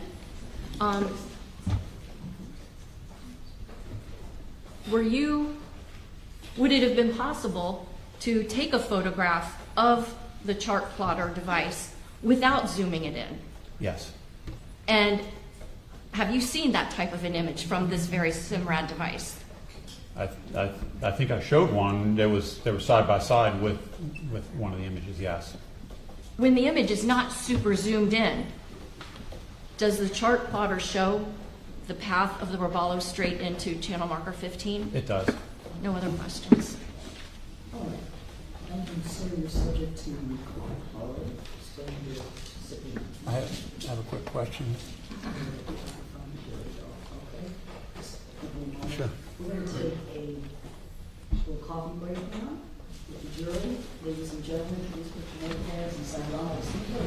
You can have your seats if you would.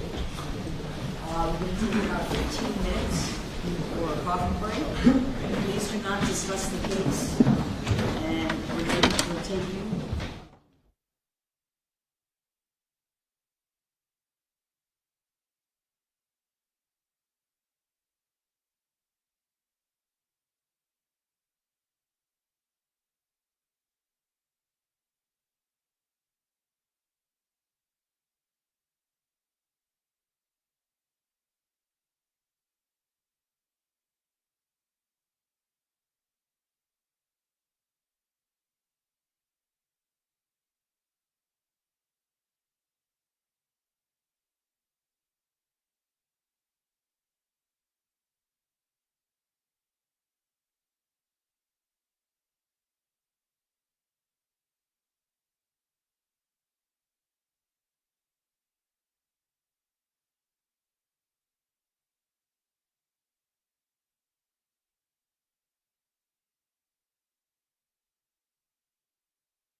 state please call your next witness? Thank you, Your Honor. The state will call Dr. Fintan Garavan, please.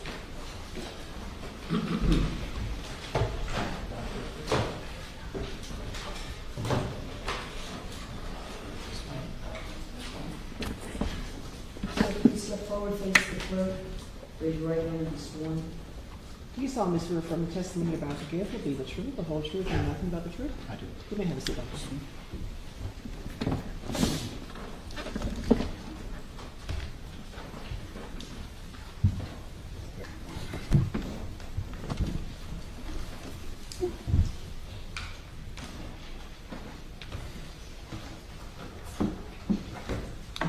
Good afternoon. Good afternoon. Could you please tell us your name? My full name is Dr. David Fintan Garavan, G for golf, A-R-A, V for Victor, A-N. What is it that you do for a living? I'm a forensic pathologist and toxicologist. Can you explain to the members of the jury what it is that you do as a forensic pathologist and toxicologist? Forensic pathology is a subspecialty of medicine. There are two types of pathologists. There's a hospital pathologist, also called a surgical pathologist. You'll know them by if you go to your doctor and you have a lump, bump, rash, something that your doctor doesn't like, they'll take a biopsy or take some of it out, perhaps a breast lump, for example. That will go to a pathologist where it will be examined and they will make a diagnosis which will then determine your treatment. Forensic pathologists have done all that, and then we go on to a further stage. The further stage is where we deal with the whole body, and we are concerned with the cause and the manner of death. So we take into account natural diseases, injuries, drugs, circumstance, which can cause the death of a human being in its looking at the whole body. We take into account the scene, the location, circumstances, how it happened, and we form an opinion as to the cause of death, and we form an opinion as a medical examiner. The state of Florida is a medical examiner state. There are no coroners in Florida. We also provide a manner of death, of which there are 5 choices: natural death, accidental death, suicide, homicide, or undetermined. You mentioned something about also a specialty of forensic toxicology. Yes, I also have a PhD in toxicology, and I work as a forensic toxicologist in addition to forensic pathology. I'm going to guess that perhaps you did not grow up here in Miami, Florida. I did not. Could you explain to the members of the jury, where did you grow up and where did you get your education? My home country is Ireland. I did all my medical training in Ireland. I did my PhD and my science training in Ireland. I came to the United States in 2006 for 1 year. 1 year. And I'm still there. I did my fellowship in forensic pathology here in Miami-Dade under Bruce Heimer, who unfortunately passed away, but I trained under him, and I stayed here for a couple of years thereafter. Subsequently, I have worked in many countries. I've worked in England, Liverpool, England. I worked in New Zealand, Samoa, Tonga, Cook Islands. Wait, speak up a little bit. England, Samoa, New Zealand, Cook Islands, Australia, and I came back to the United States at the request of Dr. Heimer in 2015. Are you a member of any professional organizations for forensic pathology? Yes, I'm a fellow of the Royal College of Pathologists of London, which I took my... Do you need some water, sir? Actually, that'd be great, please. I just drank a very strong coffee, compliments of the office clerk.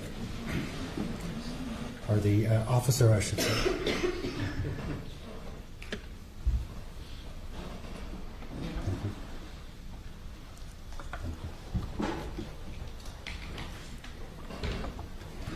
Yes, so I'm a fellow of the Royal College of Pathologists, which is in London. I took my examinations there. I'm also a fellow of the National Association of Medical Examiners, which is the equivalent in the United States. I'm a dual fellow. I think that's a pretty unique. I don't think I'm not aware of any other person that has dual fellowships. I'm also there's quite a few. So I'm a member of the International Association of Toxicologists, the Forensic Society of Toxicology, the Association of American Forensic Sciences, I think are the main pertinent ones to this court. Now, what does it benefit you to be a member of these different organizations? Well, as a fellow of a college, it means that you have gone through the rigorous examination process. That process in London is a 3-day examination. So you have to actually perform an autopsy in front of examiners. You have to show that you can actually do what you claim you can do. They can give you any case. You don't have a choice in that. You have to sit a morning of written examinations. Yes, writing is still a thing. You have to actually write essays. And then there are 2 days of what we call long cases and short cases. And then at the end of that, on the third and last day, you have to do an oral defense. So it's 3 full days. The advantages of being members of the other professional organizations is that you stay in touch with what's current. You attend meetings, you keep yourself abreast, you have access to current information, which keeps you on top of your profession, which is useful. Could you tell us a little bit about the types of deaths that you have investigated over the course of your career? Many. Personally, I've done somewhere between 8,000 to 8,500 cases myself with my own hands. But as a supervisor and trainer, I would have probably directly supervised another 7,500. As an expert, been asked to review cases for whatever reason, you can probably add another 800 to 1,000 cases. I work all over the world. I work in New Zealand, I work in Puerto Rico, I work for the federal government, and I work for various states. I do defense as well as for the prosecution. But ultimately, I don't care who's asking me the question. You're going to get the same answer. It just depends on who's asking the question. I want to ask if there was a time in your career after Dr. Haima had passed away that you came back and were, in fact, working at the Miami-Dade Office of the Medical Examiner. I was. And was there ever a time when you were there when a doctor by the name of Kenneth Hutchins was the chief medical examiner? That's right, he was there, yes. Is he still working as chief medical examiner of Miami-Dade County now? He's retired. Does the Miami-Dade Medical Examiner's Office have a fellowship program? Yes. Could you explain what that is? Fellowship program is the programs that exist. There are several in the United States. Approximately 40 to 45 doctors are taken on to various programs around the United States for what's called your finishing school or 1 year of fellowship. That is usually at your 13th or 14th year of training. So you're at the end of the road, you hope, and you spend a year in a program where you go through a dedicated training program to polish you, I guess, to bring you up to speed, to bring your skill sets up, to poke you, to push you, to see if you can take the stress and strain, if you're suitable. Not everybody is. But it's really an intensive year of training, at the end of which you're still not qualified. You still have to take the examinations. Is it the case that there might be fellows who come to the Miami-Dade Medical Examiner's Office for their 1 year program, get involved in perhaps conducting an autopsy, but then go off to wherever it is they're going to continue their work? Yes, that happens every year. They're only there for 1 year. Most go somewhere. It may not be here. Some stay, but it's not usual. Most leave. They have families back to where they're from and so on. Is it the case that if, for example, the fellow who worked on an autopsy, would that person be supervised by somebody who is here permanently? Yes.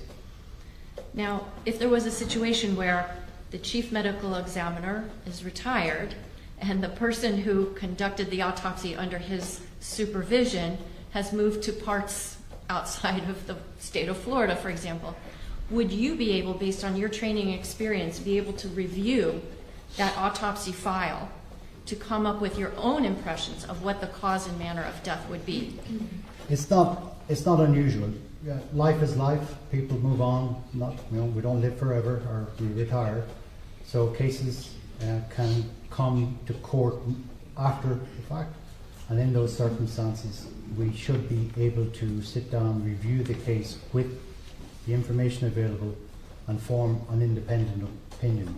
Because if the case is well documented, and it should be at a high standard, you should be able to review it and form an independent opinion.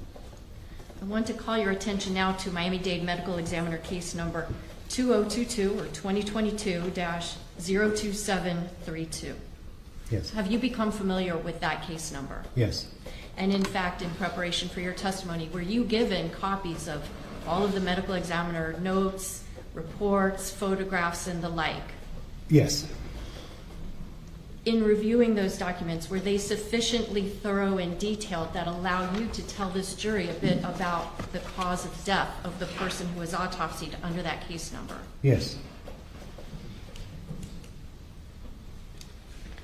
Who was the medical examiner that oversaw that process? Dr. Hutchins.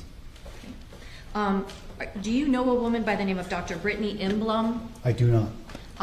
Is it your understanding from reviewing the notes that that is the doctor who was the fellow at the time working under the direction and supervision of Dr. Hutchins? Yes.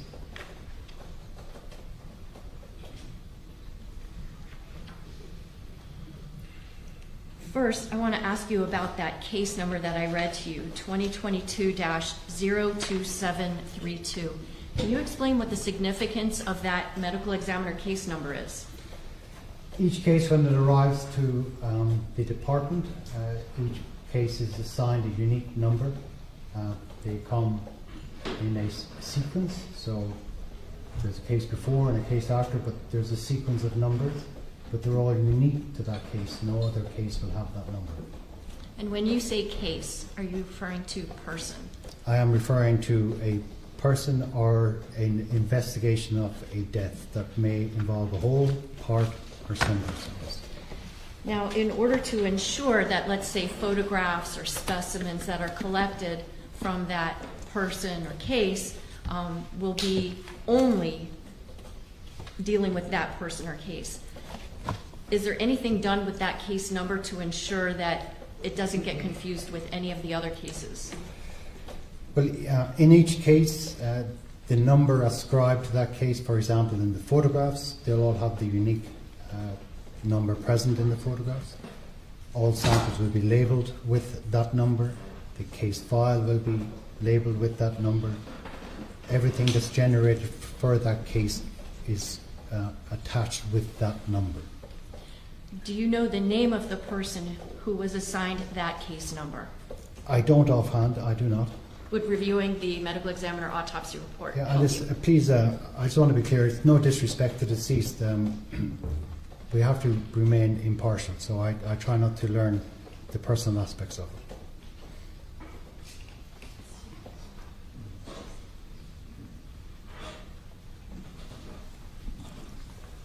Can you please take a look at this protocol and tell me if this is the protocol you reviewed for your testimony here today?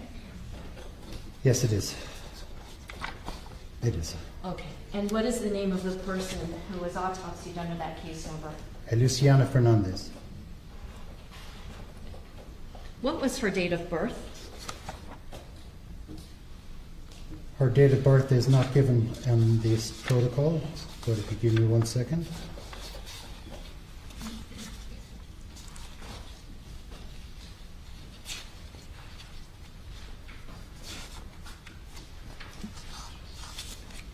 Would that be noted in the investigations report It's that in went the- along with this? Which I do not have, correct. Thank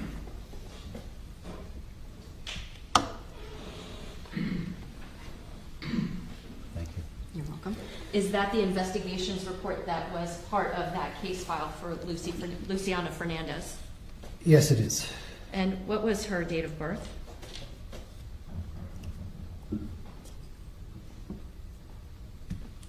It states that she's 17 years old. It does not give me a specific date of birth on that.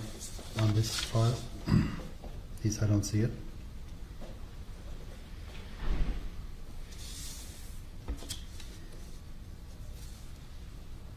You don't see it under her name? August 26, 2005, excuse me. That's yes. okay. Does the investigations report also include information as to the date and time that she died? Yes, it does. What is that? September 5th, 2022 at 6:30 a.m. And where was it that she was pronounced deceased? Kendall Regional Medical Center.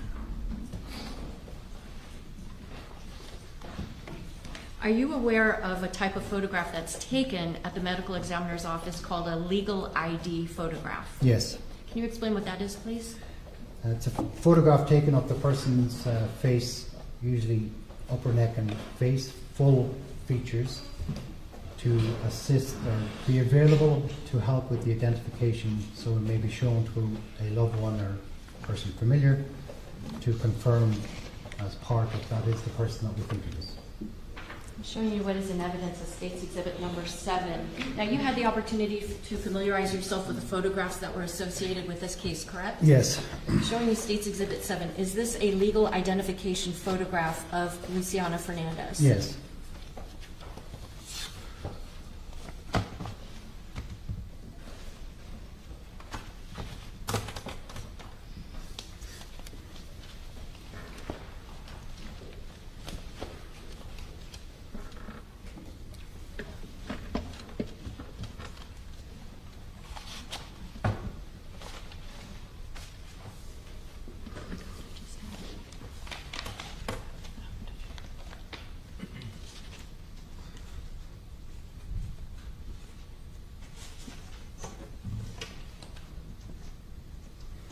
I'm going to show you an exhibit. It's State's Exhibit number 1 in evidence. Do you know this person? I do not. Do you know any members of her family? I do not.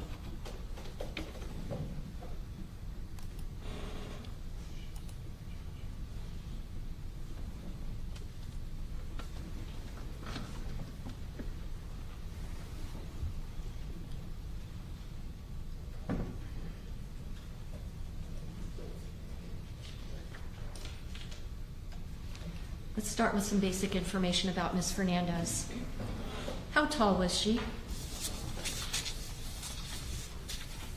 5'5". How much did she weigh? 135 pounds. When she was brought to the office of the medical examiner, did she have a condition known as anasarca? If I'm She not did. mispronouncing it. No, you're pronouncing it correctly. She did have a condition called anasarca. Could you explain what that is? Anasarca is a condition where the body swells, fluid seeping into all tissues. It is a terminal condition which may arise for a multiple of reasons, but its presence tells you that the organs have failed and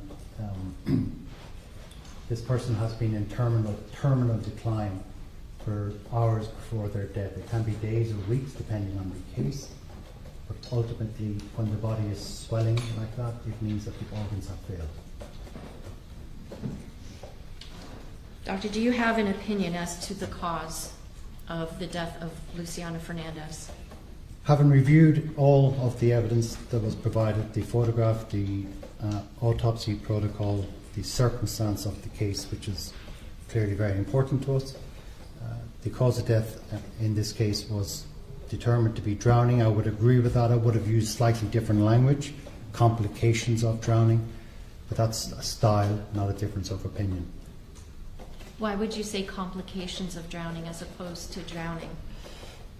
I use that term if the person, if you retrieve the heart function, depending on the circumstance, if the heart function is restored, technically they're still alive. However, the consequences of the damage done for whatever is the initial insult cannot be overcome, and therefore it ultimately causes the death. So I call it a complication of it. It could be blunt force trauma, it could be gunshot wounds, but in this case it's drowning. Would you please describe the evidence of medical intervention that was done to try to keep Ms. Fernandez alive? Objection, Your Honor. 401, 403. Go ahead. Well, there were many things done. So once she was recovered from the water, attempts at CPR were initiated. They were quite aggressive, as you would expect it to be. It was quite sustained. It went on for quite a period of time, from time of retrieval to transfer to hospital. On arrival to hospital, these attempts continued at resuscitation, which included attempts to restart the heart, which were successful. They would have done many other things, taken blood samples, added fluids, and so on. Got an airway, which is putting in a tube to start allowing for air to be, oxygen to be put back into the lungs. So all of these are done as part of resuscitation. After Ms. Fernandez died and her body was transported to the office of the medical examiner, will there be a photograph known as the receiving photograph? Yes. Can you explain what that is, please? On arrival, the body or patient or person is photographed as we received it. Literally, the way it came in, we take a photograph so that we document this is how we received the person. When Ms. Fernandez was brought to the office of the medical examiner, did she have injuries that were consistent with sustained attempts at, or sustained amounts of CPR, cardiopulmonary resuscitation? She did. Can you describe what you're talking about? The main injuries that you have present, which are common in CPR, are fractured ribs. We see it a lot. And the older you are, the more likely you are to have fractured ribs. Young people tend to do a bit better, but in CPR, it's not a criticism of anyone. They're doing their best. It's a very emotional event. You're trying to recover someone. Sometimes people press too hard, and they regret ribs.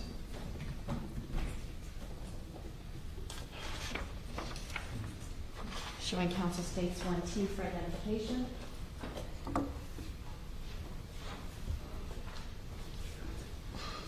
Doctor, I'm showing you states 1T for identification. Do you recognize this photograph? I do. And aside from the fact that the breasts of the individual in this photograph are pixelated, does this fairly and accurately depict the body of Luciana Fernandez at the time that she was autopsied? It does. At this time, I move states 1T for identification into evidence. Objection. State Exhibit 1T, previously marked identification, will become State Exhibit 115.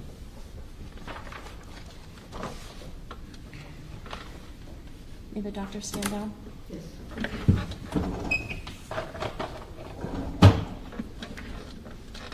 Doctor, can you please point out the location of the injuries that you're talking about that would be consistent with her having sustained CPR? To the central chest, you'll see a red mark, a red abrasion, and that's very typical of the device. It's called a Lucas device. Called a what device? Lucas, L-U-C-A-S, Lucas device. It will artificially compress the chest, and it will cause abrasions. They are not itself harmful. You cannot see broken ribs, of course, but there are broken present. And on her right arm, you see an IV access.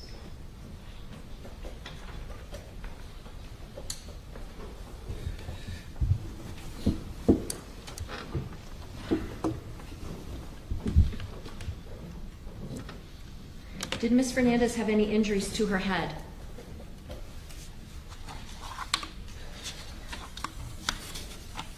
Yes. Can you describe those injuries, please? So she has a pink abrasion on the left side of her forehead, which was 1 by 0.5 centimeters. She had hemorrhage coming from both her nose, NARES, N-A-R-E-S. She had a faint blue contusion on the bridge of her nose.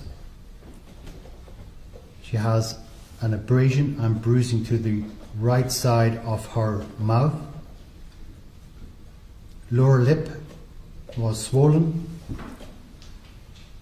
the right side of the inside of her gum, called the labial, L-A-B-I-A-L, mucosa, M-U-C-O-S-A, had bruising or contusions. They're also present on the lower aspect, so the upper and lower part of her inside of her mouth. The ventral aspect of the left side, that's the top of her left side of her tongue, also had a bruise.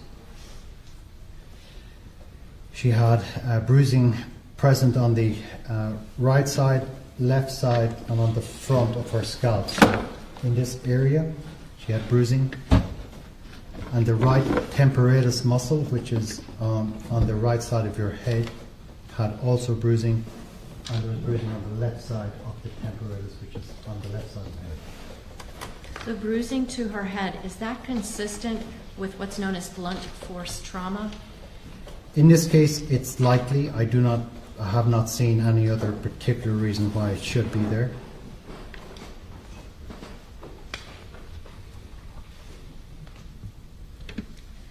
Did Ms. Fernandez have any injuries to her neck area? She did. On the posterior aspect, the back of the neck, high up in the first cervical vertebrae, there's focal hemorrhage. So deep in the back of the neck, if you go into the deep muscles, there was bruising right there, up high at the top of the neck. Are you able to make any extrapolation of the fact that she had the bruising across the top of her head and then the bruising high up on the base of her neck? You would have to take several things together. There's bruising on the right side as well of the mouth, and there was a thing called surgical emphysema, which is air, present on the right side of the mouth. There's bruising to the head, and there's bruising to the back of the neck, deep. To me, would suggest in this case that when the incident occurred, most likely was propelled forward, striking possibly the front of her face or head, which compressed the neck.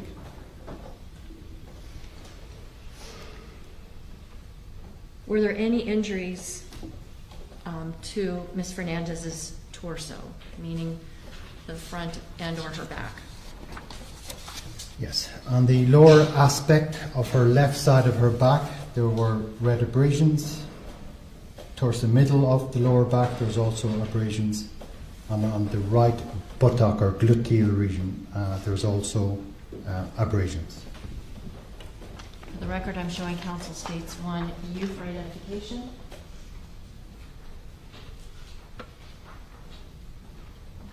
Doctor, I'm showing you states 1U for identification. Does this fairly and accurately depict the body or the back part of the body of Ms. Fernandez when she was autopsied? It does. This time I move states 1U for identification and evidence. State Exhibit 1U, previously marked for identification, will become State Exhibit number 116.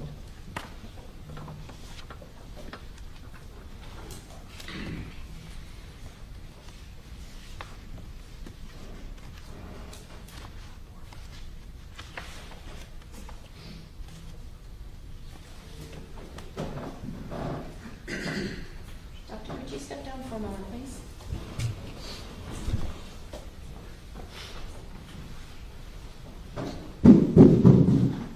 Around Ms. Fernandez's back, we see it seems to be some level of discoloration.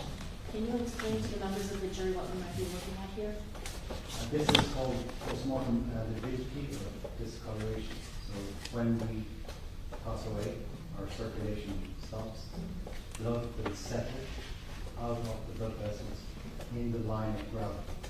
So if you're lying on your back and you pass away, you continue lying on your back for a number of hours, the blood will settle towards gravity. So that discoloration is that red blood cells coming out of blood vessels and settling into tissue.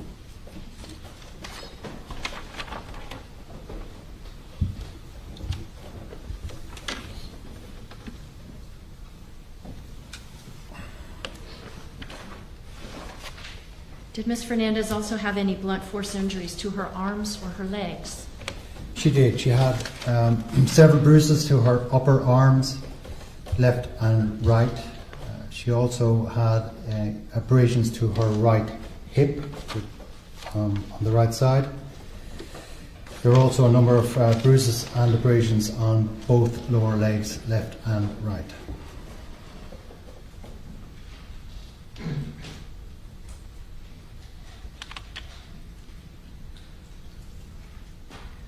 Was an internal examination conducted on Yes. Ms. Fernandez's body? Yes, it was. Can you explain what that how that type of an internal examination would be conducted?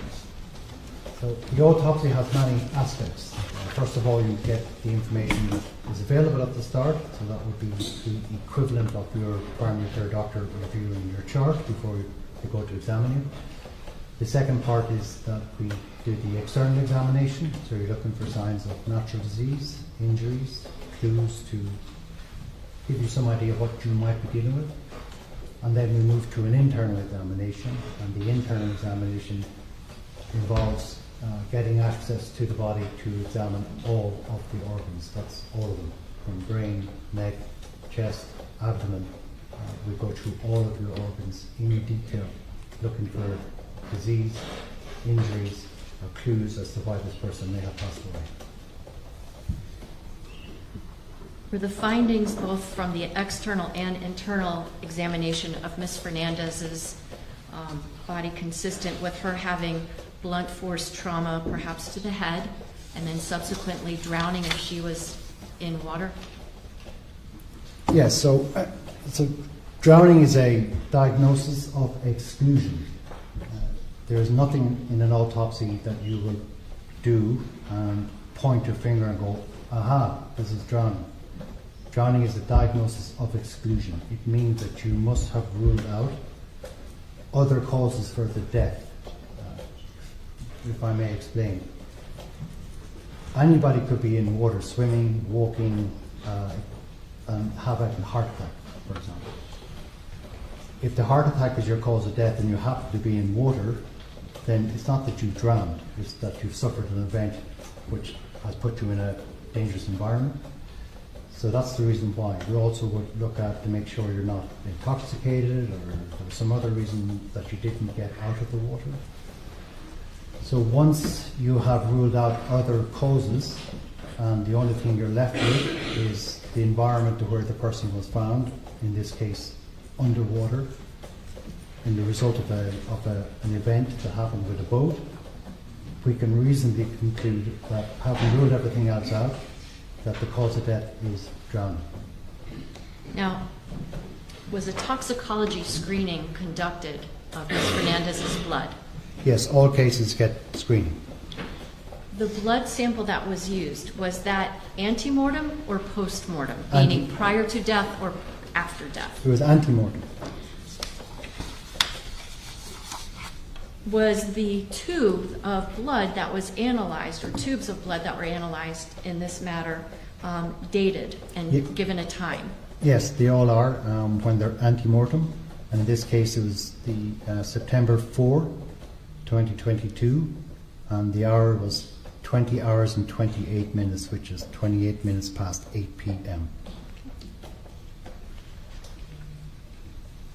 And was the packaging of those tubes of blood consistent with the blood having been drawn at a hospital? Yes.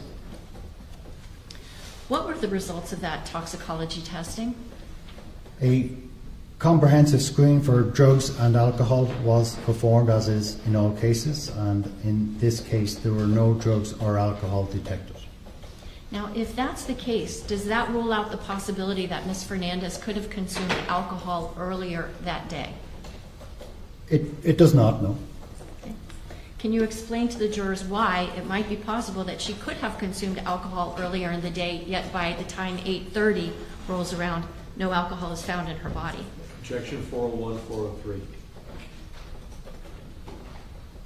Go second.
Dr. Garvin, are any of the injuries that Ms. Fernandez sustained as a result of this boating crash fatal in and of themselves?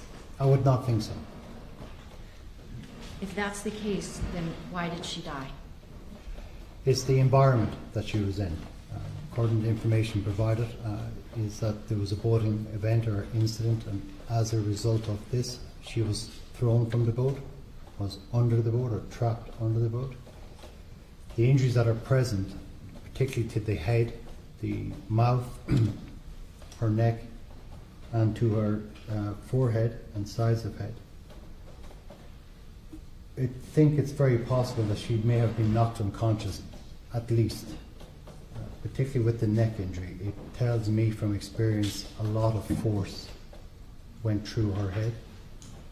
So if you take into account the speed and the laws of momentum, that if she was thrown forward, that means she struck whatever she struck at that speed, and then immediately went into water. If she's unconscious, and there's no reason to think that she was inhibited in any other way, then within a few minutes, if she's not recovered from that environment and brought to land or has access to breathe, she will succumb to lack of oxygen.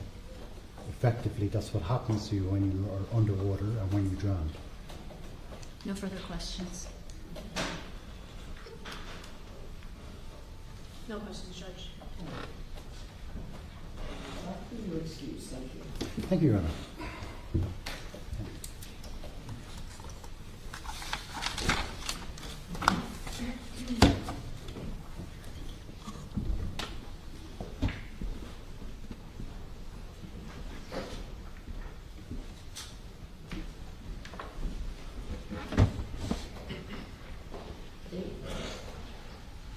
One moment, please.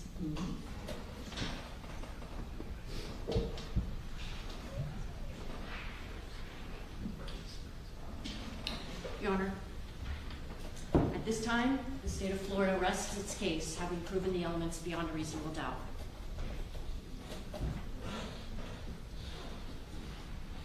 All right, there you go. All right, given the time, ladies and gentlemen, I think we're going to end for the day. The state is now rested. Please put your notepads inside your envelopes. We have a return tomorrow. Please be here at 9:15, 9:15, excuse me, 9:30. 9:30 tomorrow. As we were able to do so today, if you run into any difficulties, traffic issues, or any kind of problems, please let us know. All right, please contact the office and keep us informed as to your time. And 9:30 tomorrow, report to the jury room on the 7th floor. I remind you, please do not discuss this case at all with each other or with anyone else. Don't let anyone try to speak with you or in your presence about the case. If you think you see or hear anything, social media, television, and newspaper, ignore it. Okay? If anyone attempts to speak with you, as I already said, about the case, please remind them you're on a jury, not speak with them. If they persist, report that to Renee. We will bring it to my attention. If you see us, we're going to also continue to ignore you. And all of us are invested in maintaining the integrity of these proceedings. Tomorrow we should have a pretty full day. And again, I'll have you back at 9:30. As the court will please take the envelopes, you have your notepads inside the envelopes, take them with you and give them to Renee. Thank you. All rise.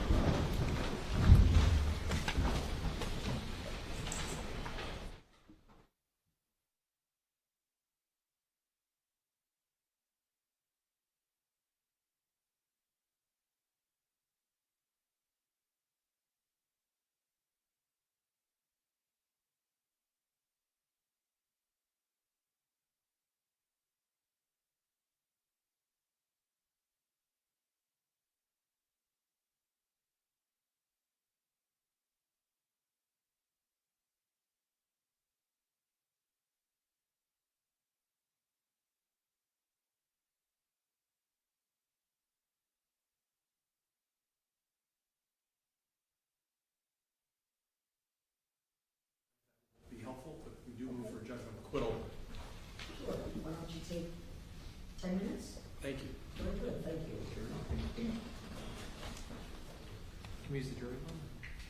Did we use the jury room, Judge? Sure.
go back on the record. Defense. Judge, at this time, consistent with our pretrial motion, we move for judgment of acquittal on both counts. I'm trying to decide which to begin with. We know that the culpable negligence standard, even though it might sound like negligence, is actually by law considered the more difficult offense to prove for the state.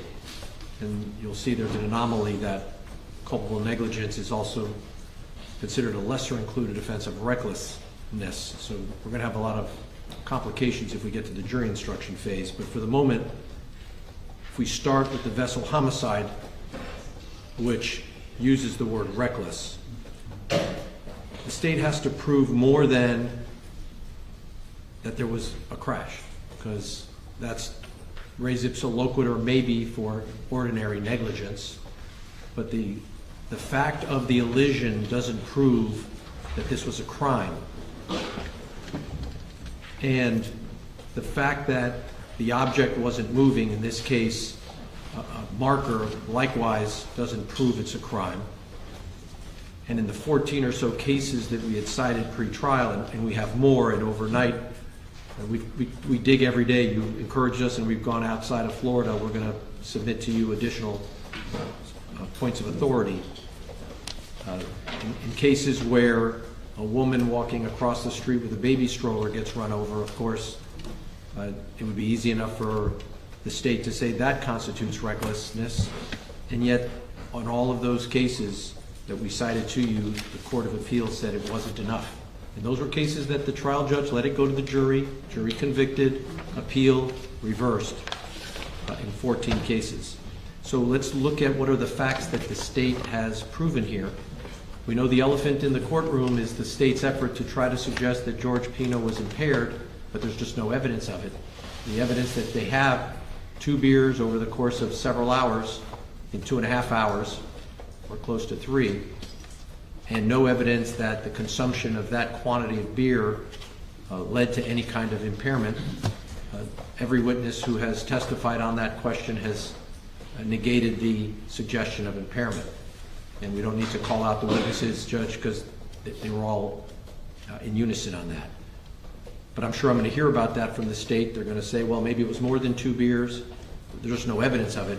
And what we have is no evidence of impairment.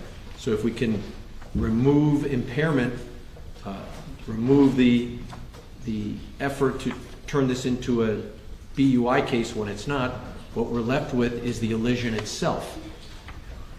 The speed is not itself proof of anything. This is not a speeding case because there's no speed limit in the channel. Not then, not now. And the conditions were excellent for boating. I think you heard testimony from law enforcement officers who confirmed that. At least let me ask you a question. Sorry to interrupt. Please. Speed, you say there's no speed limit. Okay, sorry. Is there a point where speed is reasonable or not reasonable under the totality of the circumstances of operation? There could be in certain cases, although we know from Lizardo where the guy was driving 80 some odd miles an hour towards the Miccosukee Trail and was in fact violating the speed limit. The court said that wasn't enough. Here we have. Well, what else was there in Lizardo? It was speed, and he crashed right into the other car. Besides speed in the crash, were there any other evidence of any other conduct? I don't believe in Lizardo. I think that was the gravamen of it. And still, the judge let it go to the jury. I understand that. Well, let me say, Lizardo was the conditional plea. The court rejected the motion to dismiss. I understand. Right. And so Lizardo makes clear that even way over speed limit is not enough.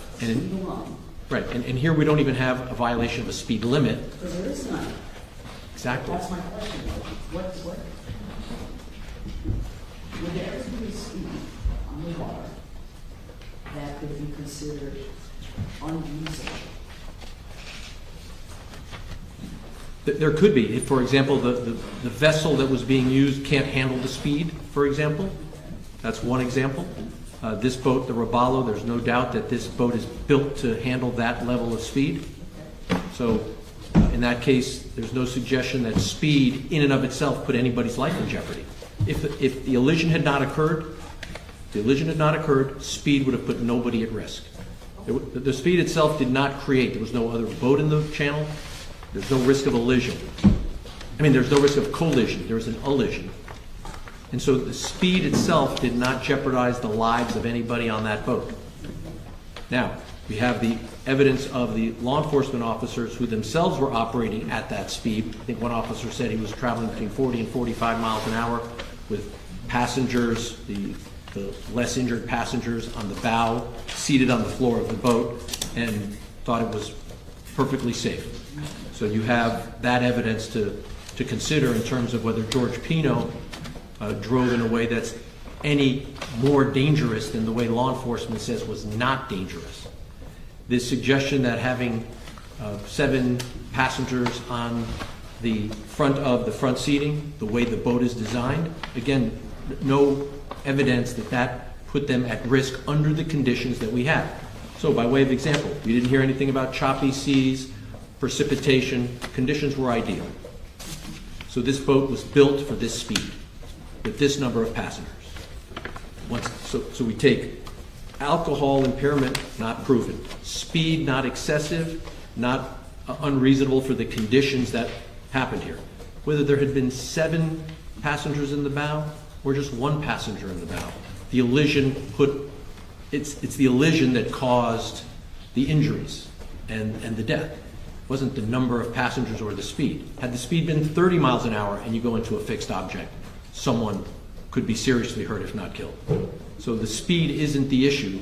The issue, I think, what the state's best case is that the operator, George Pino, didn't see the marker. Because I think everybody agrees had he seen it, he would not have never intended to hit it, and he would have avoided if he had seen it. And so the question is, I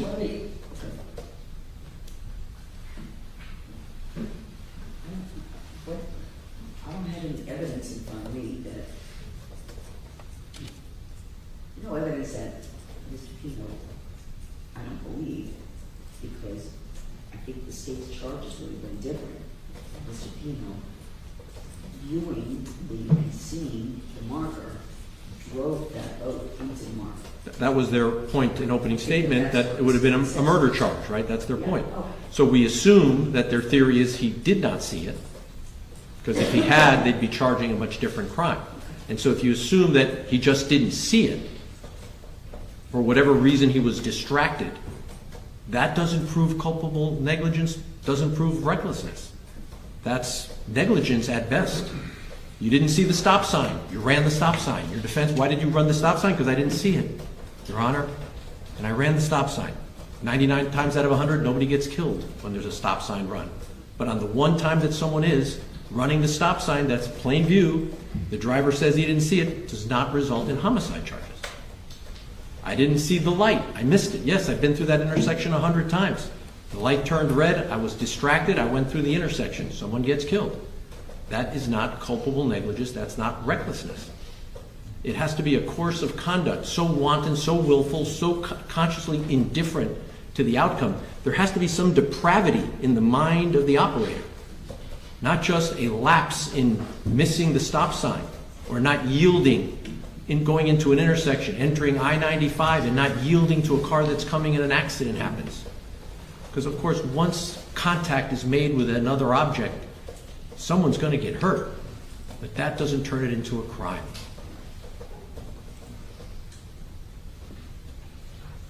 And whatever your view is about recklessness, Judge, as to culpable negligence, if McCreary, the state of Florida Supreme Court, means something, we're not quite sure what it means, it has to be even, I guess, more depravity of heart in the way that the operator was operating the vessel. So we're struggling to understand what the difference between those two standards are. So as far as manslaughter goes, the more, call it, serious charge, I don't know how the state's going to distinguish between recklessness and culpable negligence, but whatever those tests are, the state's easier argument's got to be recklessness, And yet, we still don't have anything that the state has offered to explain other than the elision itself. They're defining recklessness as the fact that the elision occurred. But that proves too much. That's just res ipsa loquitur. That's just ordinary negligence. Thank you, Judge. Thank you so much.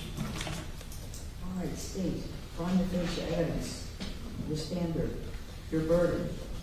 The standard, Your Honor, is that no rational trier of fact could find that the state of Florida met the elements of these two offenses beyond and to the exclusion of every reasonable doubt.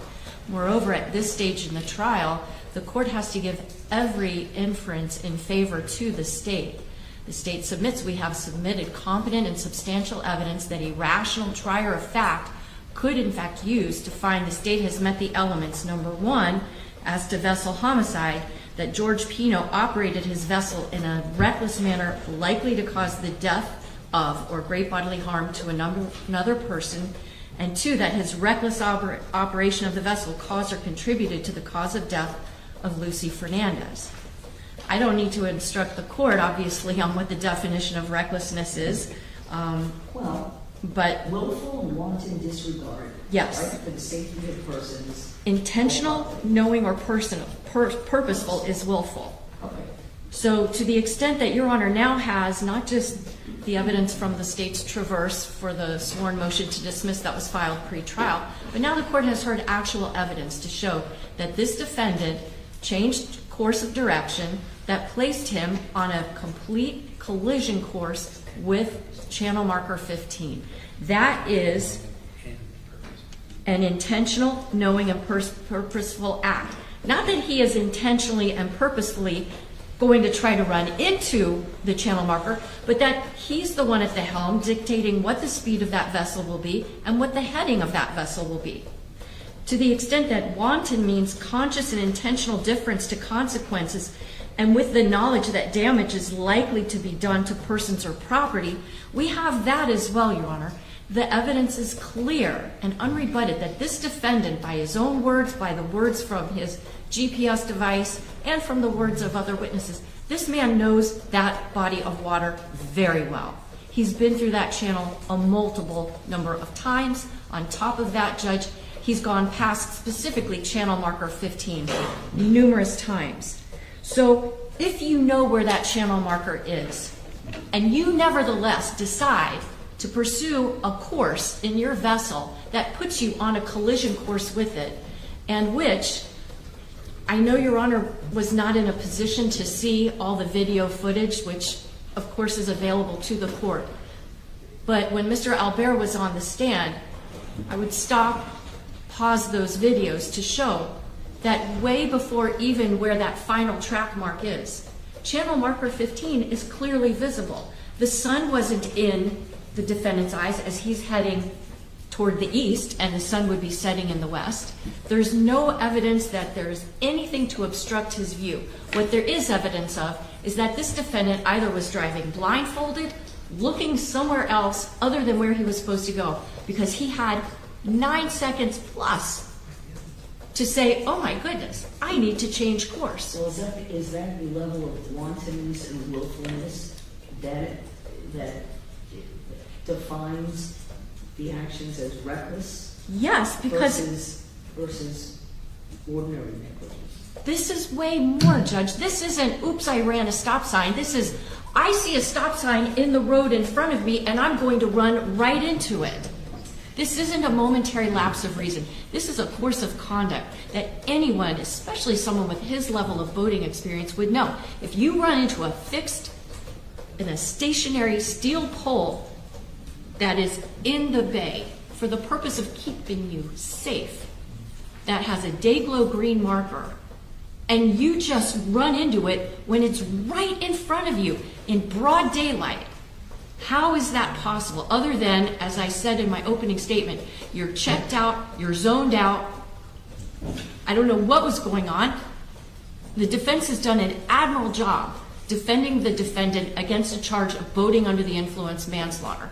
But I've never charged him with that offense.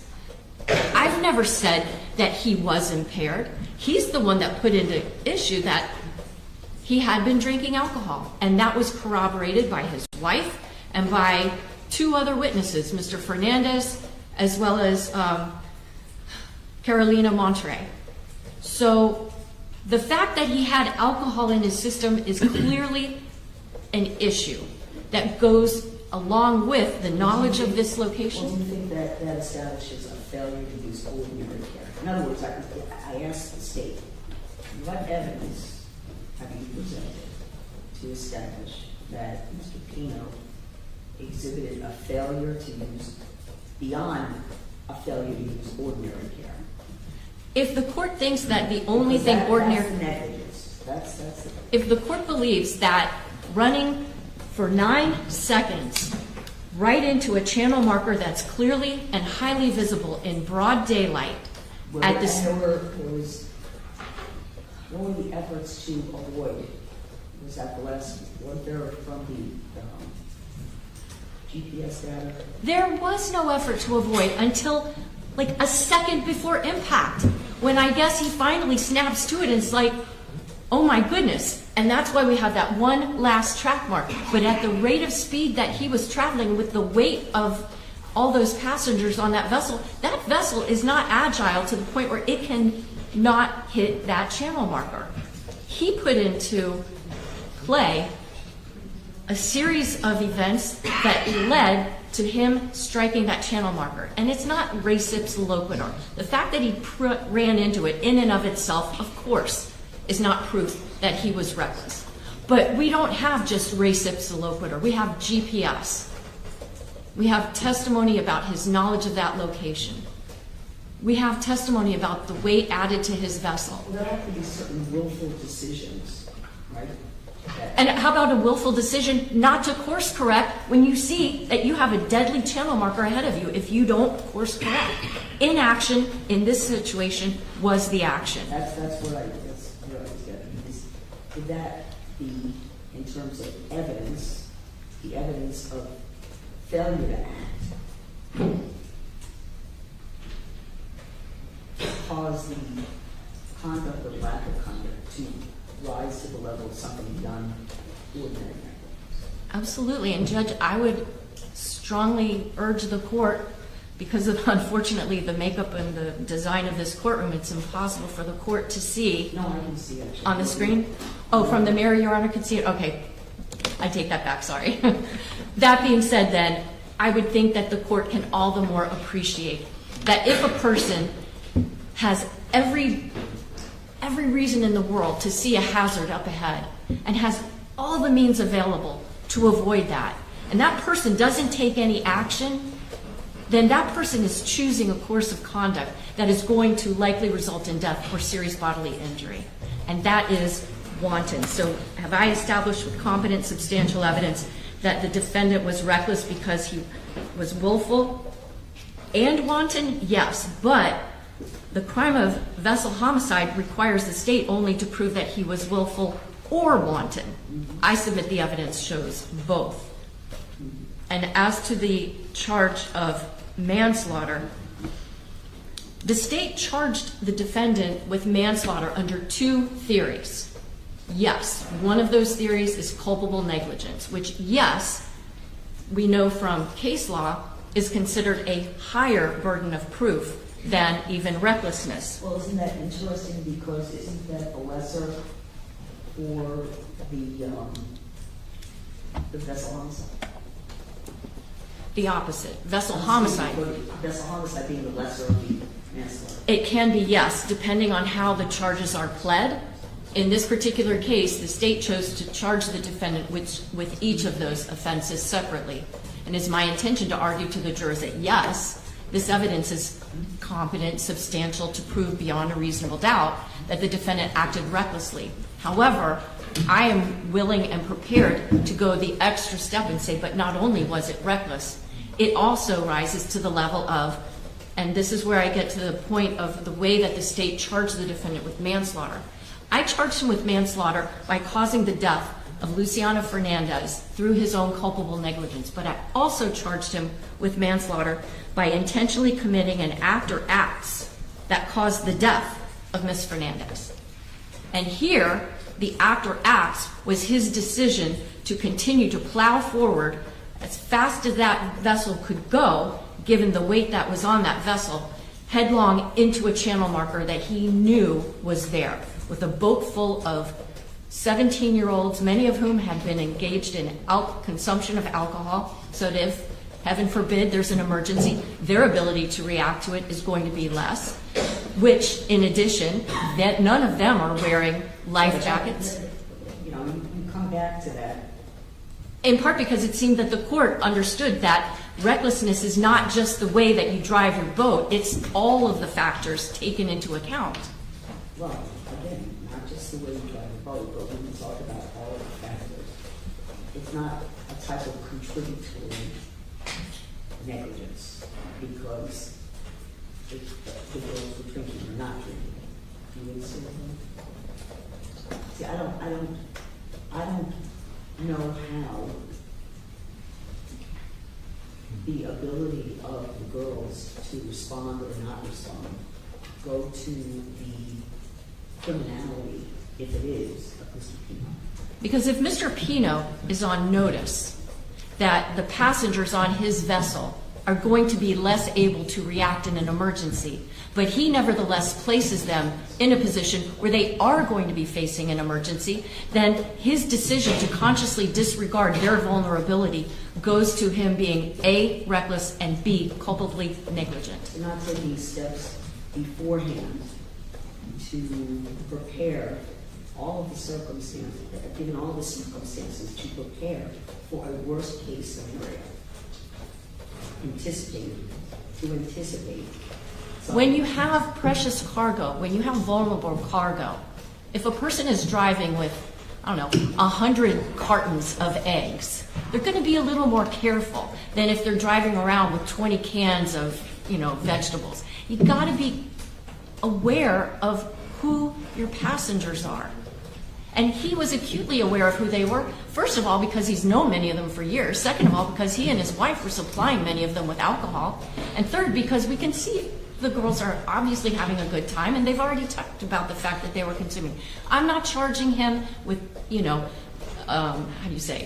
providing alcohol to minors.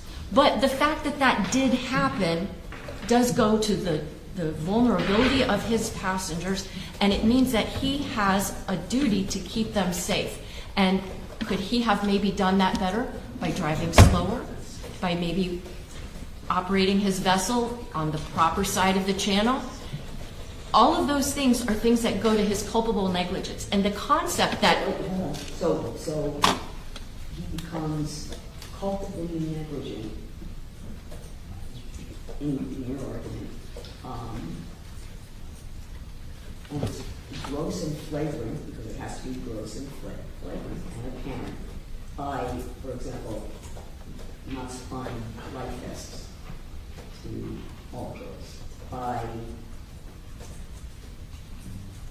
not driving slower. Is that what you... What I would say, Your Honor, is this. If there was no one on that vessel besides the defendant and his wife, and if his wife was in a life jacket, but he was traveling at this rate of speed, following this course that we know down the Cutter Bank Channel, and slammed into that channel marker, if God forbid his wife had died, he would be guilty of reckless homicide. He would be guilty of vessel homicide, because his decision to operate his vessel in that way, where it was likely that death or great bodily harm would result, was reckless. But what makes this cross that threshold from reckless into culpable negligence is the fact that the boat wasn't just with one other person. And the other people on that vessel were not wearing life jackets. The people on that vessel were minors. The people on that vessel, many of them, had been consuming alcohol. The defendant himself admits that he had been consuming alcohol. And so that's what makes this, for lack of a better term, reckless plus. And that is why the state charged him not just with vessel homicide, but also with manslaughter. Also factoring in, forget about the navigational rules for a charge of vessel homicide, but we know what they are. The jury's heard evidence of it. The court obviously can take judicial notice of what the navigational rules are. And then when we compound that recklessness with the fact that he is obviously not keeping lookout, when we compound it with the fact that he's operating at a speed that's not safe, that he did not do anything to avoid A, the risk of a collision, or B, to avoid the collision itself, that's what places this case in the category of reckless plus. And that's why the state submits, Judge, that viewing the light most favorable to the state, this court has to deny the motion for a judgment of acquittal.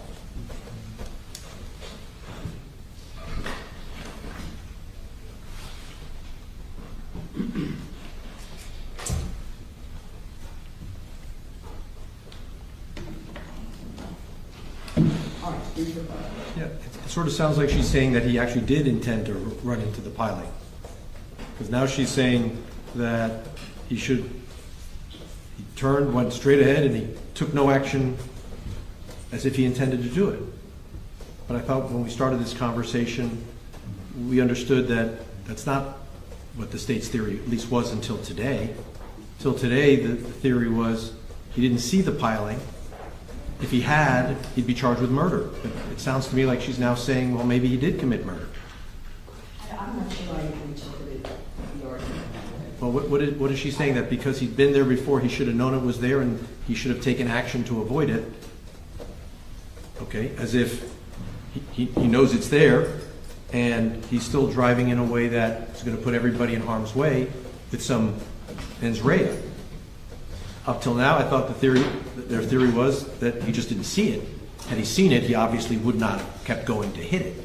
And when he got, apparently the boat took evasive action within a second or so of striking the piling when it became clear that there was going to be a collision, an elision. So it sounds to me that they're sort of mixing the two concepts. I think that there's no evidence that, as she said, he was blindfolded. And the case law is just super clear. Let's just go to the cases, and these are the instructions that I understand you'll be giving the jury from the Esposito case.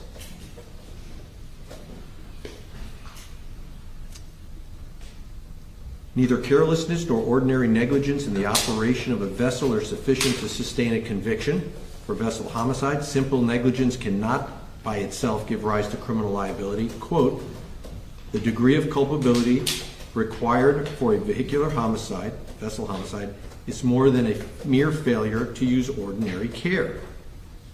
Speed alone does not constitute reckless conduct unless the speed is shown to be grossly excessive. The presence of central nervous system depressants like alcohol in the bloodstream after the crash in and of itself is insufficient to support a finding of reckless operation of a vessel. So you see these cases continue to make clear it's just not enough even to have alcohol in your system is not enough. And here there's no evidence of impairment. The state must prove beyond a reasonable doubt that the act was not the result of momentary lapse of memory, inattention, or mistake of judgment. A finding of simple inattentiveness is woefully insufficient to state a prima facie case of reckless driving, open paren, willful and wanton driving behavior. That's State versus Esposito, a direct quote. And so you have a standard here that requires some intentional act, but not simply he intended to drive the vessel. We all understand he was intending to operate the vessel. The question is, was he intending to put his passengers in harm's way and intentionally aiming at the marker, which I thought we understood would constitute a depraved heart and could support murder if his intention was to hit the marker. And then the idea that if there's a carton of eggs on board, that somehow changes the duty of care. I think that's the analogy that the state was using. The fact that some of the passengers may be of a younger age or some are intoxicated.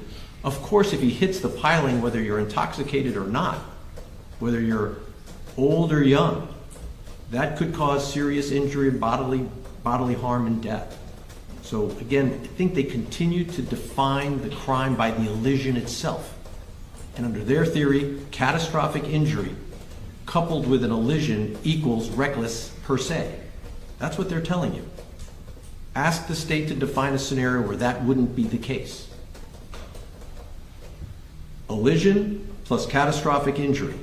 That's what they're relying upon, to say that when that happens, it's a crime. But that's not what the case law says, Judge. Thank you. Very good. Thank you. Okay. I will give you my decision on the motions in the morning. I'll see you all in the morning at 9:30. And that's, I think, all we have, isn't it? Thank you.